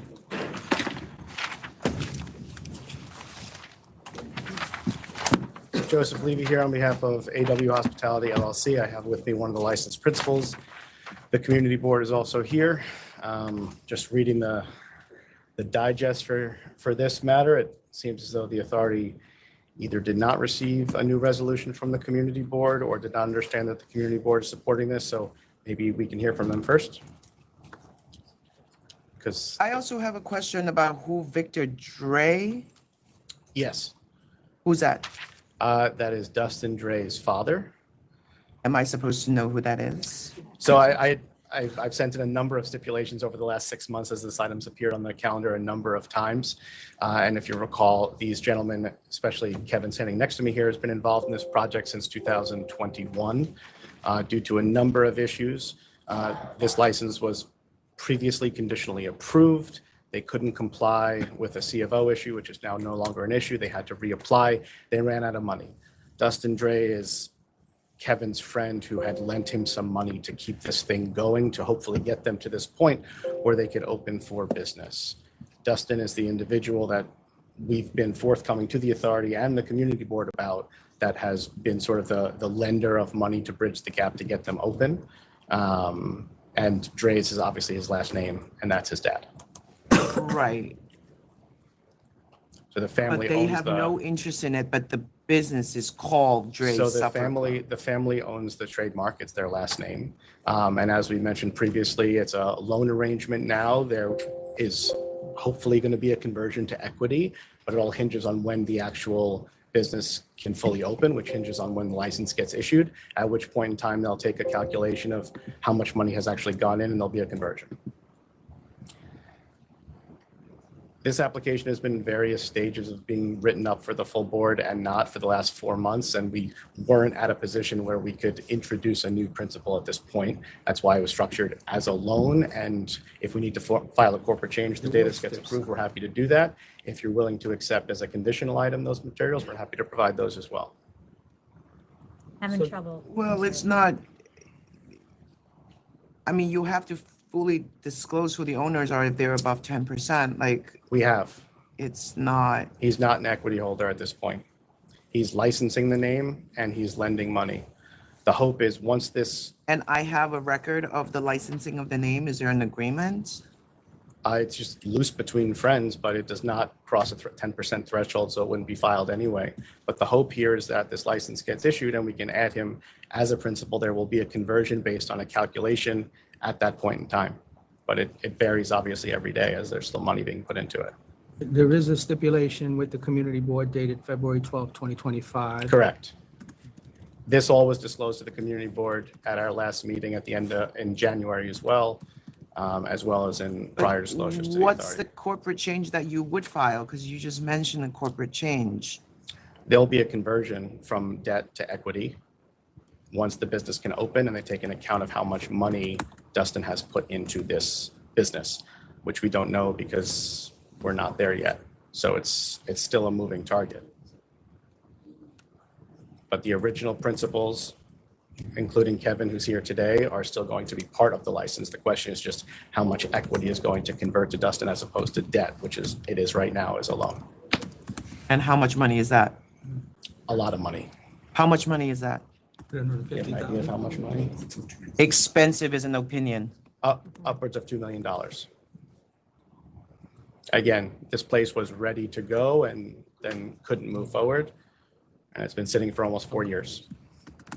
All right, let's go into them. All right, Shannon. All right, we're going to go on a brief recess to conference with council. We'll be back shortly.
All right, we're back on the record after a conference with council. We did get something from the community board. Okay, good. I know there was some confusion whether it was the right thing or the wrong thing. What's the right thing? I have a letter dated December 4th of 24, and I have a letter. There's a right thing that's in January, towards the end of January, approving the application or denying unless a number of stipulations are adhered to that we hammered out with the community members and the community board at a Letter meeting from in the January. community board? Yes. Okay, January 29th, 2025, and February February 12th? 12th, 2025. That's the That's one after we they have. came back, the December one Yep. was covering. Are you all able to work this out? Yes. Board? Okay, just so I know that. Yes. Okay. Oh, February 12th, 25. Yeah. I was reading the wrong date. You have the because we signed stipulations. And we added some additional stipulations. All right, so,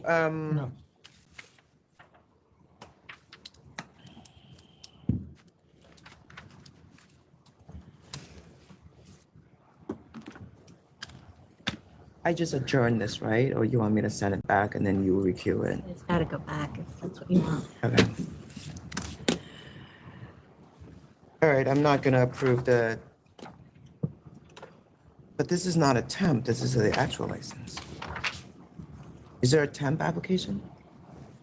No, the temp was not given back after the applicant was disapproved. Oh, and that was granted already, reconsideration. that was already canceled. We were never given a temp, to be clear. Sorry? We were never given a temp. We never applied for a Oh, you temp. didn't have a temp? We eventually tried to apply for the temp and I it was gotcha. denied because of the paperwork snafu, which was Okay. overturned. All right.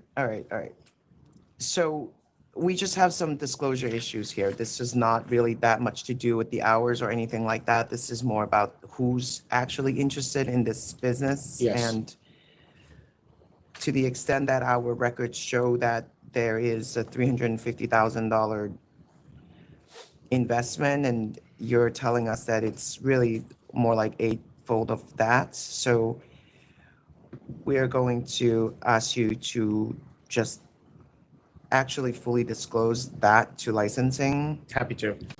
And come back when you're ready with that information. Just, if I may, I just want to make sure I was clear because I don't know if I was, but it's a convertible note structure, right? So there's a loan and the amount of the loan is going to translate to a percentage of equity based on what that number is. And that number is being added to every day. The strike point was going to be when they could actually open, at which point we'd be able to calculate it and say, okay, now this individual owns 30%. We could file a corporate change and it would be accurate.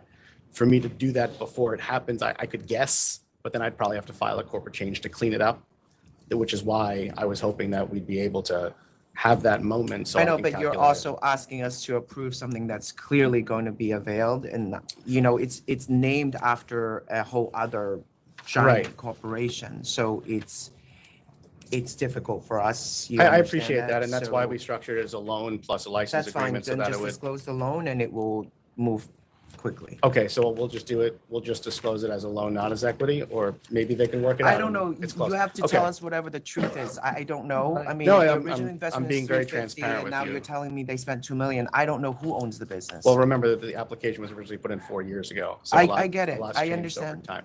I Okay, understand, but at least that needs to be updated. so we will update the disclosures with licensing. I'll deal directly with you, Maureen, and then. Yeah. We're going to return it to licensing. So the examiner, we'll be working with the examiner to clean up the financing. Is this something where the investor is going to have to be put on the license now, or is that not affected? If they're going to come up with a number now and just Okay. make him an equity owner, then yes. Okay, so- Otherwise, as debt, he wouldn't. Okay, all right, that's fine.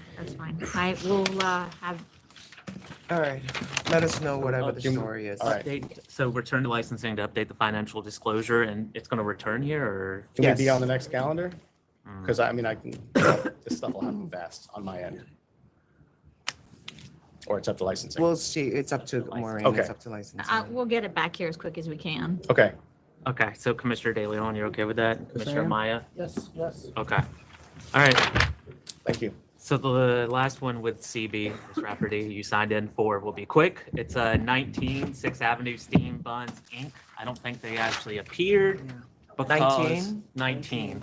So this is 6th Avenue Steam Buns Inc. So I received an email, and again, I don't see Mr. Buscemi here.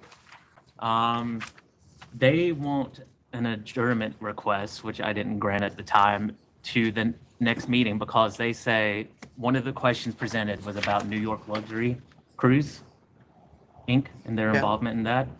They say there is a pending recon for that, but I've reached out to licensing and I've reached out to council's office and there's no record of a pending recon. But they wanted an adjournment because they feel like that recon request should be dealt with. But I told Mr. Buscemi he should come here to argue that point. I don't even understand what that means. How about April 4th while you figure this out? April 2nd, I'm sorry.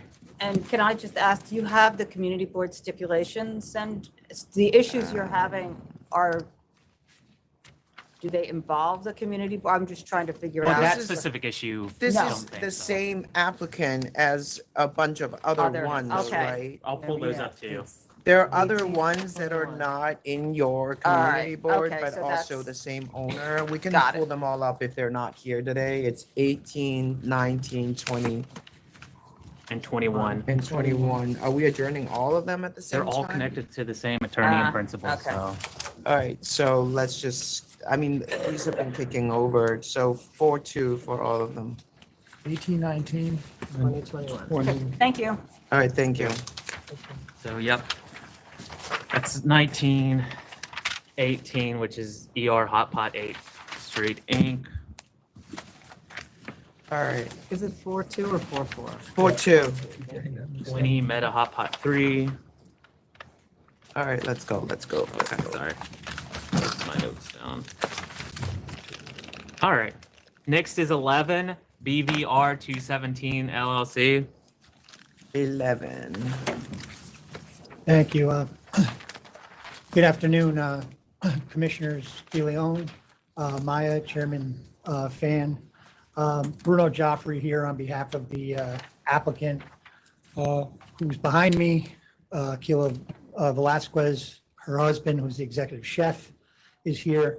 I'm sorry, who's the applicant? She's the applicant. She is, yes. And Sheila. who's the husband?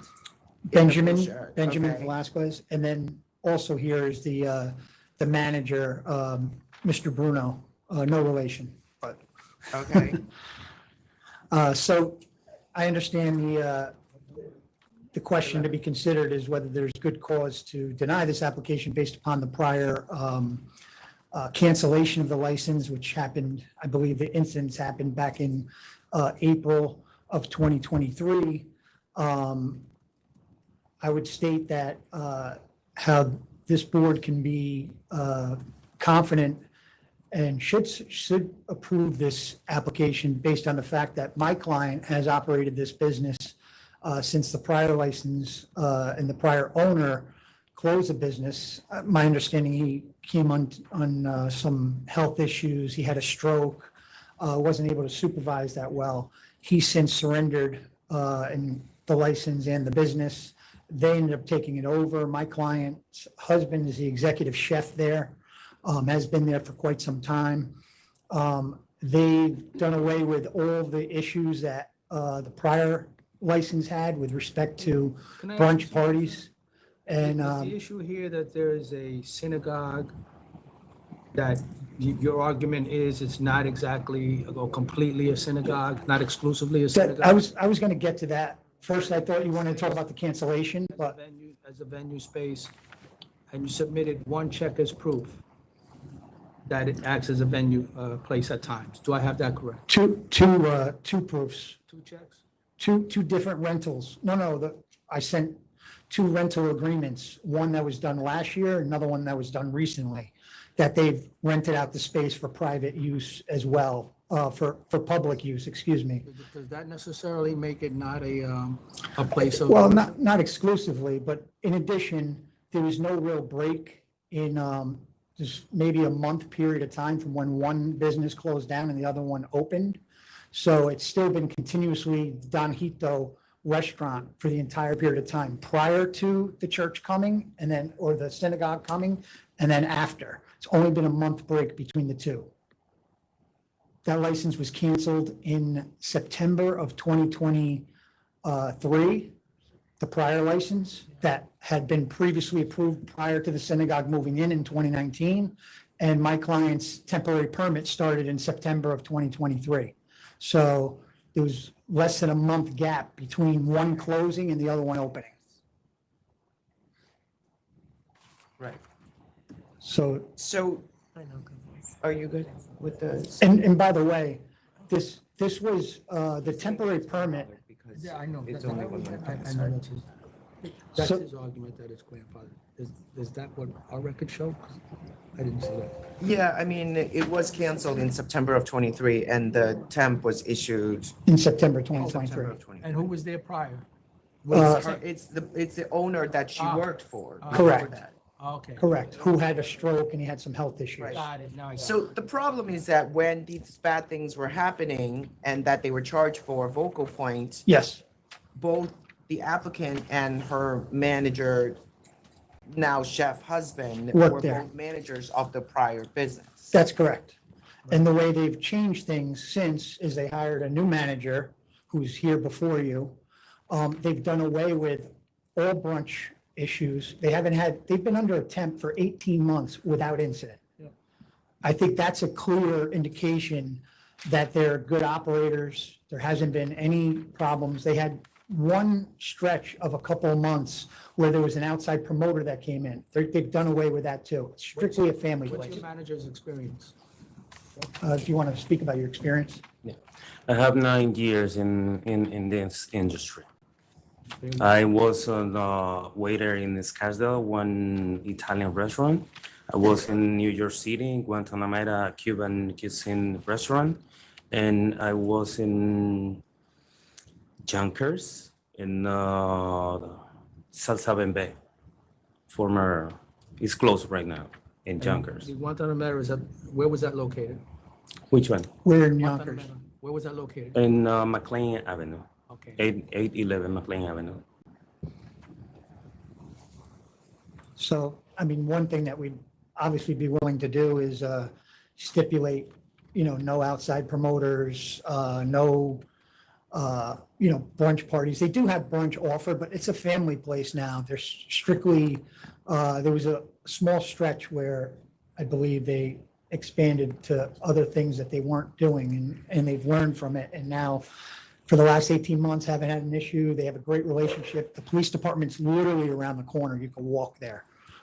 So if there were any issues at all over the last 18 months, they wouldn't have, their temporary What are permit. the hours? 11 a.m. to, they close at midnight. But, yeah, Close at midnight every night? every night.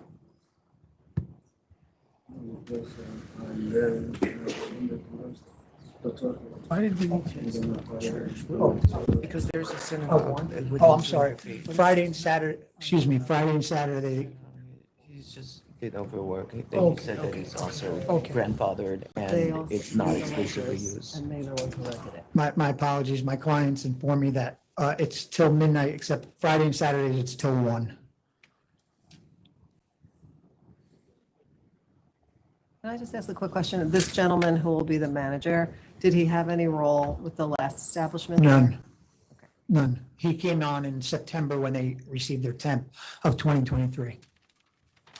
Oh, they were the people that rented it? Yeah, they rented the space. So that, I have another question about the rental. It was your clients who rented the synagogue space? Yes, right? yes. And what was it for? Was it for religious events that they were catering? No, it was strictly, they were shut down. They lost their temp because of the church issue. We had to go for reconsideration. They went there to have meetings there and things like that is why they rented it. But They it wasn't, rented it to prove that it's not exclusively. that too. I just want to make sure they Yeah. weren't renting it as in supplying. Someone have tried that here before. That actually doesn't work, but it's, Okay. I'm not gonna hold it against you because you're grandfathered. You did not need to do that because Okay. you kind of wasted money. But I've actually seen this before where the hotel rented storage Yes. in the church. Can I just ask a question? Though? Yes. How did it come to be that you rented that space? Well, once, I'm curious to hear from you. yeah, no, once we learned about the disapproval, They didn't even know, by the way, because it was in 2019, that particular synagogue, they didn't even know it was there. That's such a quiet type of place. They had no idea.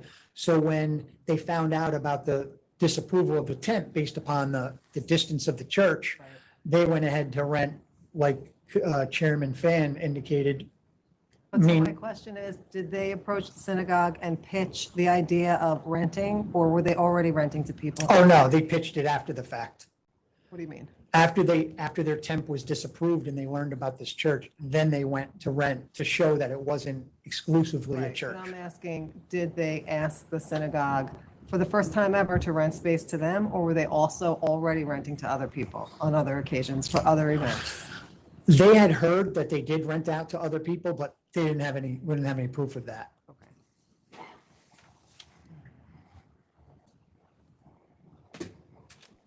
All right, I'm going to vote to approve. I'm going to specifically state that I'm not deciding on the exclusive use issue of this particular synagogue for purposes of future non-grandfathered applications.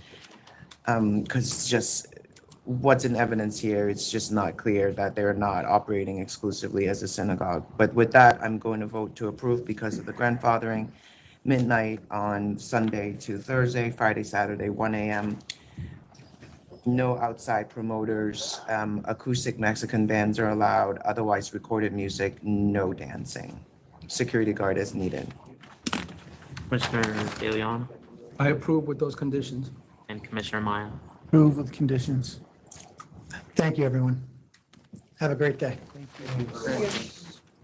Next is 31, Raj Dali, Inc. Where did I miss that entire? Good afternoon. Again, Robert Romano, and I'm here with Raj Dali of Raj Dali Incorporated.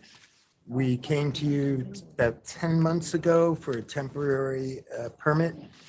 You asked that he operates for a minimum of 6 months on that permit without incident, and that is exactly what occurred. And we're hoping you will. So at the time we gave you hours of 11 o'clock, I understand that there is no real compliance on that. What time do you close? 12. No, he has to stop serving at 11 and close at 12. You signed a stipulation with Bronx Community Board 9 agreeing not to serve past 11, Yes. Yep. but you've been serving until 12. No, I close, I stopped serving at 11, I close at 12. Okay. He does anticipate after another year or so of operation to request later hours, but not at this point.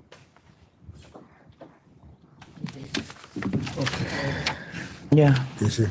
So I just want to, can you hear me okay? Yeah. Okay. I just want to address a recent enforcement Oh, compliance check. Were you aware that enforcement No. came? Okay. No. That indicates there was hookah and also service at 11:30. You're saying they came in serving at 11:30? Do you want to request the paperwork?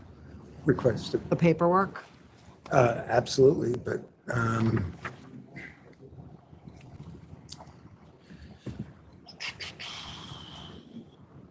yeah. Do you have a date on that? Yeah, hang on one second.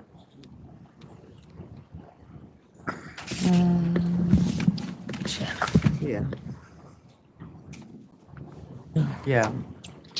Does your register keep 1/18, January 18.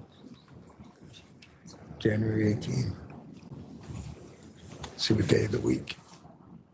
Well, it's irrelevant. I mean, either we're apparently not with his knowledge, but I mean, Yeah. yeah. We try to help and Mm-hmm. we put restrictions for a reason and then we expect you to live by them. you want to come back? There's also hookah smoking observed. I don't know what coming back would do, honestly.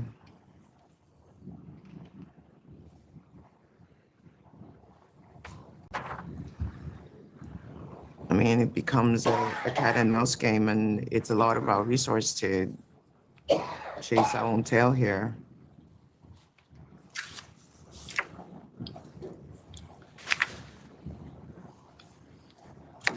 Who's ready to vote? So I am if everybody else is. Commissioner De Leon? Okay. As indicated by our council, we had our enforcement people out there. They found alcohol served at 11:30 p.m.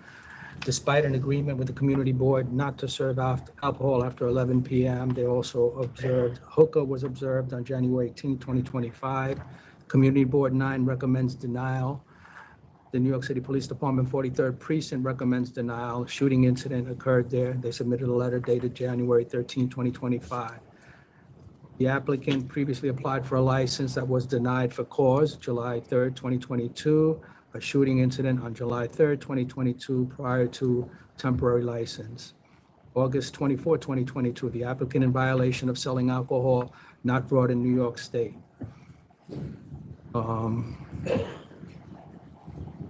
July 13, 2022, the NYPD body cam shows a bar fully stocked before a temporary license was even issued. We have another one of these cases where there's allegedly 5 employees, a rent of $3,500 a month, and an investment only of $25,000. I cannot approve with that record, and I vote to deny. Commissioner Maya? Deny.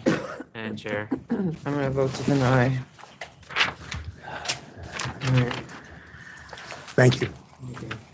Next is 15, South End Wine and Spirits, Inc.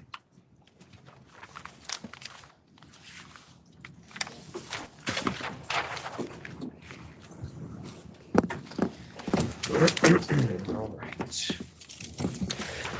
Good afternoon, members. Max Bookman, Pazetsky and Bookman PC. With me is Ryan Chand. He is the applicant principal. This is an application for a new package store, although in a not so new location in Battery Park City. I'd like to address 3 things with you today. One is tell you a little bit about the premises background, the history here. Number 2 is tell you about the applicant and the proposed method of operation. And number 3 is to say a word on the closest stores. In terms of the background, so we're in Battery Park City. The building that contains the proposed licensed premises is called Gateway Plaza, which was the first residential building to open in Battery Park City in the early 80s. Of course, everybody knows Battery Park City was constructed with the dirt, basically, that was dug out to build the Twin Towers and the rest of the World Trade Center. Battery Park City is fairly isolated. Battery Park City is fairly isolated. It's cut off by the West Side Highway. It's called West Street down there, but it's an 8-lane at grade level highway, and that's what separates it from the rest of Manhattan. All right, I appreciate all of that. Why don't you talk about the funding? Sure. So Ryan is a child of parents who own liquor stores. His mother and father both own liquor stores, and we were transparent with that throughout the licensing process. Ryan is entirely funding this project on his own. The original source of funding comes from a house that he sold in Florida. That money went into an account that he is the 100% owner of. There was questions by the examiner, I think fairly so, during the examination because they saw his parents' names on the account. But what we explained to the licensing bureau, hopefully to everyone's satisfaction, is that that account is what's called an ITO account, in trust for. It comes with different types of names. Sometimes it's called a Totten Trust. Sometimes it's called a POD, payable on death account. But it's a method, a common standard mechanism to basically avoid probate, where you own all the money in the account. It's all yours as the account holder. It's just that when you die, the money automatically becomes the property of the beneficiaries. No, I'm sorry to interrupt you. We understand that. I think we understand that. Okay. Okay. Okay, because there was a great deal of back and forth about that during the examination of the application, so I did want to emphasize that. So that's my answer to the chair's question, is that it was his money. Who paid for the Florida house? He did. So the way that Ryan paid for this is he basically won the lotto. He has a finance background, and he was an early adopter of Bitcoin. He's one of these people who bought a lot of Bitcoin for like $100. and then was able to cash in significantly when the value of Bitcoin skyrocketed. He bought the house in Florida because his brother was going to med school down there. So he, like anyone who just won the lottery, he bought his brother a house. After the brother left med school, he sold the house, he used the proceeds to fund this venture. The proceeds went into the account, and that's what funds this venture. I would be remiss if I just didn't have an opportunity to talk a little bit about the importance of this premises, because it goes directly to public convenience and advantage. This premises has been licensed as a liquor store from the early 80s until 2023, when it closed down. It was called Bulls and Bears Winery, and it was really beloved in Battery Park City. There are a number of articles from like local Battery Park City blogs at the time that bemoaned the fact that it had closed down. It was treated as a neighborhood, viewed as a neighborhood institution. And if you look at Exhibit B to our papers, what you will see is letters from not only the owner, Lefrak, the manager, but also we have pages and pages of petition signatures, from the residents who live in Gateway Plaza, who are all clamoring to have Bulls and Bears Winery returned, to have a liquor store returned to that location. Battery Park City, until the closure of Bulls and Bears, had 2 liquor stores. And if you look at Exhibit A to our papers, we tried through various diagrams to illustrate the layout of liquor stores in Battery Park City. There's a few different pages to Exhibit A, and each sort of has a different type of diagram to try to illustrate the point to you. Battery Park City basically is a sandwich. The 2 pieces of bread are residential areas, and in the middle is Brookfield Place, which is a massive mall. The top part of the sandwich, the north part of Battery Park City, has a liquor store. The south part of Battery Park City, which is the more populous part of Battery Park City, always had Bulls and Bears. That's where the hole is now, and all that Ryan is looking to do is to fill that hole that had, again, been there since operating since the 1980s. As far as the method of operation is concerned, if you look at Exhibit F, we include renderings of the store and what he wants it to look like. It's going to be a lovely store, completely commensurate with the character and fitness, of the neighborhood. It's going to be a full-service liquor store offering the usual range of products. He's going to offer tastings, and in Exhibit D, we include a sample calendar of the types of tastings he wishes to do, so you can see it, get a sense of the cadence of tastings and how he wants that to be core to his operation.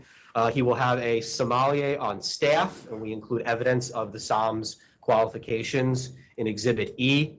He's going to carry anywhere between 15 to 20% of his SKUs will be New York spirits. So it'll be a nice liquor store returning to a location that always had a liquor store.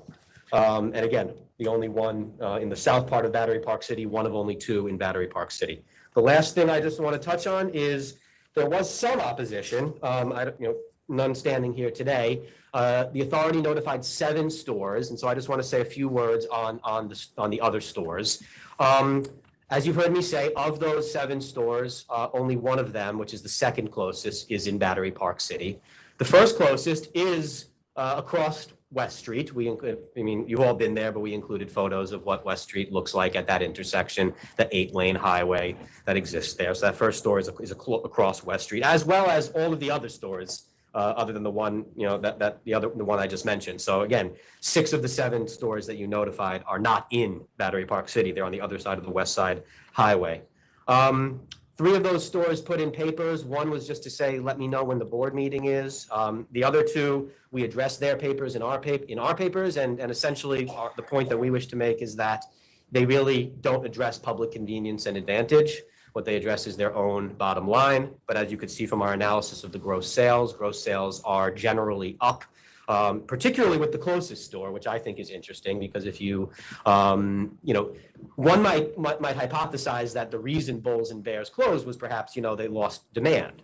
But, that's actually, I think it's fair to have that suggestion. I think you always need to think about that when a store closes. It's maybe, there was less demand. But we know that's not true here. A, because of all the petitions and all the remorse that happened in the neighborhood when it closed. But B, when the closest store in the first full year that Bulls and Bears was closed, which was 2024, using the usual projection method, their sales were up 22%. You know, they had sort of tottered along under $2 million for all the years they reported, but they projected to go up way past $2 million in the first year that Bulls and Bears was closed. So to me, what that suggests is that the people who were previously patronizing Bulls and Bears were just stuck going to the next nearest store, which is completely inconvenient because, again, it's across West Street.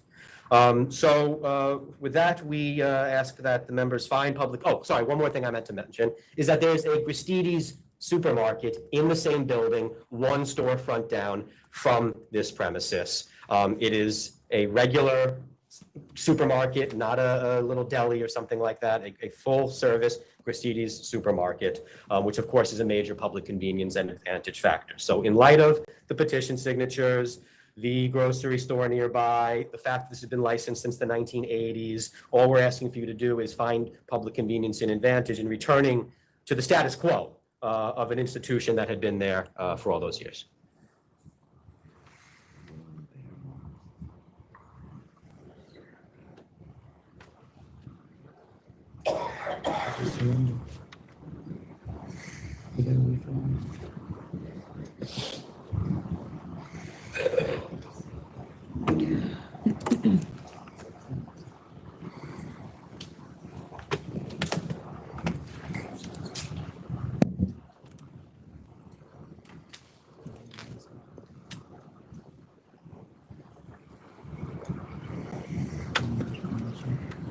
Tired.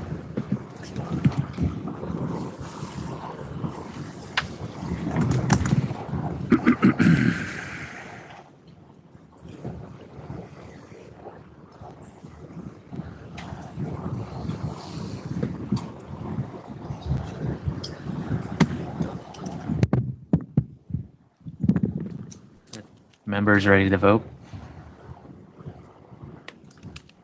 Bookman, when was the house in Florida sold? When was the house sold? 17. I believe 17. It sold in 2017? Yeah. I mean, we have the sale paperwork, the closing document, if I can just pull it out.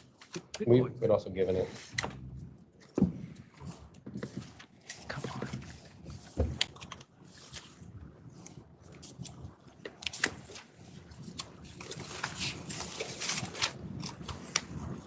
No, I'm sorry. That's 17, 23. But you owned it from what year to what year? 2014 to, 2014 yeah, it was 19. to 2023? Yep. We have the closing document that we had submitted. It was, just looking for the date on it. So the story is that you made 23. Bitcoin money in 2014 and then bought the house? No. So I was 19, so I started Fordham University, and at Fordham, I started the cryptocurrency club, so I was very much in the weeds of cryptocurrency, and I made a bet that paid off. So what I did was I sold a portion of my holdings to diversify, really, to get a rental property in Florida. It made sense because my brother was going to med school right over there. So we rented it for a couple of years. I rented it, tried, and at 2023, it just became too much of a headache for me. So. 2014. He also graduated, left. I honestly cannot recall right now when this Bitcoin thing started, if it started that far back. I mean, so the early days of it were in the 2011, 12, 13. So I mean, he was, right from the ground. I mean, I remember hearing about it in about around 2010 and 11, the first time, and thinking it was a scam. But, it paid off for some early adopters. And your wife also owns a liquor store? I don't have a wife. He's not married. Oh, His parents own liquor stores. I want to know the first pizza to be bought with Bitcoin was May 22nd, 2010. So really, I didn't That's know. an expensive pizza. 2010. That was what it came. It was one of the first transactions of Bitcoin. It was a guy bought pizza with Bitcoins.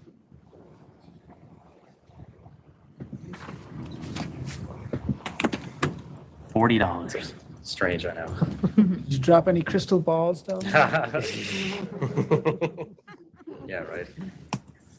That was.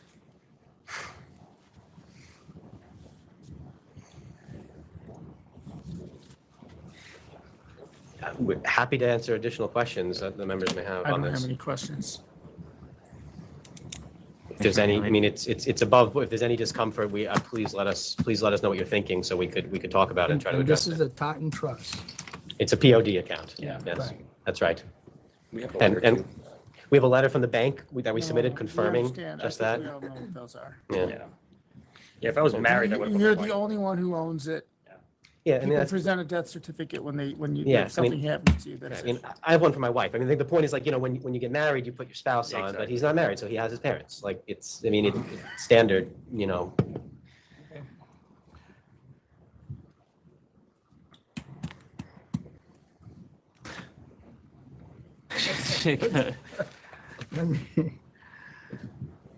I get it. It's Gotta go with your gut.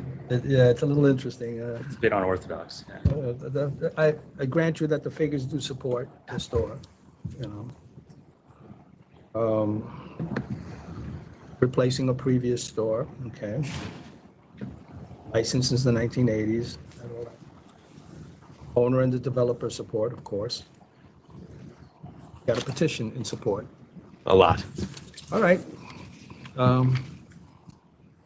If we're ready to vote, we'll vote. Commissioner De Leon, I will vote to approve. Commissioner Maya, I vote to approve. and Chair. Well done. I'm sorry? No, I said I vote to approve. Well done. Thank you. All right, I'm gonna find public convenience and advantage to replace the closed store. I'm gonna vote to approve. Thank you, Thank you so members. much. Thank you. Next is number 811, Belinda LLC. Yes, good afternoon again, members. Max Bookman, Pizetsky and Bookman PC for this disciplinary matter. This is a $3,500 CNC that was negotiated with counsel's office. We're happy to answer any questions. 8. Oh, Sorry. 8. This place is closed. Yes. 3,500? I'm gonna lower this to 2,000. Thank you, members. Commissioner Or De Thank you, Leon? Chair. I'll accept 2,000. 2,000's good with me. Thank you, members. Thank you. Next is number 64, Cloud Rooftop Inc.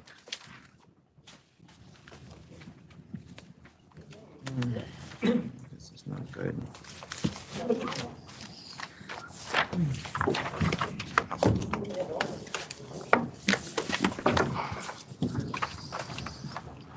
Like we have opposition coming up.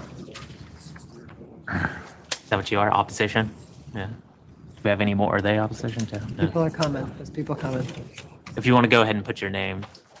I'm Patrick DeLuca. This is my client Solomon Khan, and we're here to answer any questions you might have. And we do have opposition here, if you want to hear from them. All right. Excuse me. I also have his landlord here. Should he come up Oh, now? you're having issues? I'm not. I don't know if it's necessary, DeLuca. Let them go first. Hi, council members. Thank you for hearing me. I am the tenant directly above the establishment. When it was How first long brought have you lived there? in the specific apartment, 15 years, never had an issue with anybody in the And building. what was this 25. business before? It was called the M's Tavern before. It was a proper food establishment with a bar as well. It wasn't an issue. And then Okay. the owner of the building had a bar, a long-standing bar there previously. Okay. When it was first brought to our attention, everybody, that includes CB5, the 29th Street Tenants Association, myself, we all bought into what Sal said, what his intentions were, the affidavit he signed. You should have letters from all of those people, CB5 revoking their consent. The Tenants Association vehemently opposed to him and myself. I haven't had a normal night's sleep since he's been open. He's only closed on Mondays. It's the only day I get any sleep at all. He's open till 3 a.m. routinely. Huge crowds outside. He had his signed affidavit where he made promises. He's violated every single one of them. He says no velvet rope. He has a velvet rope. No bottle service. His new menu is half bottle service. If he opens his mouth, he's lying. I'm work in advertising. The UFC are clients. I saw he was advertising, he was going to show it. So I told him, like, they're clients. If you're going to be streaming illegally, I'll have to notify. He's like, oh, I would never do such a thing. I come downstairs 5 minutes later. You can see off his phone, he's illegally streaming to his patrons the fights. The UFC will be filing lawsuits, so his financial situation will be more difficult. He doesn't care about anybody except making money. He will look me in the face and say, if people are willing to pay me, I'm gonna stay open. I take videos every day. I have a Google Drive with proof of everything. I didn't know how to share the Google Drive, so I took screenshots. I do sound recordings with a special sound reader and a phone app every night. 2, 3 in the morning, I don't get to sleep, and it's not like 45 decibels, it's up to like 70. He has DJs when he said no DJ. It's just a terrible situation. He has cars double parked 3 or 4 in a row. The drivers will go out and drink for hours. It's not local tenants, local neighbors coming there. They're all from his previous establishment, which you guys took away his liquor license there. It had a lot of police attention. He has the same clients now. He claimed to not be affiliated with the last one, and CB5 learned that he actually was part owner. It's terrible for the neighborhood, and for myself, I'm like falling apart. All right, I'm sorry, sir. I'm sorry this is happening. All right, let us see what we can do. Thank you so much. All right. Do y'all want ma'am, to speak? Sir, Yeah. it's okay, one at a time.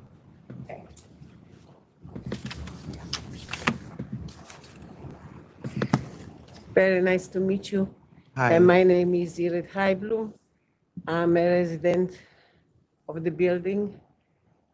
You live in the same building? Yes, we live on the 4th floor. You live on the 4th floor? Yes. You guys live in the same apartment? My husband and me. Okay. Yes. We've been there for 27 years. We never had problems. We never complained about anything. I sent you a letter from the managing agent that was with us for 15 years. And he said exemplary because there were never any problems with us. We never created any. We were happy and very content. The problem is that we are now elderly and I'm disabled. My husband's got cancer, and our life is really turned upside down because the bedrooms are located on the street level for windows, and the noise, 2 o'clock, after 2 o'clock, there was an incident after 4 o'clock. I wanted to call even the police, but we restrained ourselves. We didn't want to be the nasty neighbors and whatever. But it is impossible because when people come out, they stop outside. Now it's very cold, so they hurry more into the cars, or they wait for the car to come and pick them up. The street is always, except on Monday, practically no cars on our street. No store, no restaurant is open past 11 o'clock. So it's very quiet. And this is the only place that creates a big commotion. We cannot sleep. And once we are awake, we're waking up, then we sit there and looking at each other, upset that it is really not right. And when the weather is warmer, the windows are kept open, so the music is very loud, and it's this boom, boom, boom, boom, boom, boom. It's constant. It's not like you have different melodies. It's the same thing, boom, boom, boom. It like really drives you insane. And when you walk into our stairway, it's like you are in a bar itself. That's how it is. There was a business there before, right? Yes, there were. The owner had his. The building owner had his own place. Yes, and he's here, and we had no problems. And And then there was another gentleman that came. Had also no problems. No, he was very, very good and started developing the business, but he was evicted. So we had no problem with him either. He stuck to all the things. Mr. Khan signed an affidavit, sworn affidavit, that he will not do this, not do that. There isn't one point in the affidavit that he has not broken the whole time. It's not, I broke it once. It's like except Monday. When you come to Park Avenue, our section between 29th and 30th Street, there's 200 residents. And they ask us, how do you live? How can you take it? Well, we can, we don't have really much choice. So there it is. But it's empty. There are no cars. They park the cars. Get the picture, ma'am. Yes, so really for us, it is very disturbing. Mr. Khan thinks that just because we are on the floor, fourth floor, we oblivion to the world and what's happening. Thank you. You know, they told us it's going to be a restaurant, a lovely We can hear restaurant. from the other side, ma'am, because I fully Okay, understand. now your you can position. say anything. All right, do you have anything you want to say, sir? Yes, please. All right, go ahead.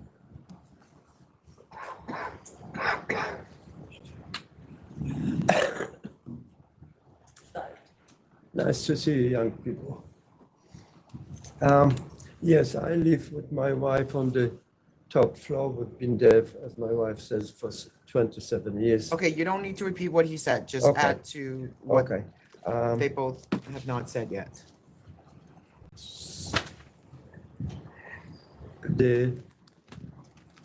Initially, Mr. Khan made an effort to be friendly with us.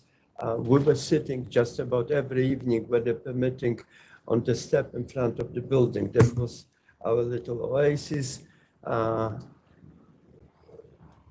And so his restaurant, the entrance to his restaurant is less than 2 feet from the entrance to our building.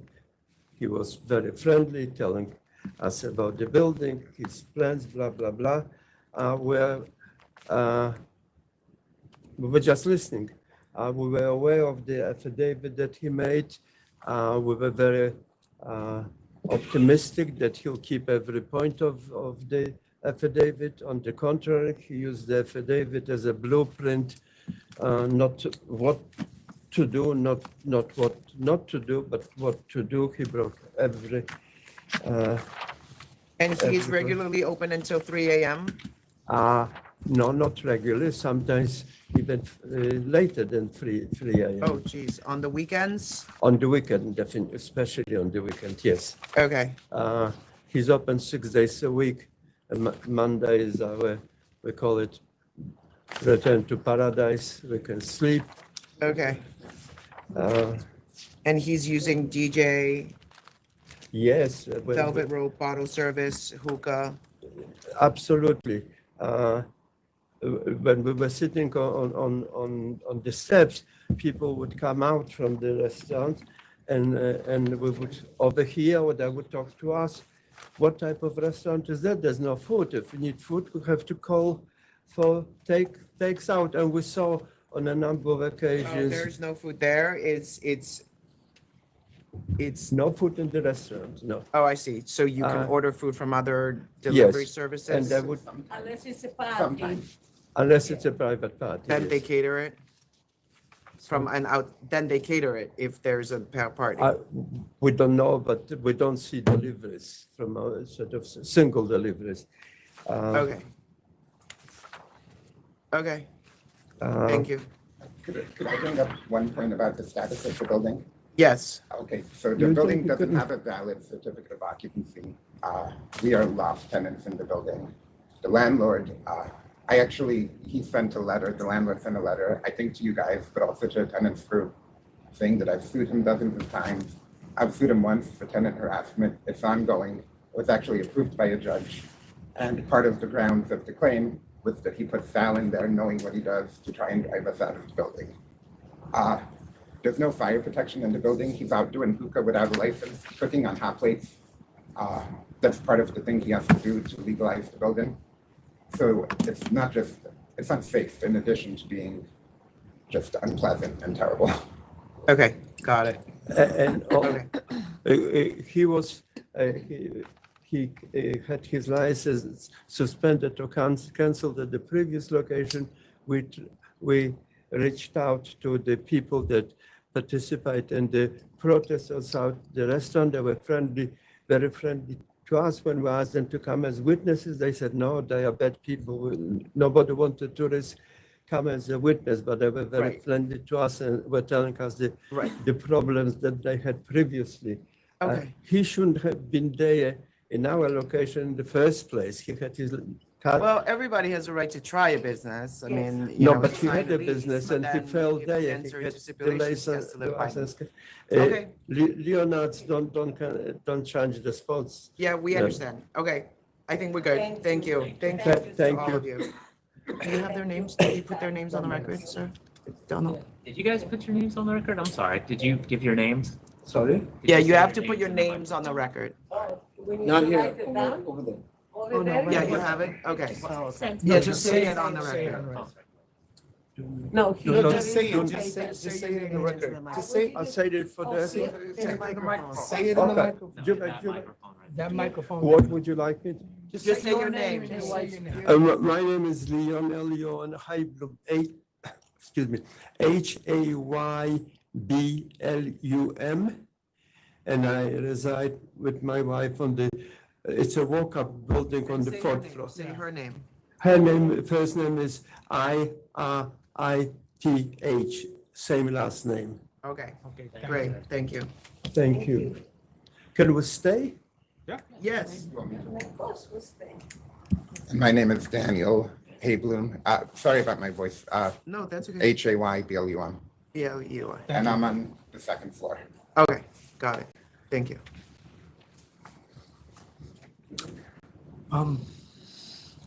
I think in this instance, to put everything into a perspective, things are not quite as they're being presented. First of all, there is no signed affidavit with Community Board number 5.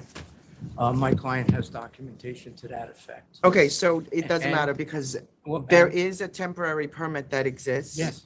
Which, because you're a 500-foot case, you're supposed to close by midnight. I assume he knows No, that, right? But there were many other things, ma'am. Please, if you would let the landlord address No, it. that's not relevant, sir. Mr. DeLuca. It's kind of relevant. This because has they're- nothing to do with the landlord. He's not operating the business. No, but they're making statements that he would contradict. It doesn't matter. This is not a back and forth about what they said. This is about us trying to assess whether this business is in the public's interest. This is the public. They've spoken. I'm asking you if you understood that when you got the temporary permit that you're supposed to close at midnight. Yes, ma'am. Midnight on Sundays, Tuesday, Wednesday, Thursday, 1 o'clock, and Friday and Saturday at 1:30. Temporary permit has midnight across the. That was the affidavit signed by Community Board? That's not how it works. The temporary permit closes at midnight. That's what the law is. The Okay. legislature decided this. Ma'am, So. can I give you guys my side of the story, please? There's no Just, it's, story. no, I gotta, You've been no. breaching what the law is. No, ma'am, I've been here before. ma'am, The first other time here. business, right? Ma'am, first time here. I've never been here before, ma'am. This is my first liquor license. I was never involved with any liquor license before, ma'am. Okay. All right. So I'm telling you that when you got the temporary permit, there are hours surrounding it. You're not supposed to have DJs, supposed to close at 12 o'clock. Yes, ma'am. Okay. So you have not been doing that. Ma'am, all I knew from my point of perspective, whatever is an affidavit, I have to follow that. That was I knew. I have no idea about that, but if it is come to that, I have no problem to follow it. I just want you guys to hear this out, please, for 1 minute. I started this thing. I bought the place out from my landlord who's standing right behind me. These guys who are standing right next to me, 90% of the stuff they said is a super lie. 90%. I just kept it quiet and I was just listening to these guys. You guys can think of it as however you guys want to. These guys for the last 12 years haven't paid their rent. They're living on this man's property for free. suing this guy over and over weird stuff, and they've been going through back and forth. It's almost done that he almost evicted them out. Talk about your business. No, sir. I'm just trying to explain their background, sir. They was just This is not a okay. landlord-tenant Now, issue. when it comes to my business, sir, till today, as we are here talking about the 12 o'clock you have to close, I have no problem with that, sir. I didn't know till today. All I knew was for following the affidavit. I've been following it, sir, for every single day. I do not serve liquor after exact time when it stops. 1:30 means my lights are coming on. At 1:20, people are leaving. As far as they spoke about having TV pay-per-view things, I buy them. I have record in my cell phone or in my bank account that buys it from the TV channels. That's paid for. That's how you buy the stuff. Other than that, there is no base in my place where place can go boom, boom, boom, boom. It's zero boom, boom. It's always been under decibel. That's what they call it. Other than that, sir, since I opened the place up, there's zero. Are you serving hookah in your business? Yes, ma'am, I'm serving hookah in the business. I have zero. Hookah permit? No, ma'am, they do not give hookah permit since 2018, ma'am. What about, are you doing bottle service? Ma'am, bottle service is not like I have a bottle girl. Oh, no, I'm sorry. I'm sorry. Calm down. No, I thought you guys can hear me. That's why. But bottle service, sir, we do not have anything going on with the bottle service that's like our part of the thing. But if somebody gonna buy a bottle, we give it out the bottle. It's nothing going on. I don't have a bottle girls working there. I have regular service working there, regular kitchen people working in there. So your menu is not bottle service heavy? No, ma'am. No, it's not. Well, I sell maybe once or twice a month a bottle. Other than that, everybody comes. I can show you. I have a full menu since the day I opened. They're talking about I don't have food menu. That place is known for restaurant. People come there to eat. From 4 p.m. to 7 p.m., I have 50% off on cocktail and a full food menu. I can show you this from the day one till today. I'm standing out. I let them speak, and I was just trying to listen to all that. What's going on with my thing? I have community board. I went to February 13th. 2025, that was last week, community board meeting to speak to them. What's going on? Can I help? Can I fix this problem? Because I'm in the neighborhood. I'm a family guy. I have 3 daughters. I spent all my life money into this project. Literally, I went there to tell them, sir, how can I fix this? Who have problem with me? Can I fix this issue with my neighbors? Do you want more time to go try to fix it with the Yes, ma'am. I would love to fix it, but I want you guys to understand something. I went and the community board 5 told me we have no idea what's going on here. Okay, do you need more time? I wanna fix it with everybody, but I don't want lies here, sir. Yeah, but he's trying to say that Community Board 5, who sent you correspondence that's in this complaint, They have no idea. they didn't know what he was They talking have no about. idea, sir. They sent him a text message asking I him have to come in printed and out sign text his messages. affidavit. All right, well, you And- haven't and a submitted that few in days evidence, ago. but I will tell you Yes, ma'am. that since I've been here since 2018. Yes, ma'am. I have never seen Community Board 5 resend anything. But if For them to send us letters that talk about your operation, it's highly, highly unusual. I can answer you for that. February 13th, when I was in community board meeting, they have no clue what's going on, ma'am. They're helping me out to solve the issue to reach whoever is making any kind of complaint. They asked me who's the person is. I told them. I personally told them who the person is. They're like, we had no clue this was going on, ma'am. Here, I have text messages where you're saying I'm still, at 3 a.m. you're saying, okay, I'll close now, but you're telling me that you haven't done that. Ma'am, I closed the place already. People are leaving. It's not like that, ma'am. I have text messages. I have everything in my system right now in my hand, and I printed out on purpose all of this stuff. And we have videos and text Ma'am, messages. you had your chance to talk. Ma'am, you had your chance to talk. All 3 of you talk. Please. And I'm literally cheating. This is the landlord. You can hear the landlord, please. This is the landlord who they live with. My name is Hubert Connolly. My father operated this bar from 1968. The landlord's. My name is Hubert Connolly. My father operated this bar from 1968 to 1990. I ran this bar from 1990 to 2020. COVID shut me down. And then I didn't reopen, I rented it out. In the time period, they're saying we got along, they called the cops 39 times, 45 times they called the fire department. 6 years in a row. We're talking about the running of the business. Right, but I wanted, the only complaints in the neighborhood, it's only because I'm in a loft board situation. I am in the process right now of legalizing the building. That is what has heightened this situation. And within a short time, we're hoping this building returns to a normal status with a new C of O. We've repiped it, new roofs on it, new electrical in all the apartments, but no rent. And I understand until we get legalized, that's fine.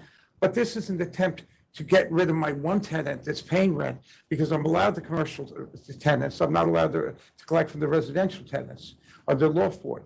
They called the Board of Health 6 years in a row claiming I had pigeons on the roof. You know, this is New York City. The Board of Health had to cancel that. I had to go to hearings. I've gone to hearings.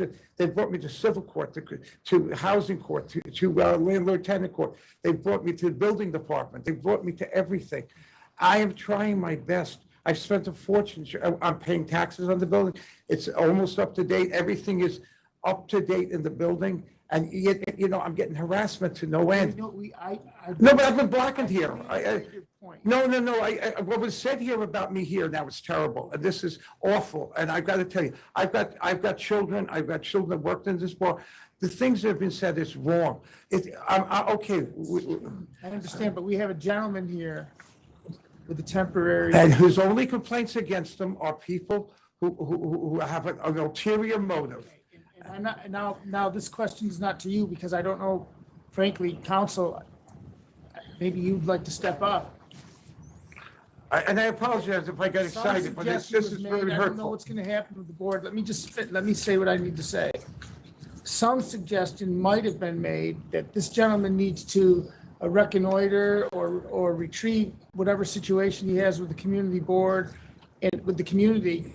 And he went. Well, then rather than talk about this mess. Yeah. Is that something you're interested in doing? He already tried. And what do you propose then? If he's going to take another try. Then we can't. The items, Time I out. agree with you. Excuse me. If you're saying that it's a futile effort. No. Then why wouldn't it be a futile effort? We already Let had me this know, so I adjourned. could- We had to come today. And he already went, and only last week, to communicate with the community board. They didn't know anything about all the items that are on the paper that are listed with this complaint. So they told him, they said, we really don't know what you're talking about. So that was his first step.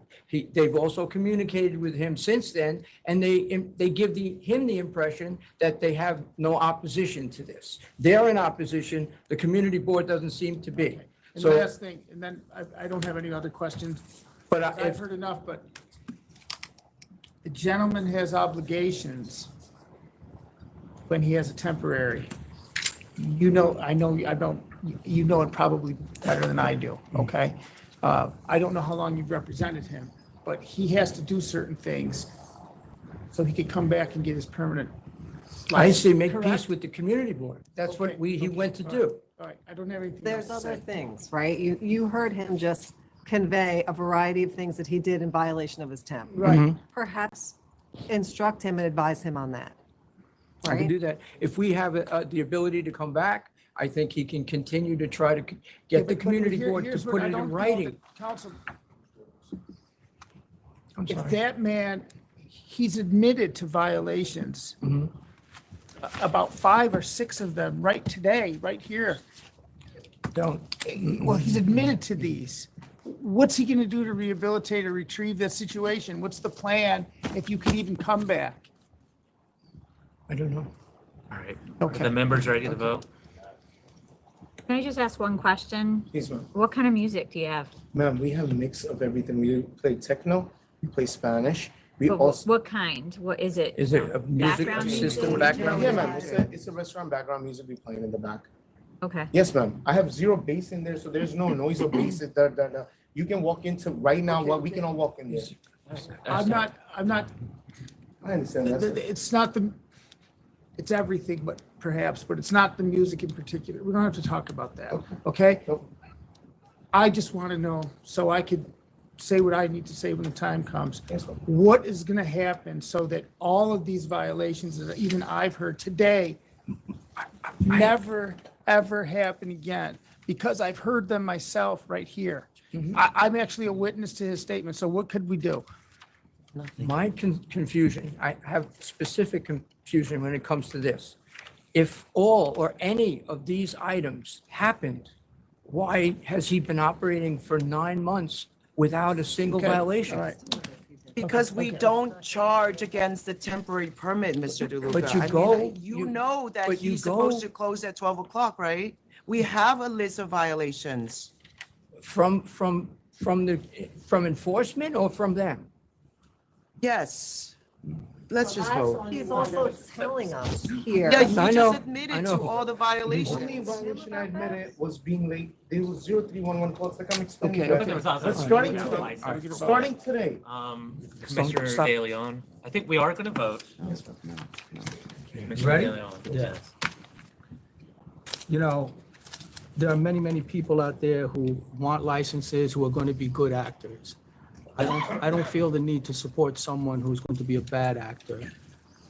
You come here and you tell us that you've never been here before, and yet you were found to be availing in February of 2021. Sir, never been here. Hold on. Even if I'm you may not have speaking been now. here, because that Even was if- COVID, you had been, In front of this board. you have, Sir, I never If been I here. may finish, you had your chance. You never had a Okay, license we're before. voting now. We're voting now. you availed a license, sir. Never. You availed a I license. managed. Now, I was a Commissioner- manager. I'm explaining. Please I try to don't- understand I before don't y'all need make you a to, decision. we heard you out. We No, heard you. but you guys not understanding. Are you going to this is- continue? Because I'm going to vote now. Okay, sir. Okay, sir.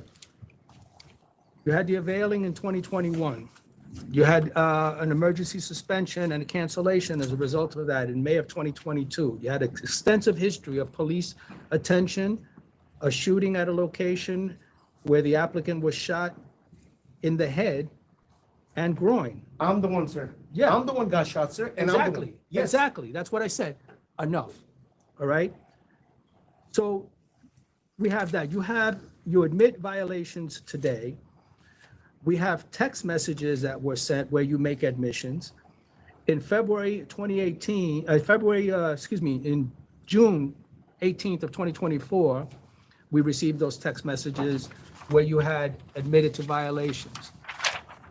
On top of that, we don't need just the testimony of the people who are here today, elderly people, disabled, suffering, from cancer, to make a determination on here, because we had our own people go out there and they found you in violation.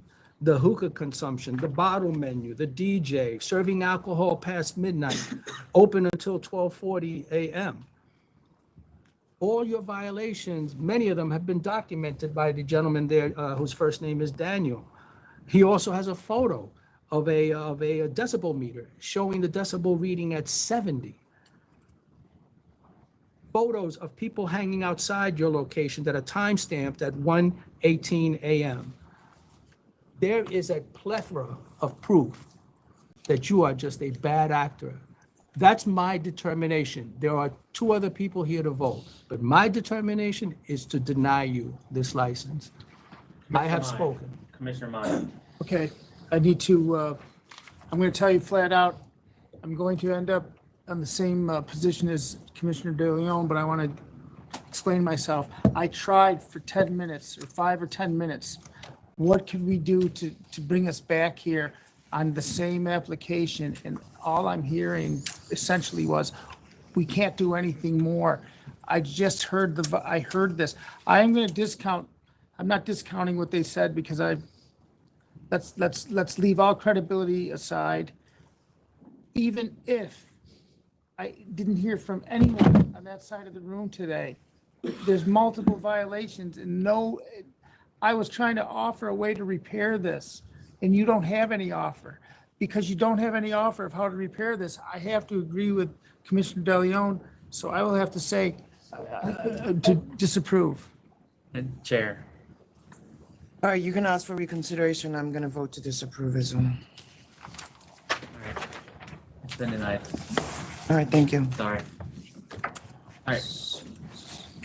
The temp is rescinded. All right. Yes. Sir. Wait. It's over. You can talk to your representative. Yeah, There's I'll another talk to you chance. outside. I'll talk to you outside. We get a letter, the There's temp another is chance. rescinded. We have to move on.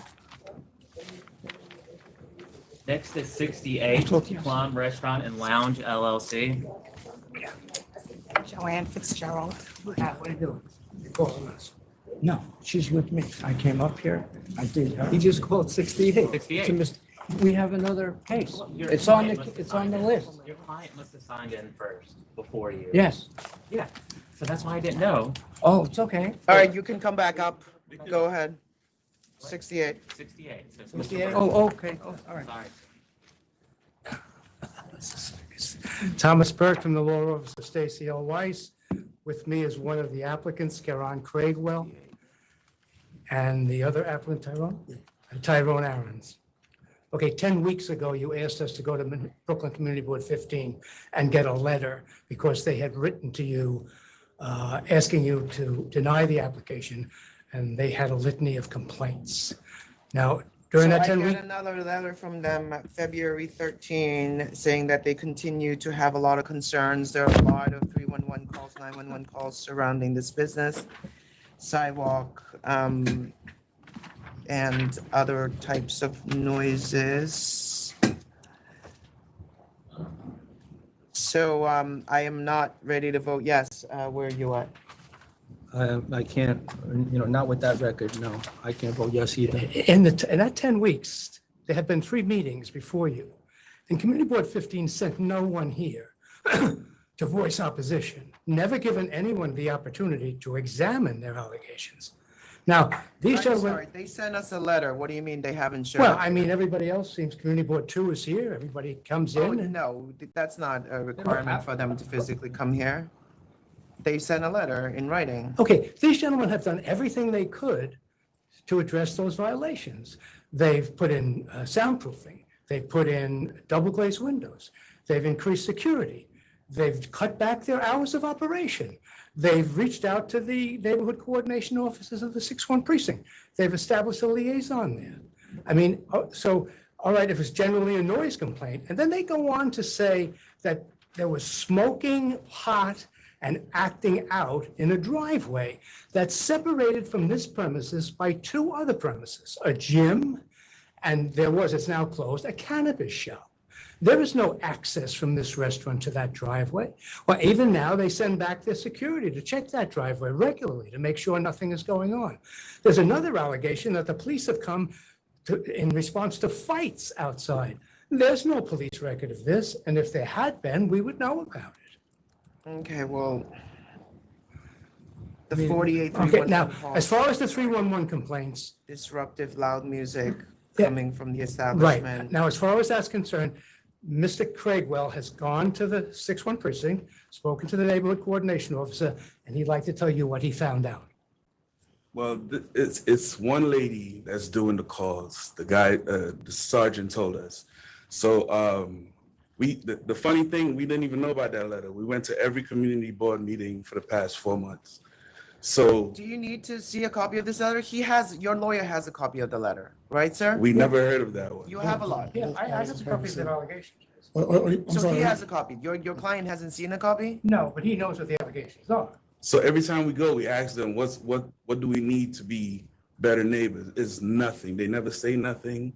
We email them, we do everything, nothing. I don't know what else to say. I mean, We do not have no issues, no anything.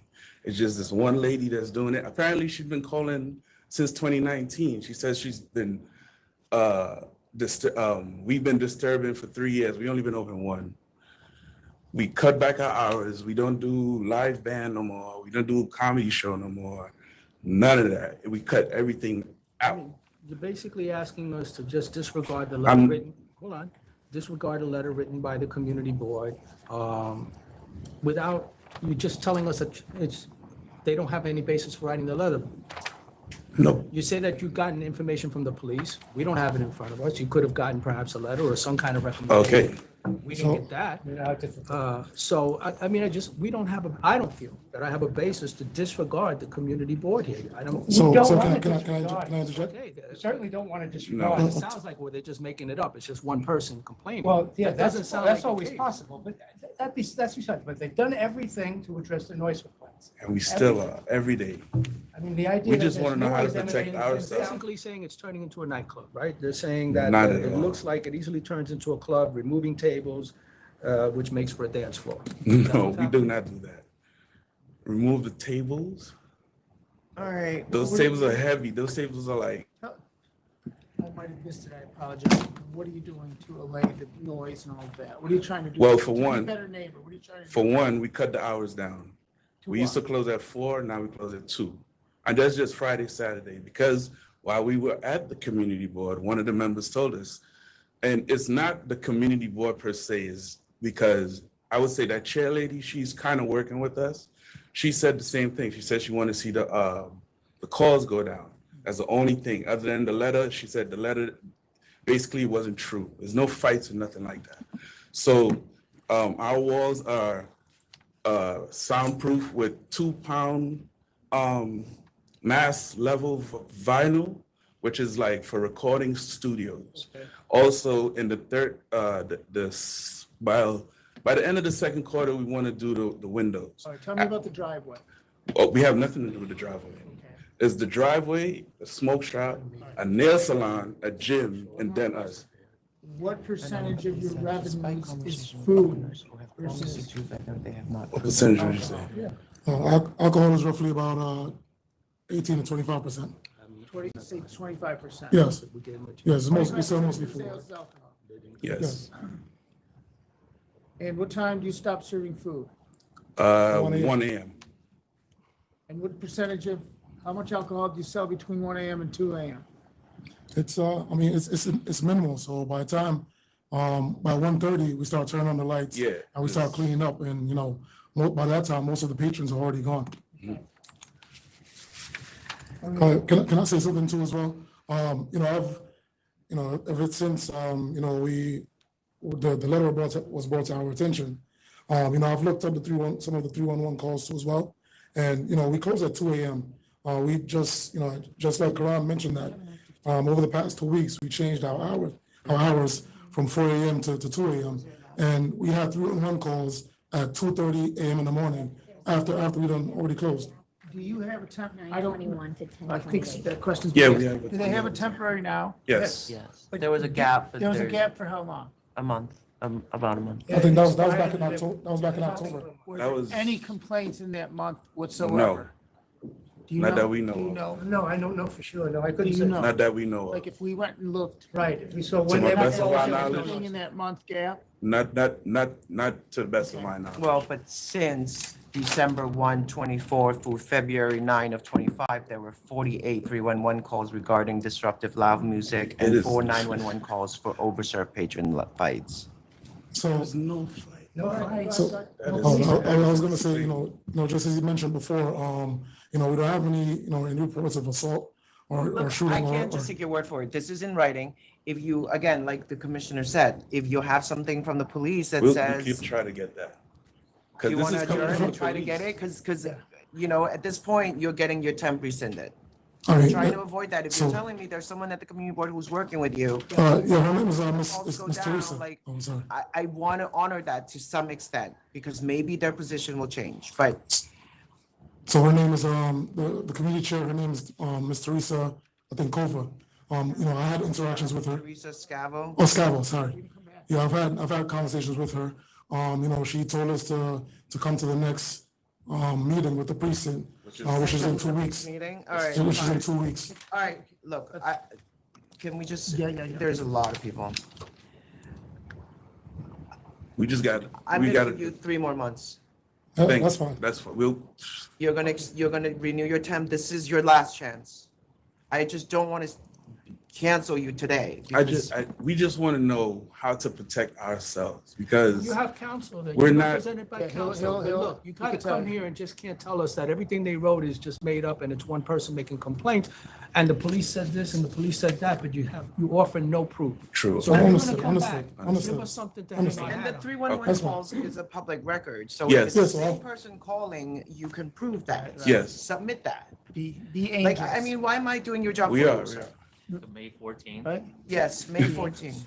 Over to May 14th. And you better come back with a letter I'm from coming, the I'll be community board prepared, Ms. Fan. saying we at least are now in a position of no objection. If you don't get that, I can't. So is it only from the community board or from our NYPD too as well? Because Get both, and if you really want to prove that the 311 call is one person, and I would need to know why she's calling. I mean, if she lives right above and it is. No, really loud for there's her. nobody. so the closest resident is a block away from us. Okay. It's just a commercial property by itself. Who it is. People No, I are understand, I represented understand. by counsel, competent counsel. He knows Understood. what the People are gonna check. Understood. All right, Yeah. thank you. Meaning enforcement goes out on the 10th period. So enforcement goes out and checks when you're operating on the 10th. So just be mindful of that. Right, Okay. and you're going to close at 1 AM, right? You said that's what you're doing. No, we it's- close it's at 2 right now. We stopped serving at 1. Okay, you're gonna close at 2 AM right now, Yes. okay? Every day. All right, last chance. Oh, okay. Thank you. All right, thank you. Thank you very much. Thank you. Thanks. It's May May 14th. Next is 63 Elm Street Restaurant LLC.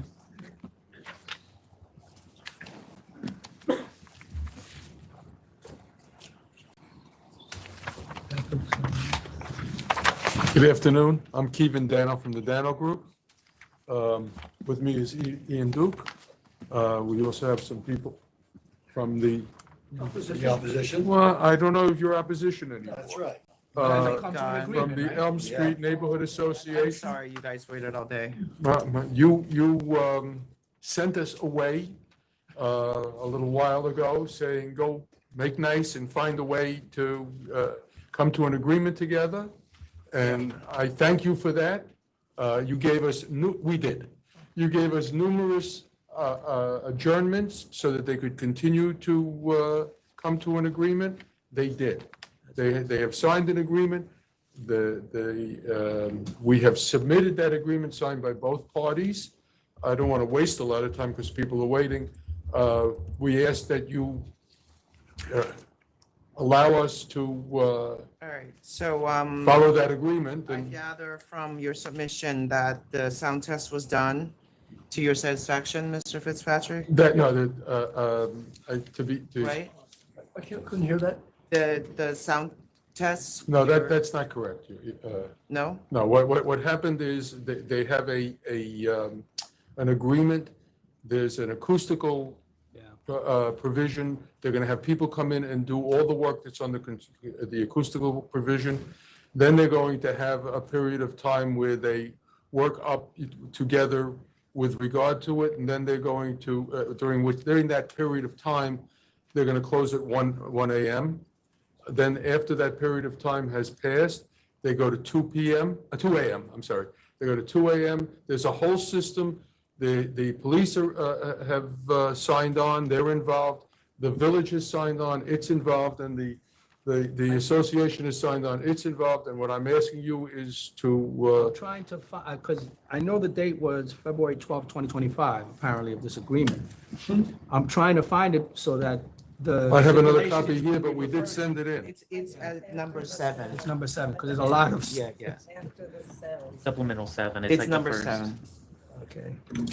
Page 3 it starts. Okay, right. Okay, so then, yeah. Okay, so you understand what he's saying about this 1 AM, 2 AM thing? Yes, we both worked it out. Many times. Great, and, If he it's does as gonna be a proposed, it's a high-end good deal. restaurant. We will honor every part. Okay, you're. And the only other thing I'm asking is that part of it is, Okay, can you just I'm sorry. let me just summarize it, and then we're just gonna vote? I appreciate, I'm sorry you guys waited so long. I understood. I need to say one more thing, please. Okay, Okay. In order to do what they're doing, as you summarize it, they have to make certain adjustments to the premises, and I would like you to approve that at the same time because they have to go and do them. no, I don't have an alteration in front of me. Well, I don't think it is an alteration. But okay, it does, I don't think it's an alteration, and I don't think it requires you to approve it, so let's just go on. Okay, I can add the soundproofing elements as part of this. Sure. As long as you're not moving doors or stages or anything like that. No. Okay. So the hours as you've stipulated it's 26 private events per year. Is there no more than per month? No more than one a weekend. Per week? During One the per summer, weekend. during the summer There's season, one per week. during the summer season.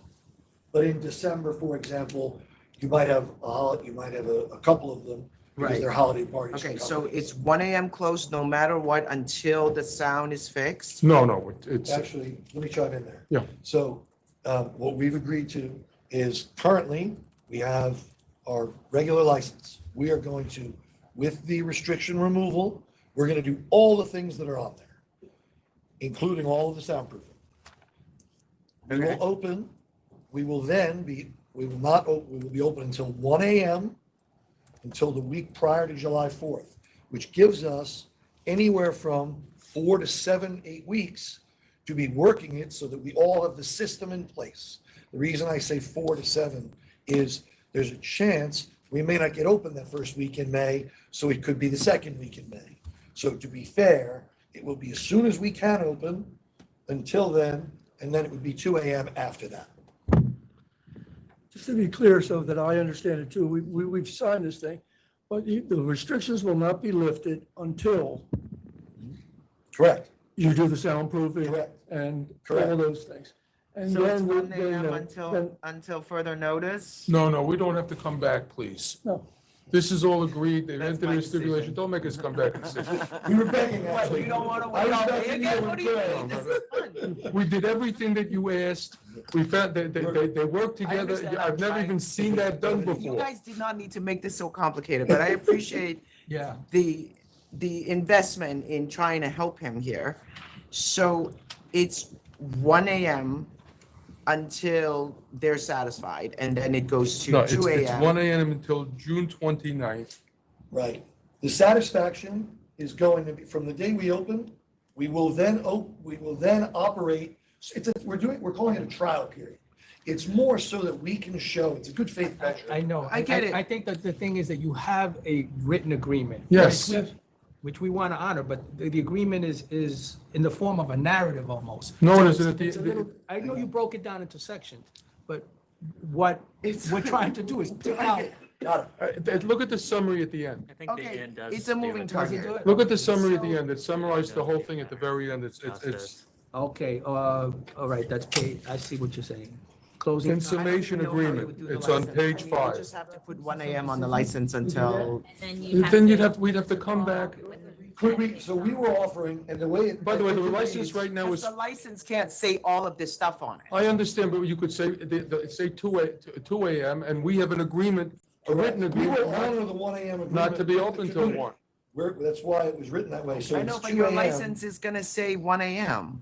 So what we are asking. But then we'd have to come back to change it, and going through the So what you're system. What saying we're is- asking is to make it You're 2 AM. You're saying make the license to 2, Yep. but because you have an agreement with them. We will honor the agreement. Well, That is not only correct. that, you can still be sued by them. Yes. Correct.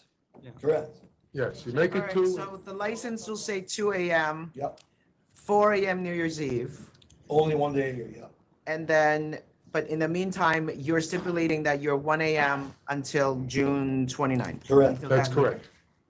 All right, 26 private events, 1 per week, except for December. Actually, we were saying 1 per week during the summer. You know what? It's fine. Just say 26 a year and Yeah, then just- they figured it out themselves like we're doing with the time. I mean, Better you than me. No. We tried to be thorough. All right, where's the music? If DJ is okay, sir? Yeah, yes. DJ is There's okay, DJ and there's no out.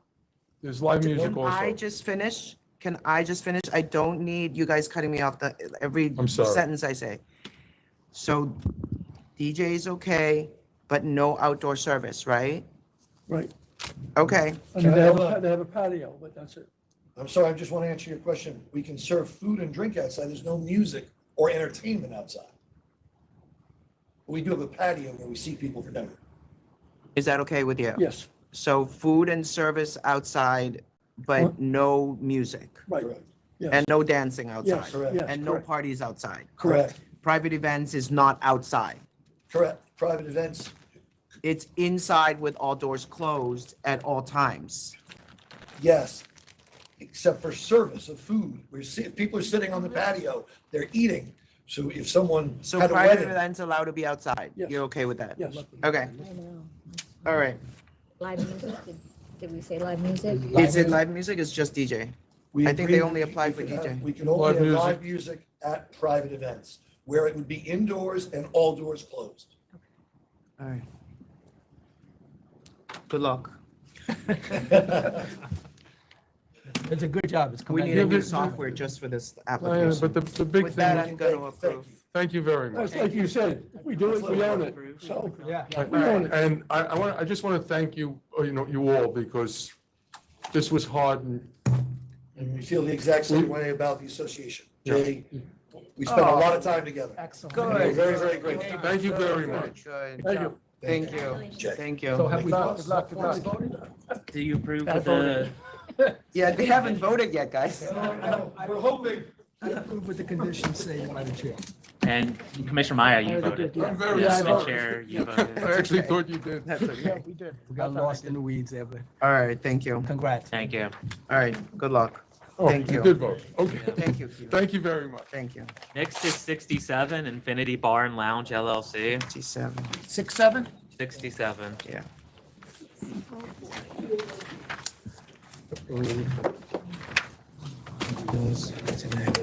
Good afternoon, members. Michael James for the applicant. With me is Dennis Rahman, who is the sole principal of the license as well. I know that there are a few questions presented for today, so I can start wherever you would like me to. Do they have an active? They do now? Yep. All right. Compliance memo. Yeah, sorry. All right. This location, Canceled due to extensive adverse history, including police attention. that was the prior business or that's something that else that he Current wanted? applicant failed to disclose his connection as a security guard. Numerous police referrals, disorderly fighting, assaults, shooting on March 19, 2022, inside, September 24, 2022, slashing outside. Yeah, so do you want me to, I know you're talking internally, but he can explain. He's a part-time security guard at the last location. Didn't own it or have any personal relationship with the last owners. And he can explain it as well. So he was part-time. Him having a security guard license actually helps. In this instance, it was a focal point. It had some issues. He did a lot of changes to the layout, changed the music so that it's more accommodating and more attractive to an older crowd. For the last 2 years, we've been on a temp, almost 2 years, we've been on a temp, no issues whatsoever. It's changed the layout, changed the feel of the space. It was the same location, but with. Same location, and he's a resident of the neighborhood from 1995. So he really knows it, has a barbershop 2 blocks away, lives a block away as well. So he knows the area, understands the issues, and has alleviated them, as it seems. Yeah, so we did a disclosed visit. You're aware of that? Yes. What, this was last week, I believe? December 5th, December 2024. 5th. Oh, I just got one. We might have gone again, but there's fire code violations, security guard violations, hookah permit violations, liquor license, prohibited signs. And that was corrected right away. Yes. I do remember that visit, and there were some issues. Some issues. I know we're having a hookah issue in the city, but those were remedied, correct? As well. I will submit that there are no quality of life issues, and that has been the biggest focus at this location. Unless, you tell me if I'm wrong. Yeah, bad history. Yeah. You gonna hire a manager? Soon, we're in the process. What does the community board say?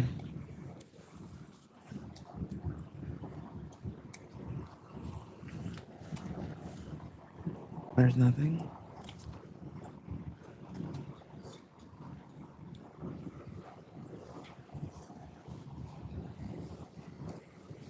Do you have a community board letter? We don't.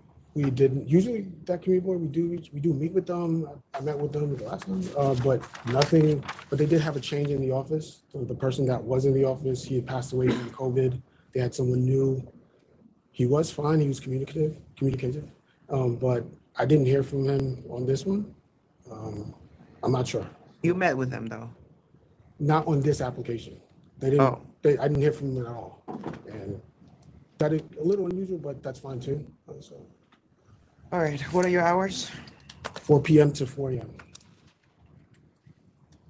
What's the music situation? That was just a check.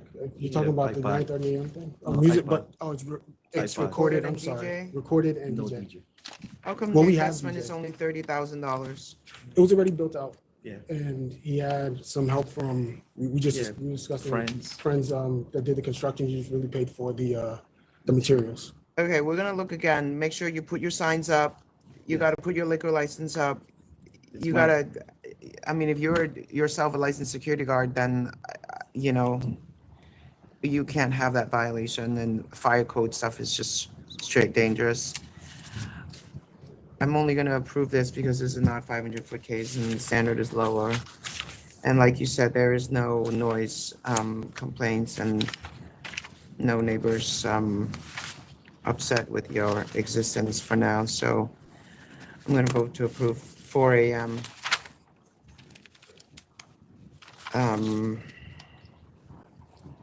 Recorded music DJ, no third-party promoters, security guard is needed. I suppose we'll be checking again, right? Yes. Mr. De Leon? Yeah, I always have to make mention of fire code violations and maximum occupancy. Those issues really, really bother me. As I've said on numerous occasions, I have seen what happens when this goes bad. These people come to your place to have a good time, to enjoy themselves. They don't need to risk their lives. Sure. That's a huge responsibility you have. Yes. You should take it seriously. Yes, sir. I concur with the chair. I'll vote to approve, and I issue that caution. Thank you. Mr. Maya? Approved per the chair. Thank you so much. Thank you. Next is 61 and 62, Moods Cafe, 1 Inc.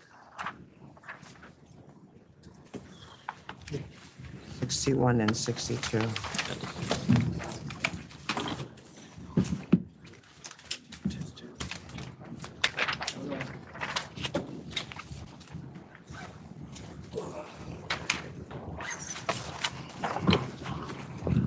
Go ahead and put your names on the record. Good afternoon, Joanne Fitzgerald. Patrick DeLuca.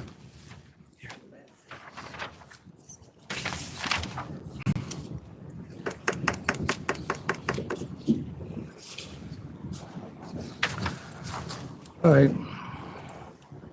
You know, I was just talking about this.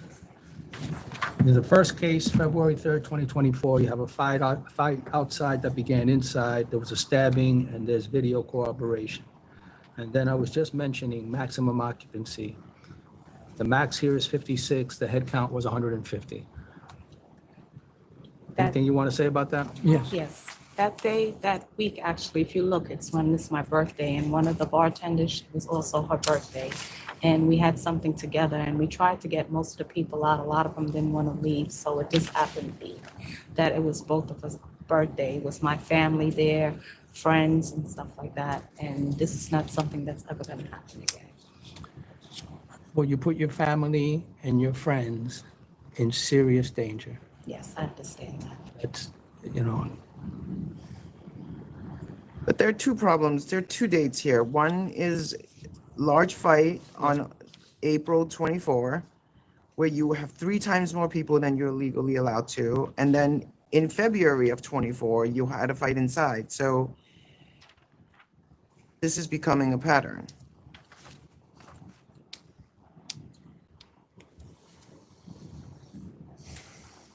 And I think mainly what it was too, that we didn't have the right security. Now we have a security company that's working for us, and we have double the amount of security now. And they're keeping. How many is that? What's double number of security? Top notch. Top Notch is a company name? Yes. How many security guards on what days? Basically, from Wednesday to Saturday, we have 5 people. You need 5 security guards? Because we have a lady. We want ladies to deal with the ladies to make sure, and a man in the front, we have in the back, and then we have inside also to keep everything under control. But there are only supposed to be 56 people maximum in there. But when people just don't want to, they don't But abide, then, we rather but you have can't let them in to begin with. The count takes place before they enter, not while they're inside trying to get them out, or we have too many people. That's too late. And, the offer here is $5,000, and I'm thinking, this is just the cost-benefit analysis. I'll pay $5,000. I keep on, maximizing, going over the max, and just making as much money as I can. If I get hit every now and then for 5, okay. This is okay until it's not. Until the day it's not, when Right. something goes bad and people die. Right. I don't know, you ready or? Yeah, I'm gonna counter at 10,000. I counter at 10,000. Commissioner Maya? You both counted at 10? Yeah. I'll stay at 5. All right. Counter offers 5,000. 10,000. 10,000, sorry. Counter offers 10,000. You'll get a letter and you can either accept it or reject it and go to hearing. Okay. So, Thank you so much. Yeah.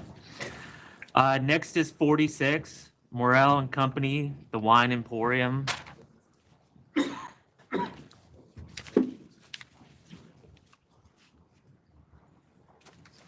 46. 46. Removal.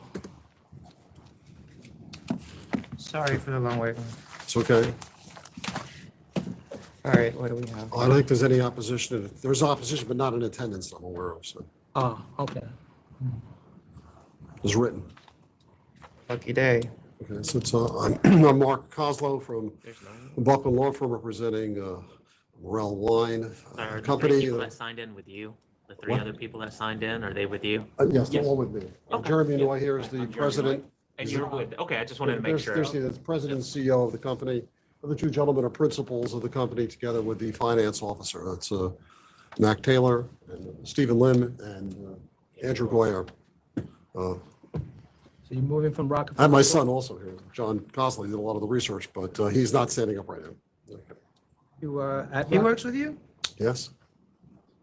At Rockefeller Center since 1976. Yep.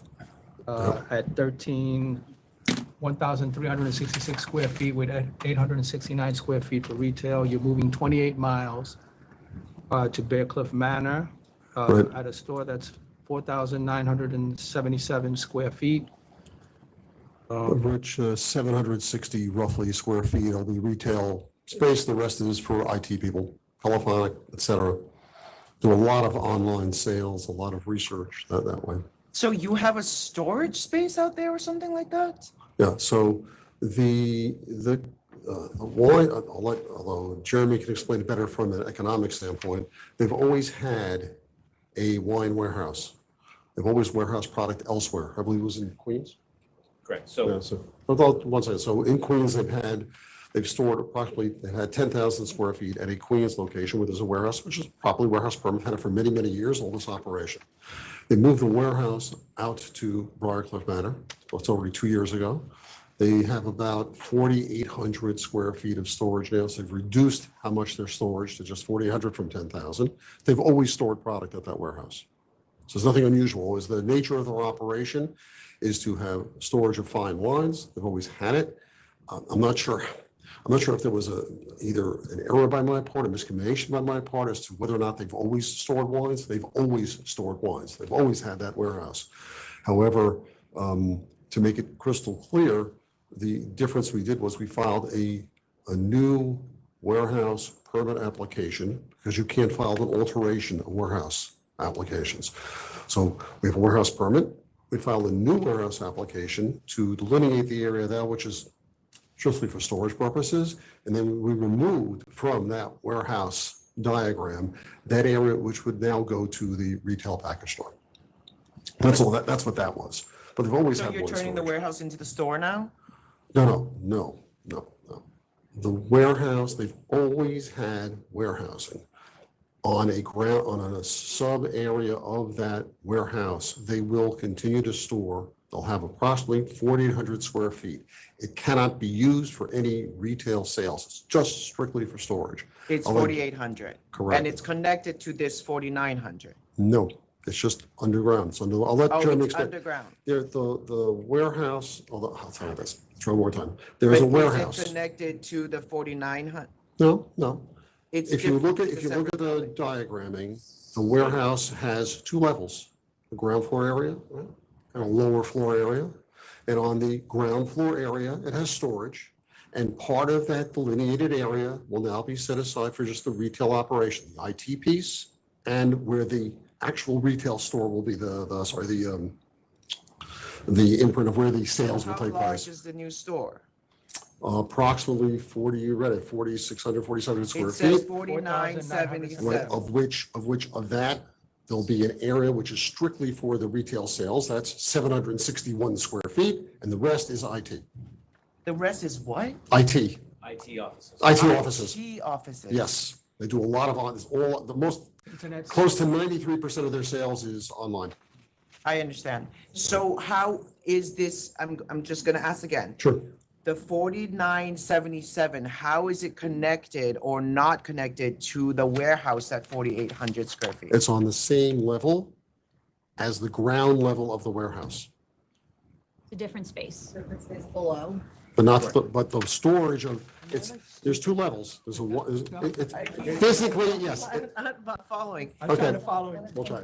There's We'll give it a shot. two Yeah, levels, just, there's two levels to the So the building. downstairs is the warehouse. All right, so. Yep. And you're moving to the upstairs of it, right? No, it's. We'll try it again. No. The ware- We're the- moving- With this, we'll try, how about this? We'll try one level. The warehouse has two levels. An upper ground floor level and a lower level, always has. And it's Now- 4,800 square feet. No, that warehouse, It's 10,000. You had the 20, entire no. We had the entire license space. as the warehouse. Correct. Yeah, It's 10,000. Yeah, they had it in, before. no, in Queens, the wine, Don't mention Queens. This The- has nothing the- to do with Queens. well, that's I'm for just the trying to 10,000. understand how big your current store is gonna be. I don't know why this is so hard. The current store is gonna be 716 square feet. Okay, for the The- retail space. For Right. just And the then- retail store, the rest of it is. And gotta then be put in. 4,100 is the IT part. Is the Right. IT office. And then another 4,800 is the storage, right? Correct. Correct. Okay, It's space. but okay. it's not on the same level as the store. But it's same building. I Same get building. it, but Yeah, it's the same same building. building. Same Right. building. They're not Your connected. new They're not connected. store needs to reflect basically 9,800. But they're not Square connected. They're not connected. But they're not But they're in the same building, They're not the same- connected. Same building, not. Same building, not connected. Same building, but It's a different connected by the floor, right? No, Is it kind of off to the side? So it's a building, right? But one Right. part of the building will be the new store, which is the retail and the IT. Another part of the building is the basement and the storage. But they're saying that they're giving up the warehouse license, so I don't understand Part of why it. this is No, not no, part no, of No, the they're store. just part of it. what, They're giving up the upper part of it. no. You're altering it, but you're not really altering it. You're submitting a new application for Correct, the warehouse. correct. You can't file an alteration application for a warehouse. So a small segment of the current upstairs area of the warehouse is being split off to create the space for the retail store. However, the wine warehouse operation continues and has its own separate business and has continued to store fine wines for other people and other individuals and consumers and other fine wine advocates. That's fine. And the lower area, which is a large warehouse area as well, a portion of that will be used for storage by this store. I don't know that the 761 is reflected in this application, is it? The 761 of retail space? It is, so you're gonna have storage for the store that's connected to the store. But then the separate entity has the warehouse permit, right? Vintage Wine Warehouse 69 runs, square It's a feet. different entity that has the warehouse. I don't know. Why do you have a different entity applying for the warehouse permit? that's because it's a separate business. They do wine warehousing for a lot of people. That's what they do. Oh, It's they been, warehouse it's, for other. it's been in operation for close to 2 years at that location already. Vintage Wine Warehouse is a private wine storage company, common ownership. It's been operating for over 35 years. So that has been, and we've always had the store in one location and the storage company in another location. Now, with ownership of the building, we're looking to put everything under our own real estate footprint without paying rent anymore. Okay, I understand. And you have the wine auction permit. We still have a wine auction permit. We have not used it in recent, but we still maintain it as we might in the future. I really don't see the part where they say this is 761 retail, but I missed that. you can update that. On the first page of the removal application indicates that there's the 4,000 plus for the overall area, and I think 761 square feet is for the 716? 760? Yeah. 716. 716 square feet for the retail store. I thought it was 7. Okay, I apologize. Okay, It's 716. 716, I apologize. Conference room. It's actually 716, not 761? 716. Okay. That's my error. I understand. I thought it All was right. 761. Whatever. It's just relevant for our records because when in the future we go for sales numbers, I just don't want the record to be skewed as far as what's in this area. Because you're certainly a different type of business. So what about the wine bar? Is that staying? The wine bar has closed. It's no longer. The in wine bar no operation, longer, and it's we surrendered. surrendered that license. Okay. So that's now 4 years ago. 4 years ago, surrender. No, we have 716. That was a Separate license, OP operation. We have We typed it the wrong way. 716. 716 is in the application. Yeah. Oh, That- okay, That's that's just an good. error on. Really? I see All right, 761. All right, I'm okay. I'm okay. I'm good. We voting? Yeah, if you guys are ready to vote, Commissioner De Leon, I approve. Commissioner Maya, I approve. and Chair. All right, this license has been in existence since 1976 with some disciplinary, but mostly a really great operator and consolidating business. I'm going to find public convenience and advantage to allow them to move to their Westchester building that they own, and I vote to approve as well. Okay, thank you very much. All right, thank you. Thank you, thank you. Next is 36, The Cafe Inc.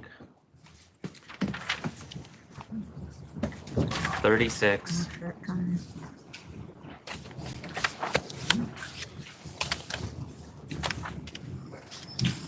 Good afternoon. My name is Hilary St. Louis, and I am the owner of the cafe. All right.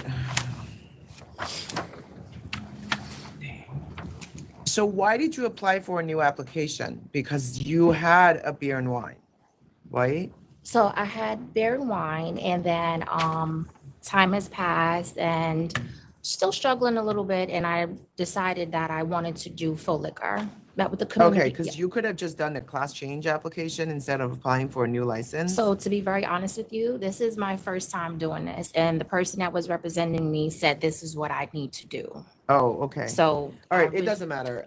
Queens Community Board have no objection. Right. Your hours are Sunday to Wednesday until midnight, 1 a.m. Thursday, Friday, Saturday.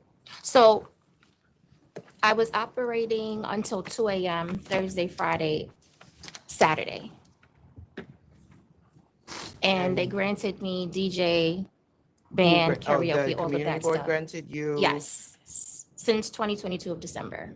DJ, Karaoke, live band. I have no record. I don't of have it. that. I don't either. I have the letter if you want to see it.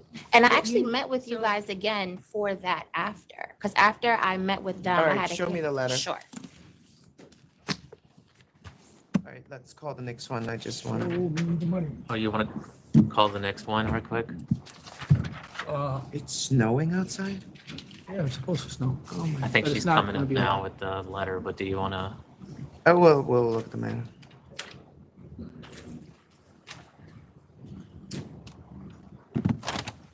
Community board, So that's how I've been operating since. no objection. 2 a.m. nightly. Wait, but this is for your prior application, right? Correct. But you never filed the change with us. What do you So mean? when you change your method of operation, you were stipulated to close by 12 a.m. So Sunday meaning through when Wednesday. when we put in for the full license? Yeah, so when you originally applied, you were stipulated to close at 12 a.m. Sunday through Wednesday, and then 1 a.m. Thursday to Saturday. And Okay. you were only approved for recorded music. So any changes to that method of operation, you would have to file an application. So that's where I'm a little bit confused, because when I was talking with the person that did the application for me, I told them exactly how I'm operating. I want to continue to operate exactly like that. So Even when I got the temporary, I said, I want to be clear on what I'm supposed to do here, because I don't want any misunderstanding on anything. So I think that's why the new application was filed, to kind of get rid of the current STIPs, the stipulations by the members. So you're okay, you can put new STIPs on there, or, but that's what we have. We have that you were supposed to be operating that way. Let me just check something. Yeah, I'm a little confused on that one, because if I was already granted that, I wouldn't want to change what you guys already granted me running on the beer and wine. So you,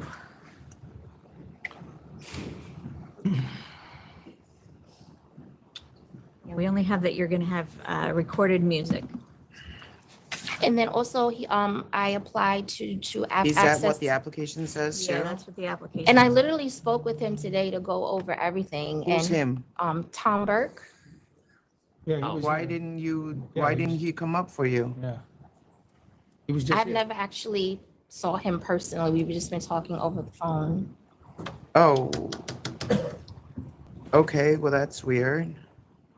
He didn't know that you were here? He knows that I have the hearing today, because we confirmed it. But he left. Good. Before I decided to file for the full license, I was already granted those things already and operating till 2 a.m. So I'm a little bit taken back that for the full license, it will be completely different from how I was already operating. All right, I don't. Have you want to recorded send it music. back? Did you retain Mr. Burke? Is he your attorney? I mean, he's But the yes, representative of but record. he, His so wife is, who is part I'm of going to the- be honest, every time I've come here, I've never had a representative with me. I've just done it on my own. So not that I feel that I'm experienced, but I went over the application with him. So I didn't think that I mean, first, you actually, shouldn't have applied for, you should have applied for a class change, but you applied for a new license. I think that we just need to go make sure that the community board is cool with these For the steps other- with the hard liquor. So do you not have it I'm on just- record too, that I met with them too when and they? We they- do, but it- Okay, we're just gonna confirm the conditions. no It's problem. not bad. okay. And I just want to tell you So too, I checked my three- record. I made sure I had nothing in the system. Yeah, I tried three- really come hard back to on make sure. 313. Can you ask David to Yep. call Community Board 13 and make sure that they understand that their letter of no objection is going with the new steps? Okay. Not new steps, but the old, the steps that she got changed when she had the beer and wine. Do you have a copy of the STIPs that? She just gave it to us. Can I have Yeah, this? yeah, absolutely. Okay. So it'll Are be there- Are added. there STIPs, there's STIPs for music? Wait, you have and another stuff on copy? it? I Is that your- have saved. I have to see it. I don't have another one, but you guys can Okay. take that one. All right. Just come back. It'll be fine. What's the date you said? The 13th? March 13 is a Thursday. Okay, cool. Thank you. All right, thanks. Commissioner De Leon, you okay with Yeah, I'm that? fine with Commissioner Maya, you okay with that? This will be saved. Copy. into the- Okay, perfect. But do you want to get a copy right now and send? We can ask Jonathan. Yeah, that'd be great. Jonathan, can you make a copy of this and send it to me in one?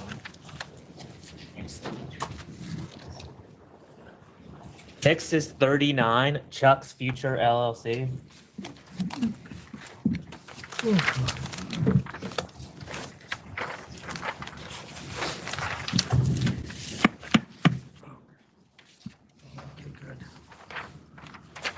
I don't know if you guys got this, we emailed it yesterday, but it's a copy of a letter of recommendation from James Monto. Yeah, I have that. Yeah, we With, got it. Just want to make sure you got it. Can you just put your names on the record when you get back up? Like, just say your. Oh, I'm sorry. Nah, it's okay. Take that back. Yeah, thank you. Hi, my name's Stephen Theobald. I am the manager and principal for Chuck's Future LLC. I've been in business pretty much my entire life. Starting in 2012, I had a on-premise liquor license for the building behind where I am currently. And I had that license from 2012 until 2017 with no violations or any problems.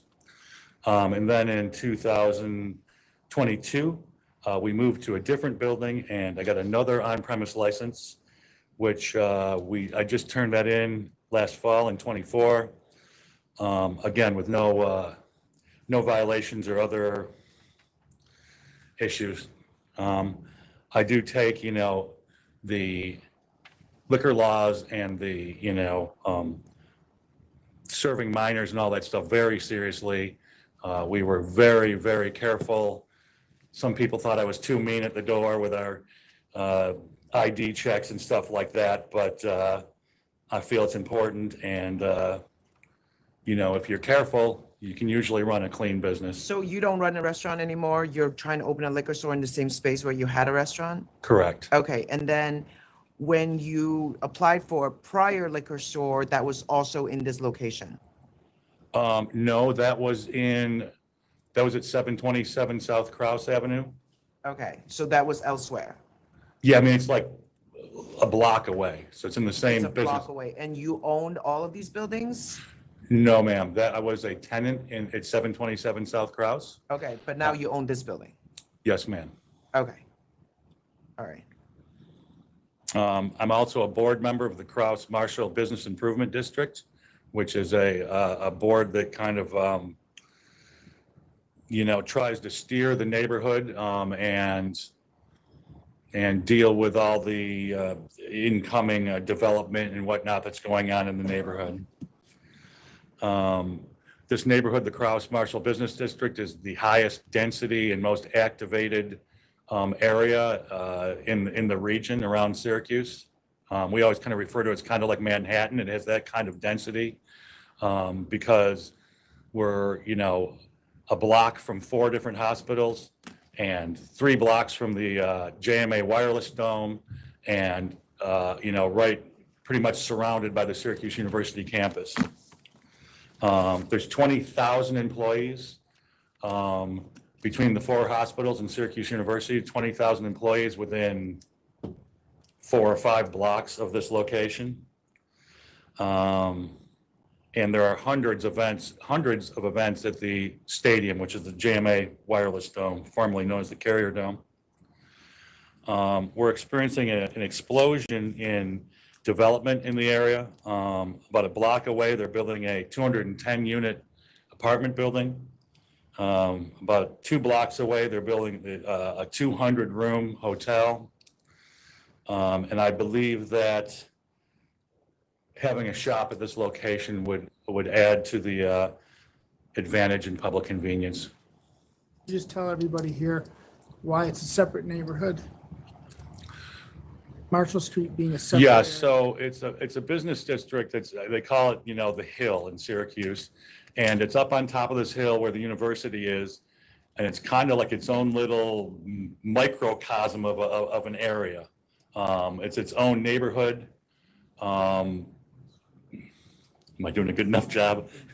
I'm so tired. I've been up since 4:30 this morning. I drove from Syracuse, New York, so I'm kind of like getting a little sugar low here. Excuse me. You two together? Yeah, You're in opposition? this is my spouse. Oh, okay. Well, sometimes in opposition, but not today. Well, we do All right, get this is the protests. same. You say your name. This is the same street where we denied an application just at the last meeting where she wanted, the restaurant had I don't know, I think I 25 remember square foot that they store wanted that she to wanted. sell liquor. That they. Utica or Right. Syracuse? No, that was in Syracuse. That was the same, because he asked the same question. Syracuse, the one, The Marshall. that was there was one in Armory Square, which is a completely discrete neighborhood, which I'll ask you to distinguish that. Yeah. And the other ones we had in Syracuse were up in Eastwood. All right. And Completely different areas. Syracuse has a topography and a geography that needs to be set forth. Okay. Yeah, so again, we understand there was opposition, I guess, from Orange Hill Liquor, I believe it is. That was on Walton Street. We had two oppositions, 825 Corp and Alamo. Alamo is down in Armory Square, so that's downtown. It's, quite a long ways away, especially by foot. And a completely different. They appeared and opposed the one you guys are talking about, Whiskey Co-op, Yeah. Alamo. Right. They actually appeared and opposed Alamo. that one. All right, Yeah. We have them as Because that was 1.6 across the miles street away. from where they were Yeah. going to be. Yes. Right. A completely different neighborhood, a completely different market. And then there's Orange Hill Liquor, which is way down at the bottom of this steep hill. It's a completely different business district serving a completely different set of consumers in apartment buildings and stuff. We even walked it the other day because we were afraid that they were going to say, oh, it's a 4-minute walk. It takes 30 minutes to walk from there up to where we are, or 20 minutes to walk down the hill and almost 30 minutes to walk up it because it's a steep hill, it's a big hill. And we feel like nobody that's coming to our shop, the people that work for the university, the people that work for the hospitals aren't going to walk down that hill in an hour round trip and then walk back up. You know what I mean? It's just All right. too So much. you're proposing, a very significant size store. So what are you doing differently that will warrant an additional store here? I'm not sure if I understand the question, ma'am. What are you selling that's different from the other stores? Oh, well, we do plan to have an extensive, dedicated an extensive amount of space to New York State products. We've been in discussions with Beacon Skiff Orchards, which they distill their own products now. We've been in discussion with Thousand Island Distillery, which is in Clayton, New York. Coyote Moon Winery, which is in Clayton, New York. Thousand Islands Winery, which is in Alexandria Bay, New York. And Bully Hill Wine, which is down the Finger Lakes. So there's a whole sort of litany of different wineries all the way through the Finger Lakes. And we believe in, local. We believe in pushing for local. All right. Members ready to vote? I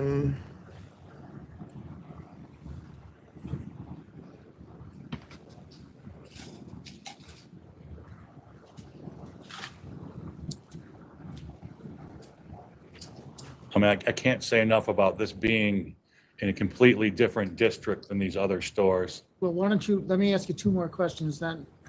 First of all, what was Marshall Square like where you are? Marshall Street. It's kind of changed in the last 20 years, right?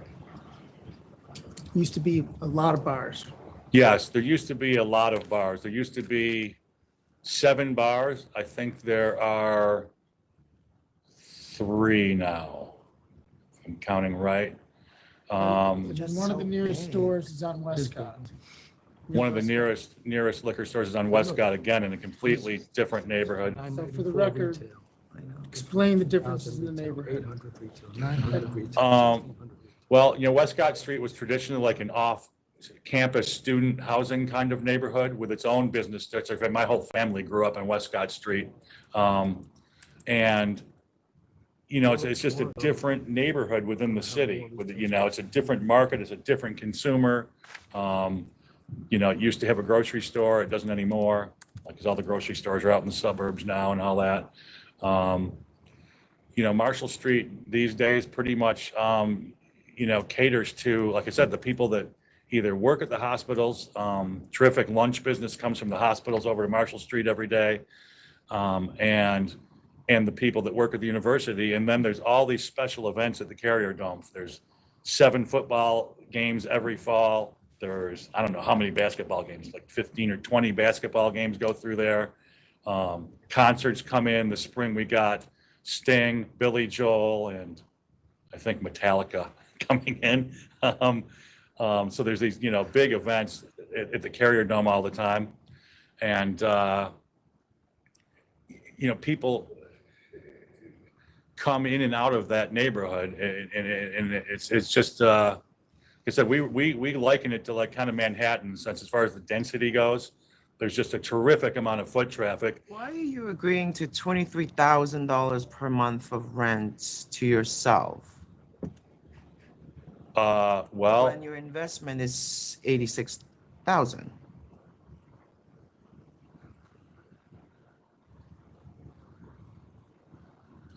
So that lease was part of when he initially acquired the building, and so that reflects the lease that was put into place to take care of more than one tenant space, and now this space will be half of what, there's still another tenant in that space. we have a bakery on one side called Insomnia Cookies, So that's not. and we're looking to, you know, rent. Is it reflective of the actual situation? Yes, it is, $23,000 a month. yes. And then there's a sub. That's all part of the bank financing, right? They have to see a lease in place, and then all the tenants are subleases, subletters of Chuck's future.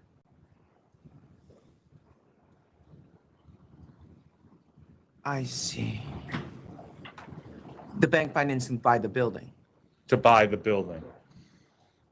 You know, my Right, but company. that was when you had the restaurant. Yes. But how come you closed the restaurant? Well, it's kind of a personal thing. My wife here, don't go too much. She got breast cancer. She went into cancer treatment.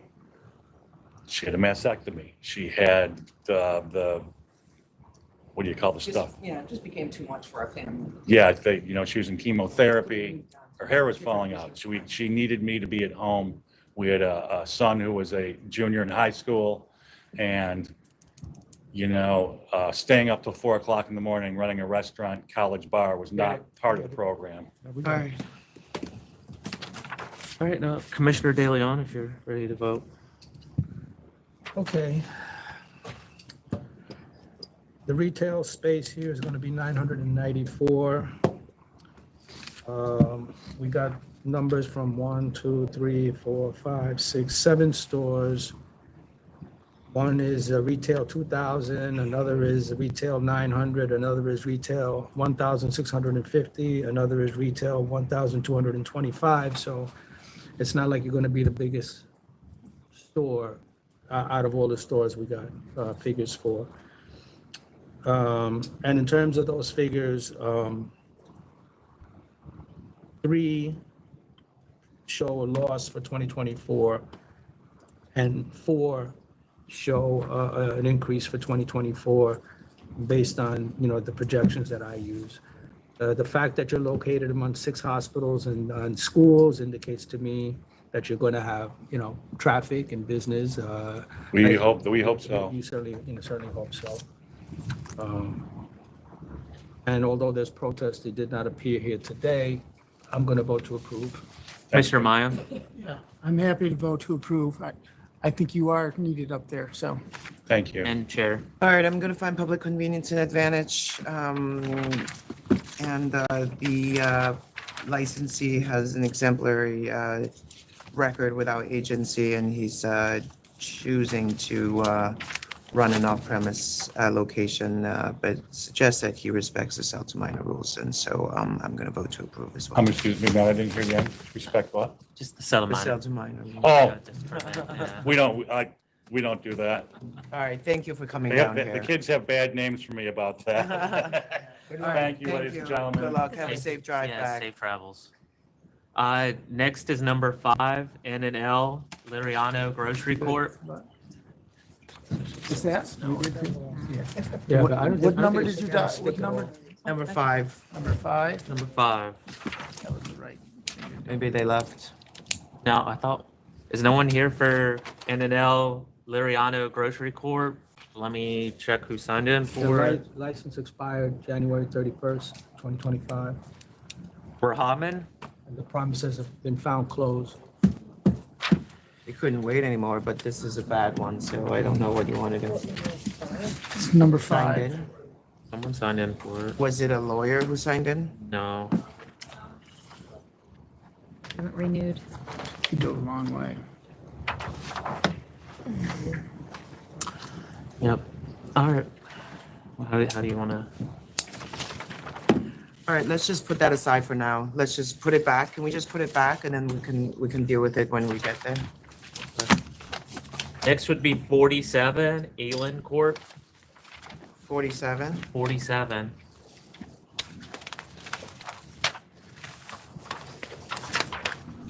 SUPPERCLUB representative, this is a liquor store removal case regarding for ELIN Corp.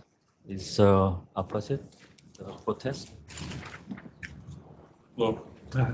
Hi. Hi, I'm the owner of Red's Wine and Spirits, the closest liquor store to ELIN Corp. They're trying to move. You were closest to them before or now or? I've always been closest to them, yes. You're always closest and now Yes. they're even closer? They're trying to move closer, yeah, about 340 some odd feet, which is about 35%. We're in Brooklyn, so everything's very tight over there. You're Reds. Yes, on 75th Street.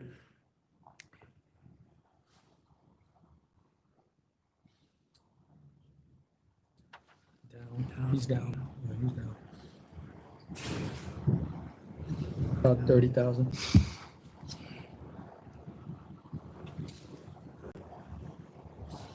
Is there somewhere else you can move to, ma'am? Council? Okay, ELIN Corp owned this business since 2015, and this location has operated liquor stores since 1996, almost 28 years. And the reason for our relocation is that our landlord has decided not to renew the lease. That's why we are forced to find a relocated space When right now. does your lease expire? Actually, the lease expired to December 2024, and then the landlord extension for 3 months, for which is next month, end of March. And so we are seeking to move approximately 370 feet away from the current store. It's like a block away from the. I know, but he's only 0.1 miles away and you are moving, doubling your size and moving closer to him. Yes. So now you're how far away? You're gonna be like 1 block away? 1 block. Actually, three blocks. And then I believe there's a 2022 red wine spirits, and then they also package store removal to close to our liquor stores. And then they're next to the C-Towns supermarket. And after they approve, and then they move to the new locations, and then there's not much sales avenue change to the new liquor stores, because the reason why there's between the red wine spirit and our liquor stores, there's one major street, the Bay Ridge Parkway. That's a major street, and then beside that, and then he's on the other side, and then ELIN Corp, the liquor store, and the other side. So customer is not going to force, it to both liquor stores right now.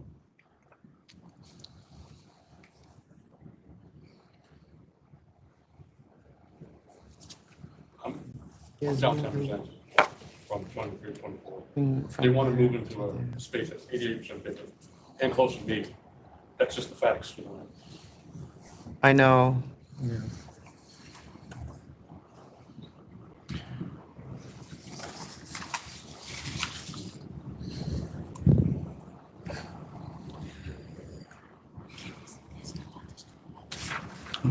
I mean, you are showing a decrease in 2024 of about 30,000, but she is showing an increase of, I don't know, maybe 70,000, 70. Double the size. Your store, but you're going to be comparable because your store is 900 square feet of retail. Hers is going to be 830. So it's actually going to be a little smaller than yours. The other stores are 0.4 and 0.5 away. Is there any space towards the other side?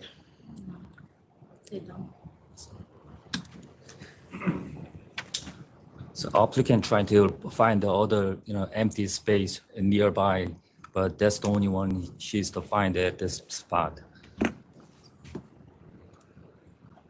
Same street, it was the same street. I know, this is real on the same side of the street. I can't approve this. I can't. It's ridiculous. It's 371 feet.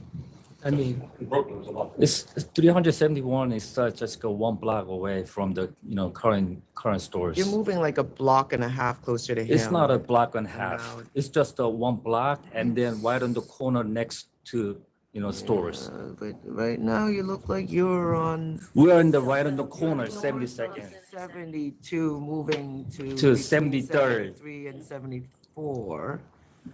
And he's between 75 and 76. I mean, it's like.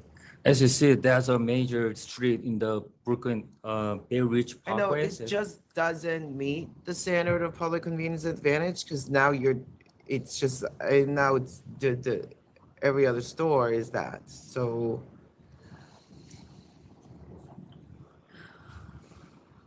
it just seems too close.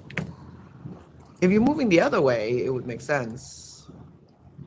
Of course, yeah. Applicant trying to find it at the spot and then couldn't find any location and the more far away. You're on month to month, right? No, actually, But they only give us till March, and that's it. You have to be out by March? What? Okay, well. Yeah, Next month, yeah. Well, you can close and put it in safekeeping. I think you're gonna have to find another spot. I don't know. De Leon. Where are you at? No, But our current store is on the 72nd corner street. It's corner, Well, we're so looking- yeah, technically we're it's only 1 block. I'm looking at the map. We're looking at the map here. if you see the 72nd right in the corner and then we move to 73rd Street and then right in the corner and then one store head out. It's like a 1 block and then just a 1 store away.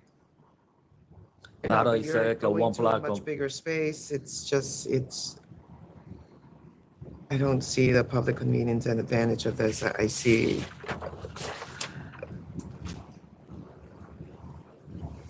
Go ahead.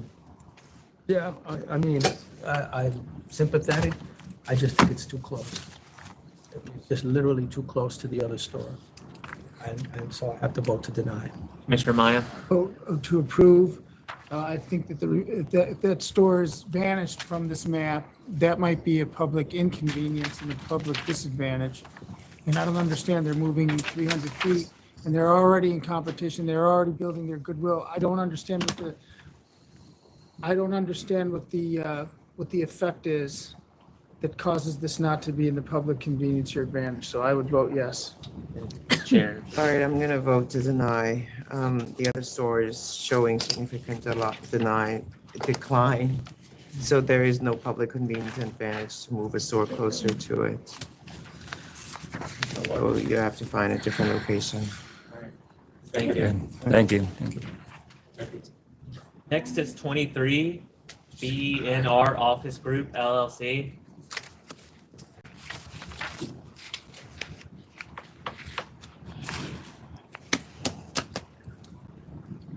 Twenty-three.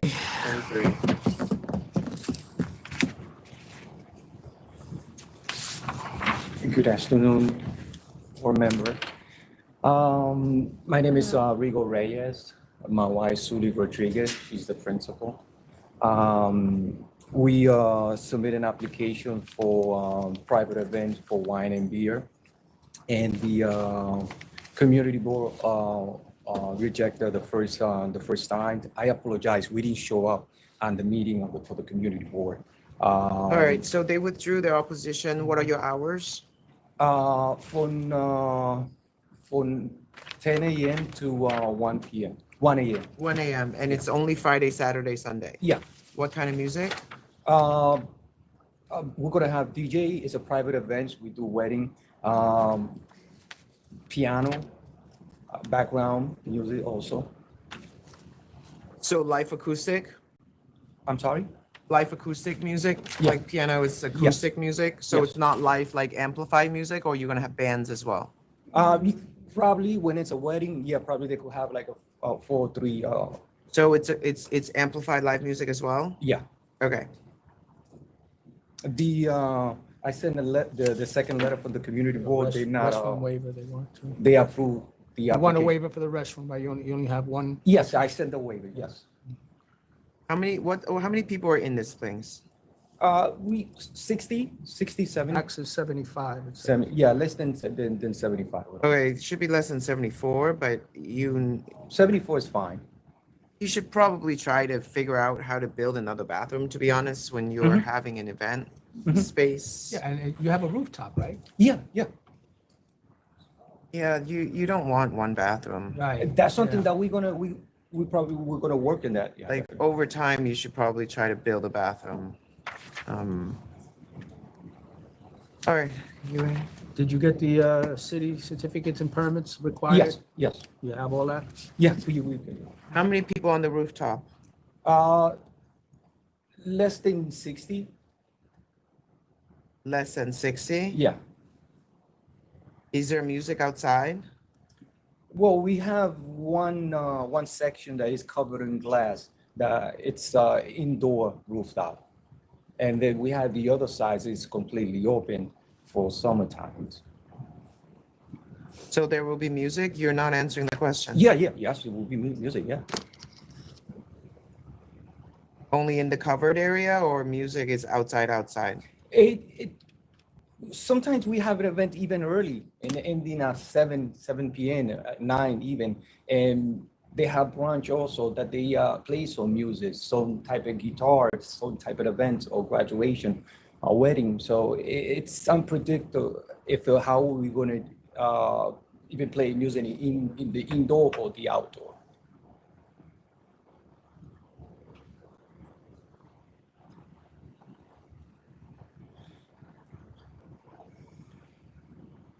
We don't have no kind of issue with the community board and the Black Association also. With the 102, it's very clear. It was just something misunderstanding about the first time letter. And I think I sent it to the secretary, the second letter that the community board definitely. That So what do letter. we do? You give them the waiver? I have the letter over here. Yeah, we have it. Oh, I'm sorry.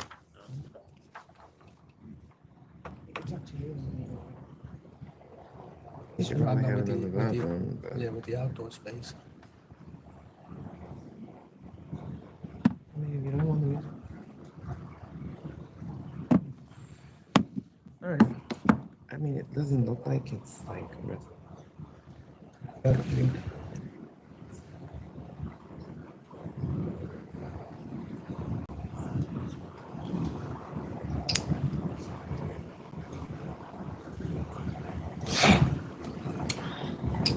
All right. Just ready to vote? I am, if everybody else is. Okay, the community board has removed its opposition. It was contingent on the city certificates and permits being obtained, which the applicant has indicated they have gotten. There's a letter of support from the Ozone Park Residents Association. The 102nd Precinct has no issues or concerns. I'm going to vote to approve. Commissioner Ryan. Approve. Chair. All right, I'm gonna vote to approve 2 a.m. across the board, DJ amplified live music, recorded music, patron dancing, bathroom waiver, it's approved. Rooftop use, it's okay, but just be mindful that if you get complaints, Yes. you really need to adjust. We live across the street. Okay, I mean, I see people live not far, and so if, you're only operating on the weekends, so I Yeah. imagine it's gonna be okay, but, if you hear complaints, just adjust. Yes. Based Thank you on so what much. you allow. Thank you. All right. Commissioner De Leon, you have the Quick, conditions? I approved, with the conditions, yes. Then Maya. Yes. I'm sorry. So how would be the process? I will receive an email or? You'll receive a conditional approval letter. Yep, they'll receive a conditional letter of approval. Keep an eye on your email. You'll meet the conditions and then you'll get your license. Thank you. Okay. Thank you so much. You're again. welcome. Bye-bye. Next is 26, Legends Wine and Liquor LLC.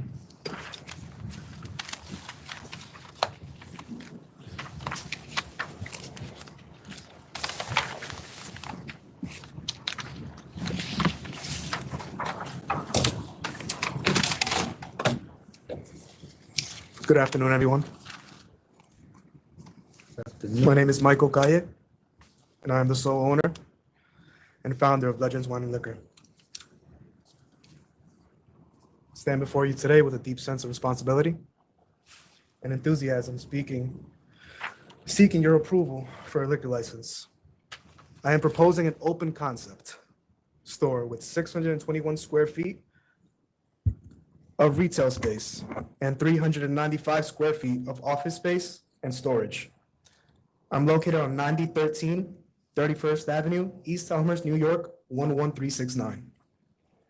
I have multiple exhibits here to present to you as part of my file, but if you need any more copies, I'm more than happy to hand them out.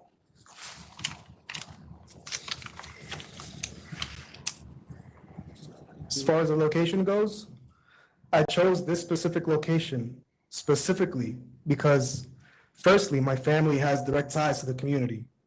For many years, my parents own and operate the Angelus Hall, a catering and events business in operation for a number of 5 years. I have provided overall help, mostly administrative, for those 5 years. Because I live near the proposed liquor store, and because of my family's business, I know my future clientele very well. My ties to the community have informed my decision of what products I will carry in my store to meet the public convenience and advantage.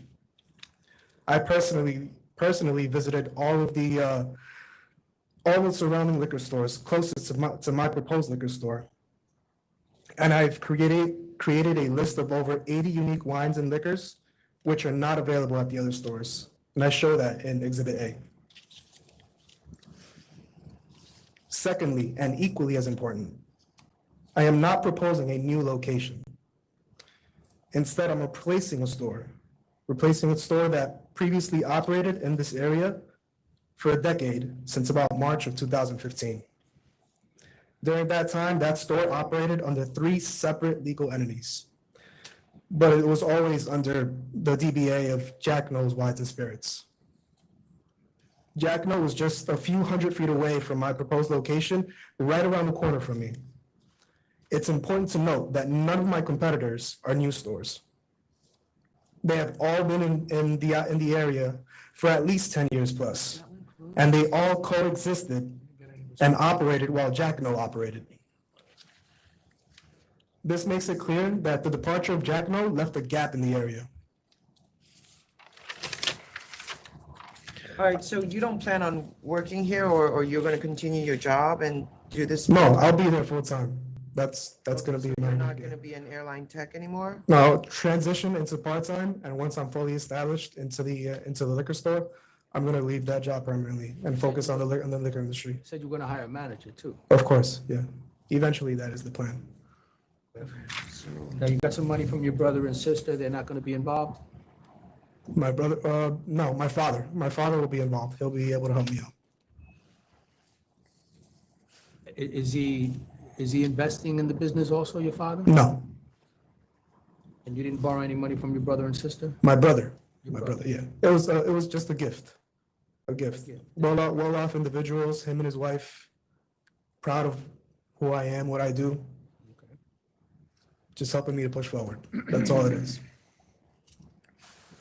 I'll be able to serve the public with this convenience by reopening the store just a few hundred feet away from where the previous store was, Jack No's Wines and Liquors.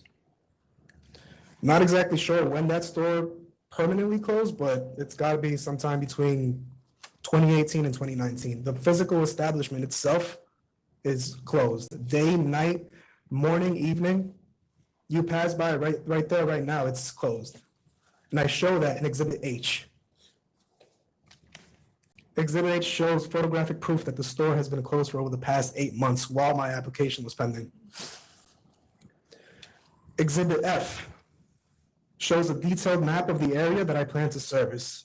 Currently, this area is underserviced with Jack No closing because clientele living there now have to go out of their way to the other stores rather than come to mine, which is further away.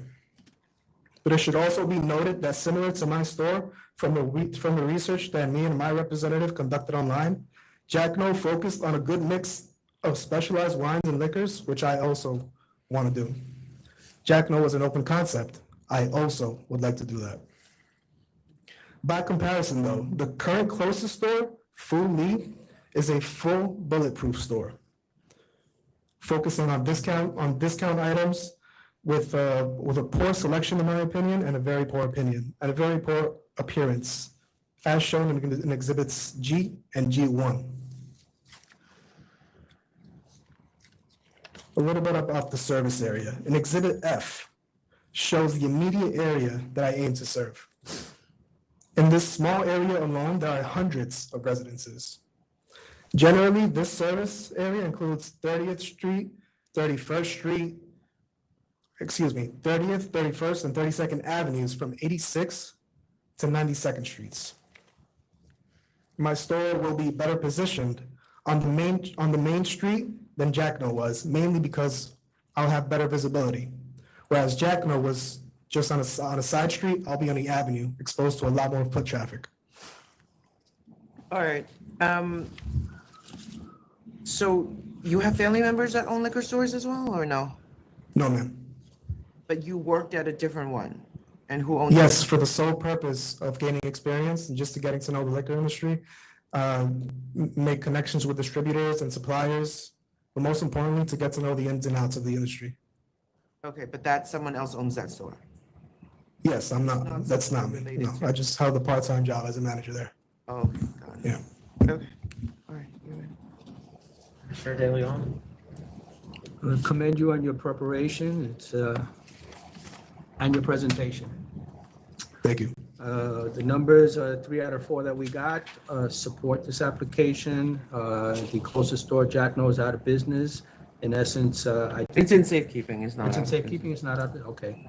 Well, they're not operating, safe to say. Safekeeping, and we're trying to get in contact with them, but can't. We're probably gonna have to surrender the license. Okay, well, that explains that. So I'm going to vote to approve your application. Approved, yep. Commissioner Meyer? Well done, approved. All right, I'm gonna find public convenience advantage. The closest store that's 200 feet away is in safekeeping and not currently operating. There's actually not a lot of growth in the area otherwise, but because there's one store that's closed, I'm going to replace that store with this. Find public convenience and advantage and vote to approve. Thank you for your time. Thank you. And always last, but never least, number 1, Resident Ventures LLC. Always last, that's no easy.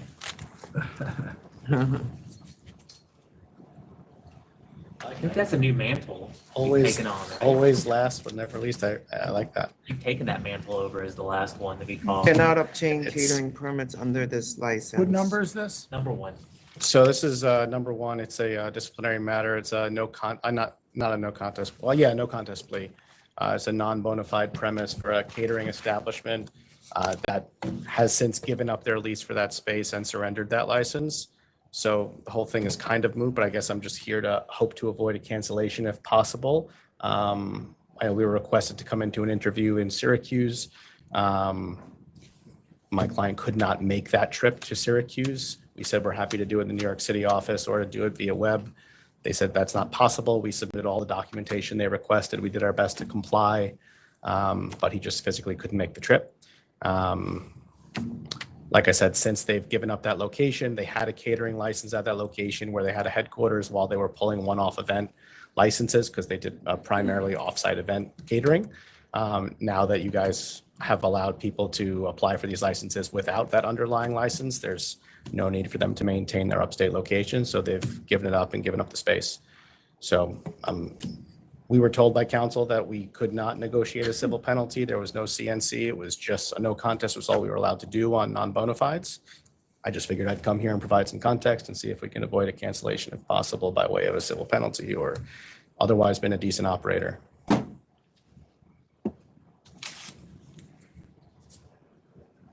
That was me. I mean, I don't know what else to give you. I only have a cancel and bond. I have a refusal to appear. May be happy to pay a civil penalty. He may look to acquire a license and a physical premise in the future. I'm just trying to clear the obstructions for him doing that. Obviously, he can get one with a cancellation on the record. It'd be easier to not have it. It'd be It's worth a just as civil. bad. I mean, I can give you a $10,000 fine. Well, that seems kind of steep. Would you prefer the cancellation? You prefer the cancellation? Because that's what we have written down. Yeah, I'd have to. Taking the trip to Syracuse. Well, I physically couldn't go and there was no accommodation that was able to be made, so I don't know. I what don't to say fully about understand that, but Yeah, so what do you want? If the chair's offering you 10, I'll go with the chair. If you don't want to take chair, the 10, then it's cancel and bond. All right, we'll take the cancel then. Take the cancel. Okay, cancel and bond. Commissioner Maya, Cancel and bond. Chair, was that cancel and bond? cancel and bond. All right, thank you. All right, thank you. Okey-doke. All right, I have no other matters signed in. We're here. So number 2, they were here, but they had an appointment when we were held over and couldn't make it, so they asked to hold it over to March 13th. March 13th. 3 and 4, this was not guilty and went to hearing.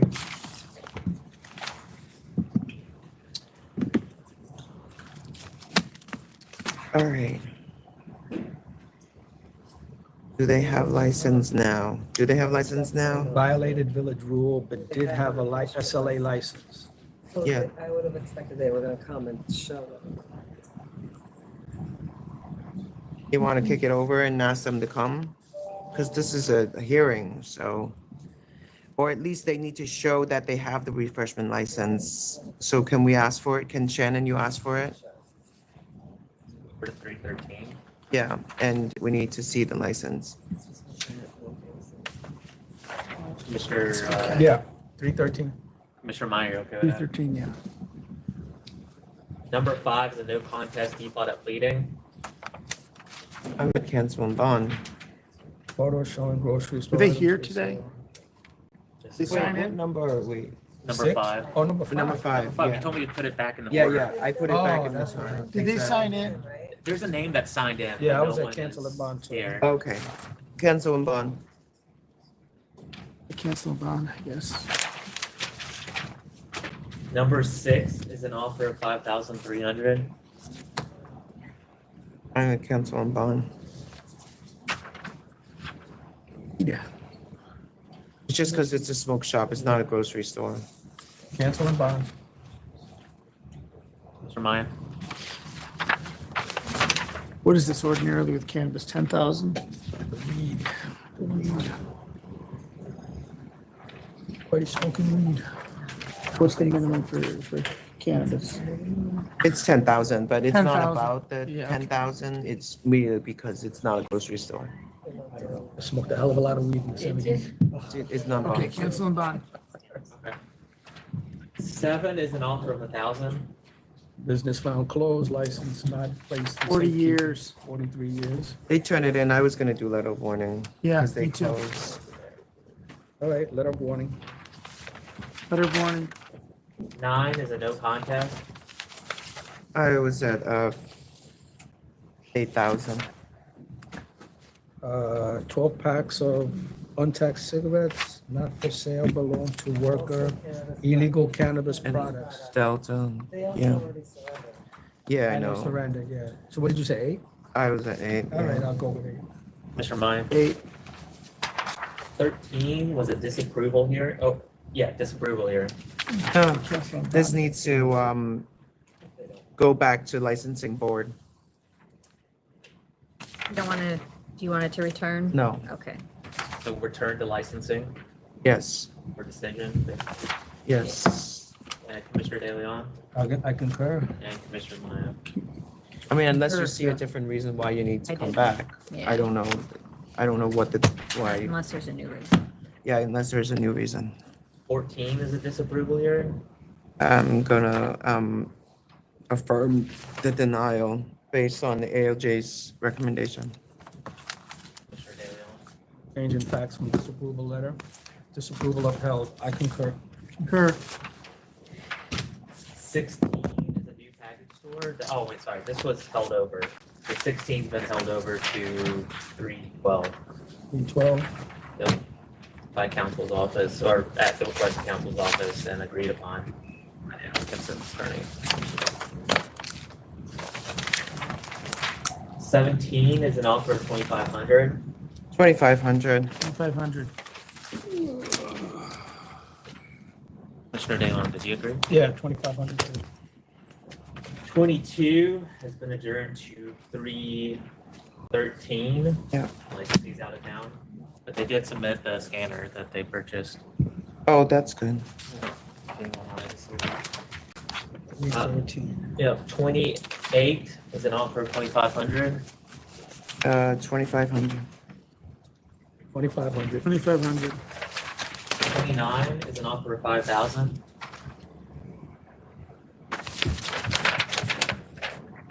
Admitted purchasing alcohol from her other business. Yeah, 5,000 is fine. 5,000. 5,000. 37 is a new package store application.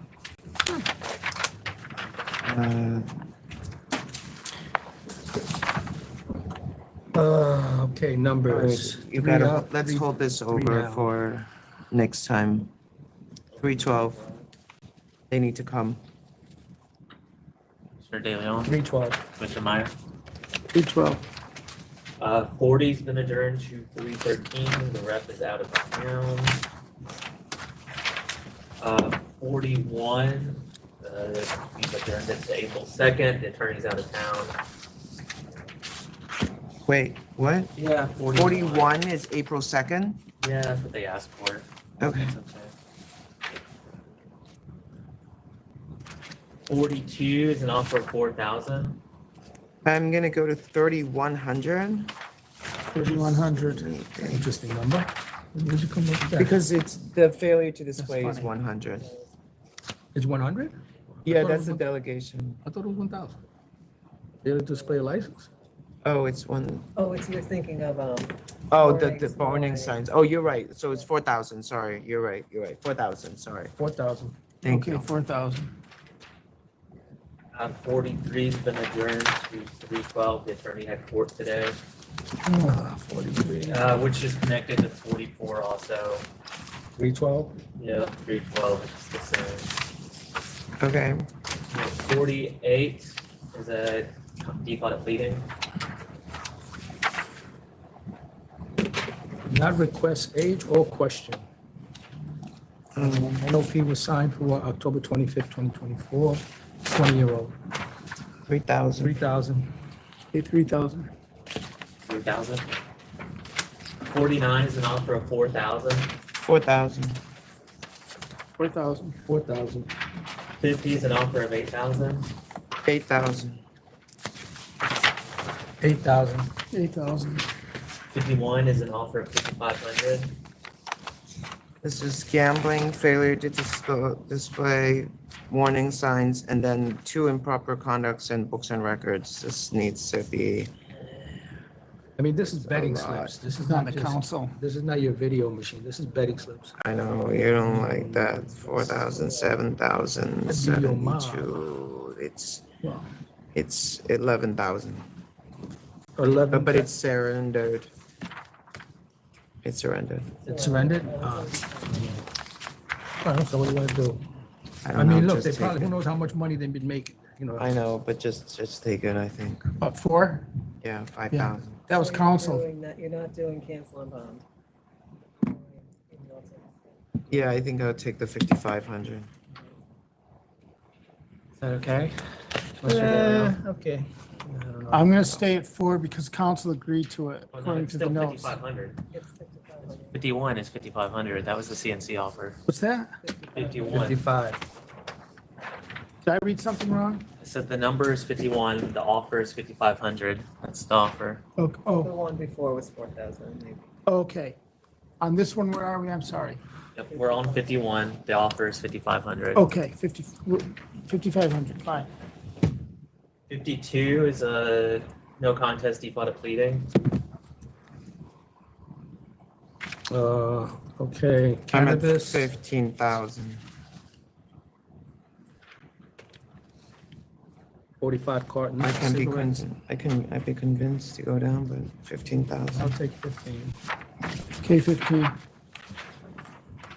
53 and 54 is a default of pleading. 8,000. 24 cartons, counterfeit stamps, 20, 2 occasions, signed for phone calls, emails, no response whatsoever. Say 8,000 on 53 and 54. What did you say, Elo? How much? 8,000. 8,000? 8,000. 8,000. 55 is an offer of 1,500. 1,500. 1,500. 1,500 is okay. 56 is an offer of 8,000.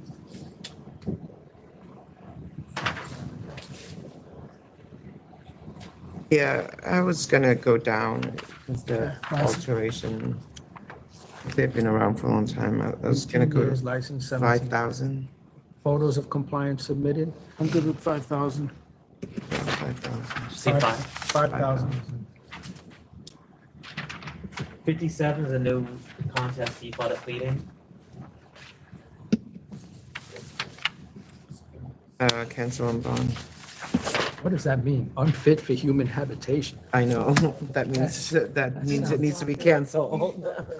That means no one should walk in there. Cancel bond. Yes, that sounds nasty. 58 is an offer of $3,500 and licensee to apply for an additional bar license. I think it's too high. Has been filed and approved already. Why is that not too high?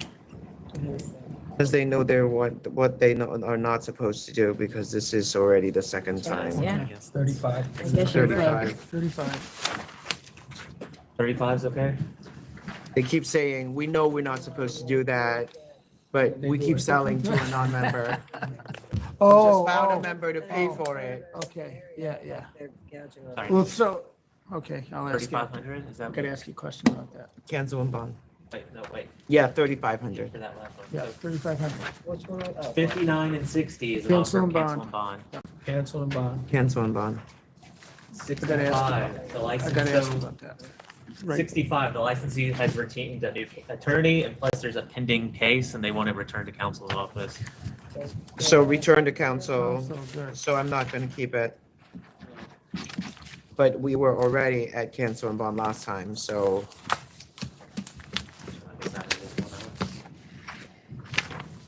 how do we note that?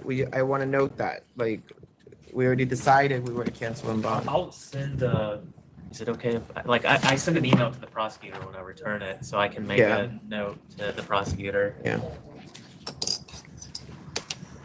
All right. Fit 66 is a new package store, and did you see my email? Yes, they didn't wanna come. Here's the 6.4 miles away. All right, Commissioner. All the numbers are down, not even one is up. Application was previously denied for failure to comply, reconsideration granted.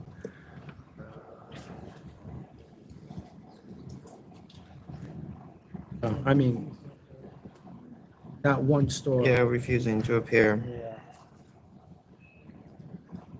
I vote to deny. Mr. Mine I vote to approve. and Chair.